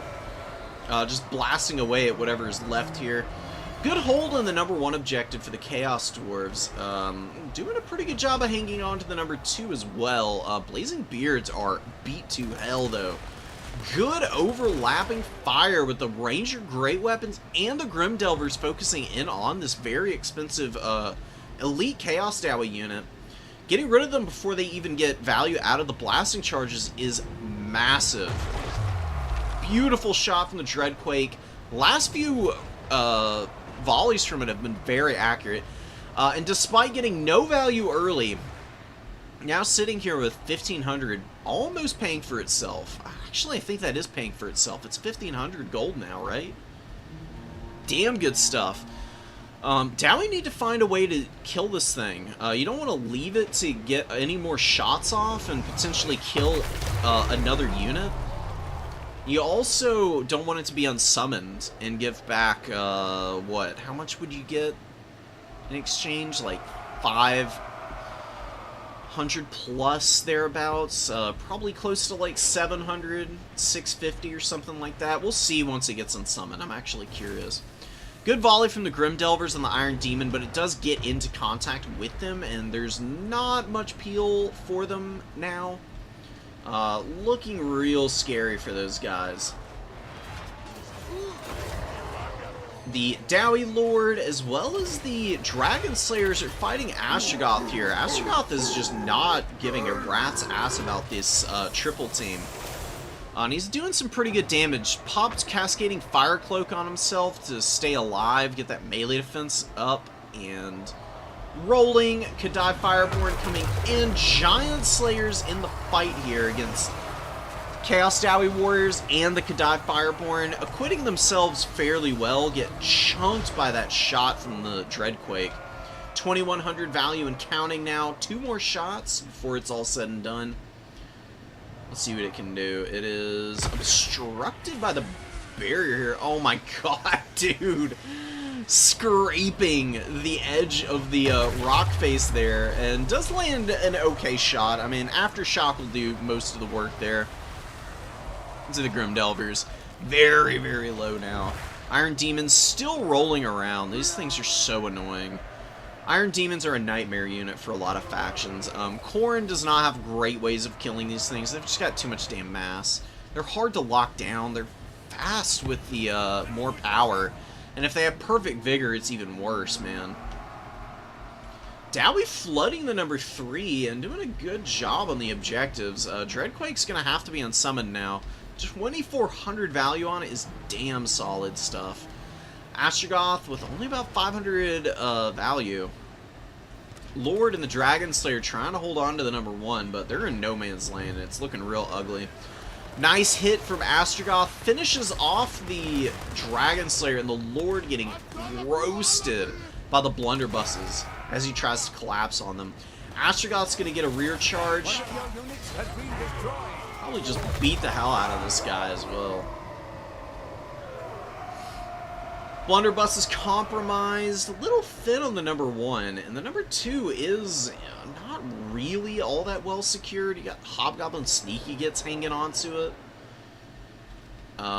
We'll see about this. I don't know. I'm not 100% sold on the Dowie winning this, or on the Chaos Dowie winning this. Oh, the Brotherhood of Grimnir is in here. Oh no, Astrogoth is getting killed now. Oh my god, the Brotherhood of Grimnir killing Astrogoth would be a disaster. The Chaos Dowie are a very flimsy leadership faction. Like, a lot of these Hobgoblins are going to be on death's door in terms of leadership. With their Lord going down and the blunderbusses break, the Hobgoblin Wolf Raiders can't really scrap against any of this stuff here. It's going to be a cap on the number 1 for the Dowie. Number 2 looks a lot more secure, though. Giant Slayer coming up. We got Miners moving in, and a Slayer unit going to be waddling for ages trying to get out here. What is this, a Death Shriek? Oh, a Magma Cannon. Very rare Magma Cannon sighting. You don't see them too often anymore. I mean, they do good damage. We'll see what it can do against the Brotherhood of Grimnir. I believe that's what they're targeting. Yeah, it is. First shot coming in, gets a really nice impact against these guys. That Vortex is going to do some pretty juicy damage considering they have no armor, and as a result... Oh, well, this is all armor-piercing Vortex damage. Thought this was 4 base Vortex and 8 AP. I don't know when it got changed. But anyways, I mean, they wouldn't be avoiding the damage no matter what, but... on 32 models, Vortex damage can actually be pretty impactful. It spreads out the HP damage very nicely, which often leaves these units very vulnerable to follow-up attacks. Like, these Hobgoblin Wolf Raiders would be very well suited for finishing off the Brotherhood of Grimnir here. But the Grimdelver's in position and actually getting a volley off and stuffing up the momentum of the Hobgoblin Wolf Raiders for a moment there. More Magma Cannons going down on the Giant Slayers. You get nailed. Point blank shot, like right onto the middle of the unit, man. How much value does it have now? Almost paying for itself already. Almost 1,000 value on that Magma Cannon in just a couple of hits.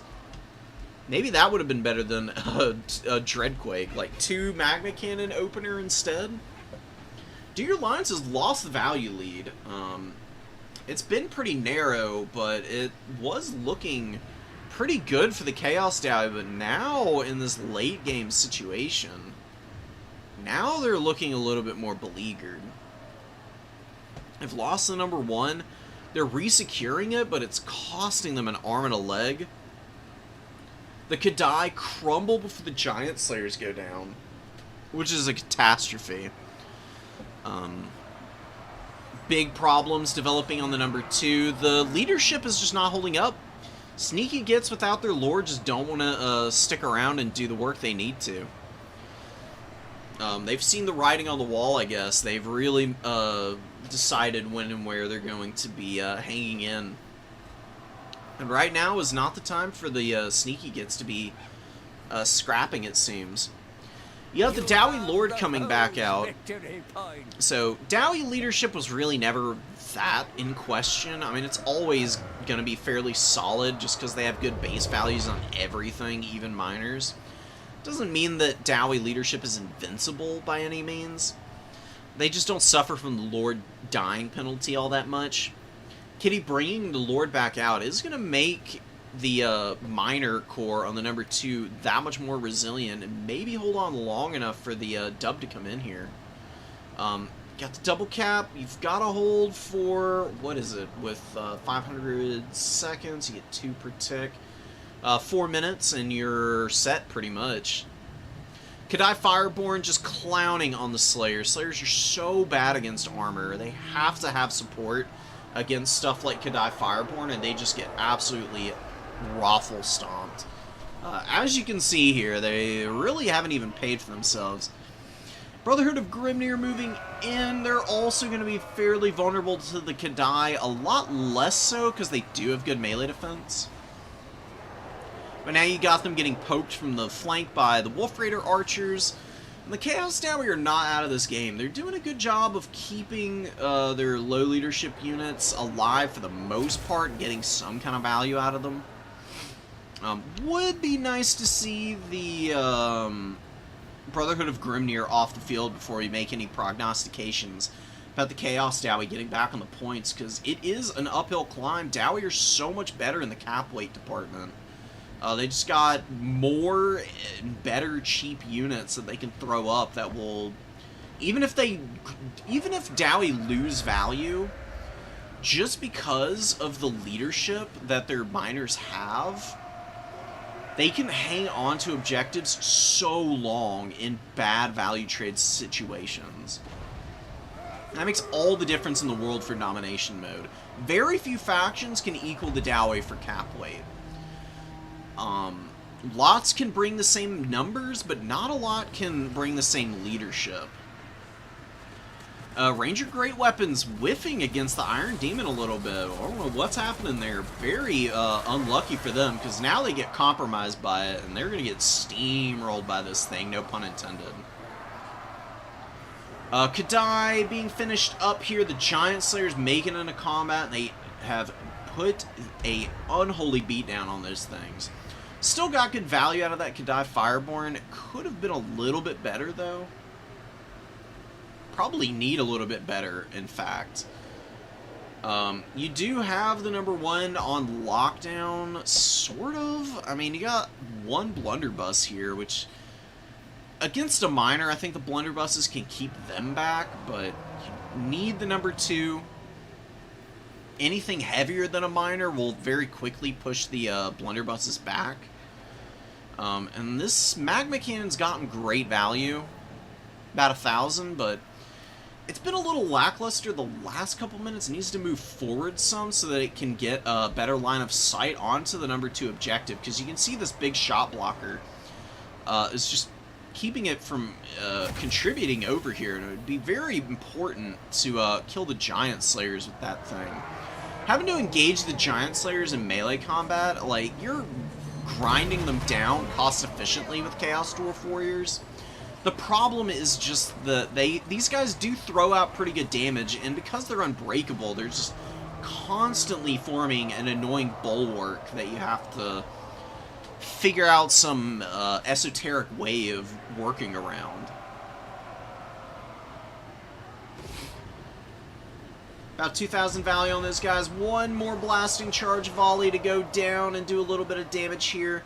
Dowie actually hanging on to the point. The Ranger Great Weapons once again online to hit the Iron Demon, which immediately decides it's going to go and try and run over these guys. Taking a decent amount of damage on the way in. They just have such a huge health pool. I think that's the big thing about it. 7,500 is a lot to do against an unbreakable unit that's only a little bit more than 1,000 gold for what it's got right now. You have been bested. There is only defeat. What a scrappy game from Kitty, dude. That is really freaking impressive. Kitty is actually able to win against a really decent Dreadquake Mortar. But see, here's the thing. The Dreadquake Mortar got 2,400. The next game that Kitty was in was the game against the Warriors of Chaos, and the Soul of Damnation got 3,200 value. And then we saw some serious work put in by infantry. The infantry here for the Chaos Dwarves was very mediocre. Really didn't perform well at all. You probably just go for the shielded Chaos Dowie warriors, not the great weapons, but the shielded guys. Blazing Beards need to get their blasting charges off for them to really get their value. I like the Kadai, I like the Iron Demon. It's a lot of Wolf Raiders, man. You're going for aggressive backfield dives as you bring all these guys. I don't really think that's the strength into the Dwarves. Dwarves are very good at protecting their back lines. Their missile units are deceptively tanky. You really don't want to be scrapping in the backfield of the Dwarves too often. Just committing to another Kadai Fireborn, I think, would be better. You just need infantry clear. And I like the Iron Demon, but I like Kadai Fireborn a little bit more. They're a little bit more sustainable. They're still really fast. They can just absolutely clown on stuff as long as they've got a little bit of HP, since they're effectively unbreakable until they're below half health. They've got a lot of business that they can put down. Oh yeah, Khorne gets -5 melee defense too. Oof. It's true. Yeah, send me your replays, Dan. That last replay is going to be it for today, but I will be back tomorrow at 1 p.m. Check it out. I'm actually, you know what, give me a sec.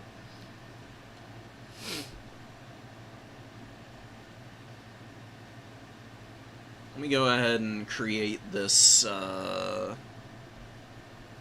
stream.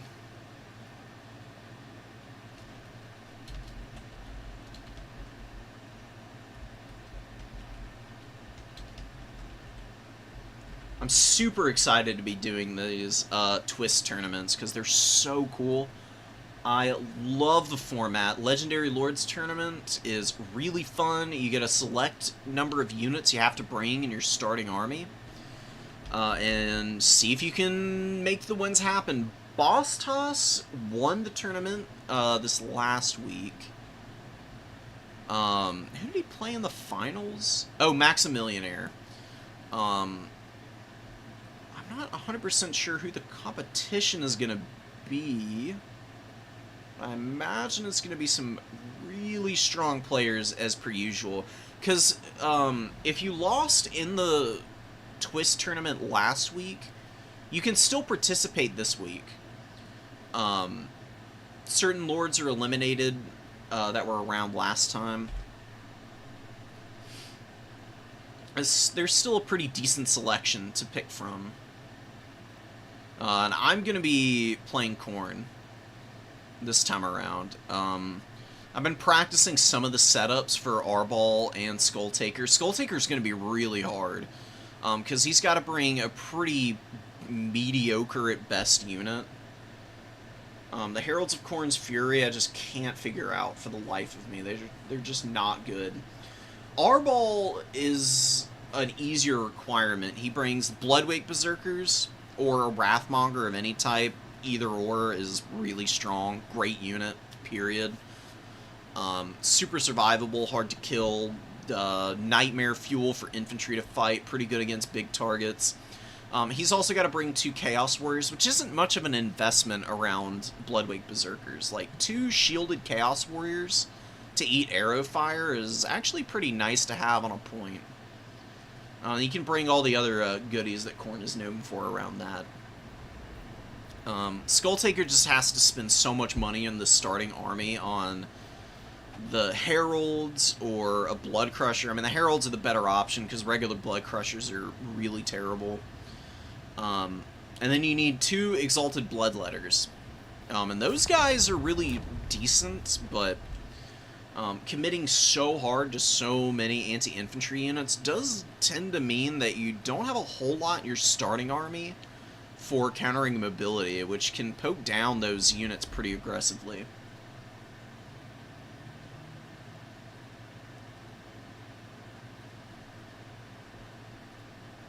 Here we go. So I just finished this. just made this, so I'll just drop the link here. This is the tournament for tomorrow. I'll go and, obviously, it'll be pasted around. I'll be sure to market it tomorrow. Before we kick it off, it's going to be really fun. I may stream later tonight to do some more practice. I've been planning for tomorrow, bro. I'm determined to try and bring Corrin a little bit of glory tomorrow. It's going to be kind of hard. I would have really preferred to have Valkia, personally. She's, like, my favorite lord by far. She's really damn strong. Fortunately, she got eliminated last tournament, so I'm gonna have to go with we're gonna have to go with Skulltaker or Arbol. They're both really decent, but not usually the ones that I'm super excited to play.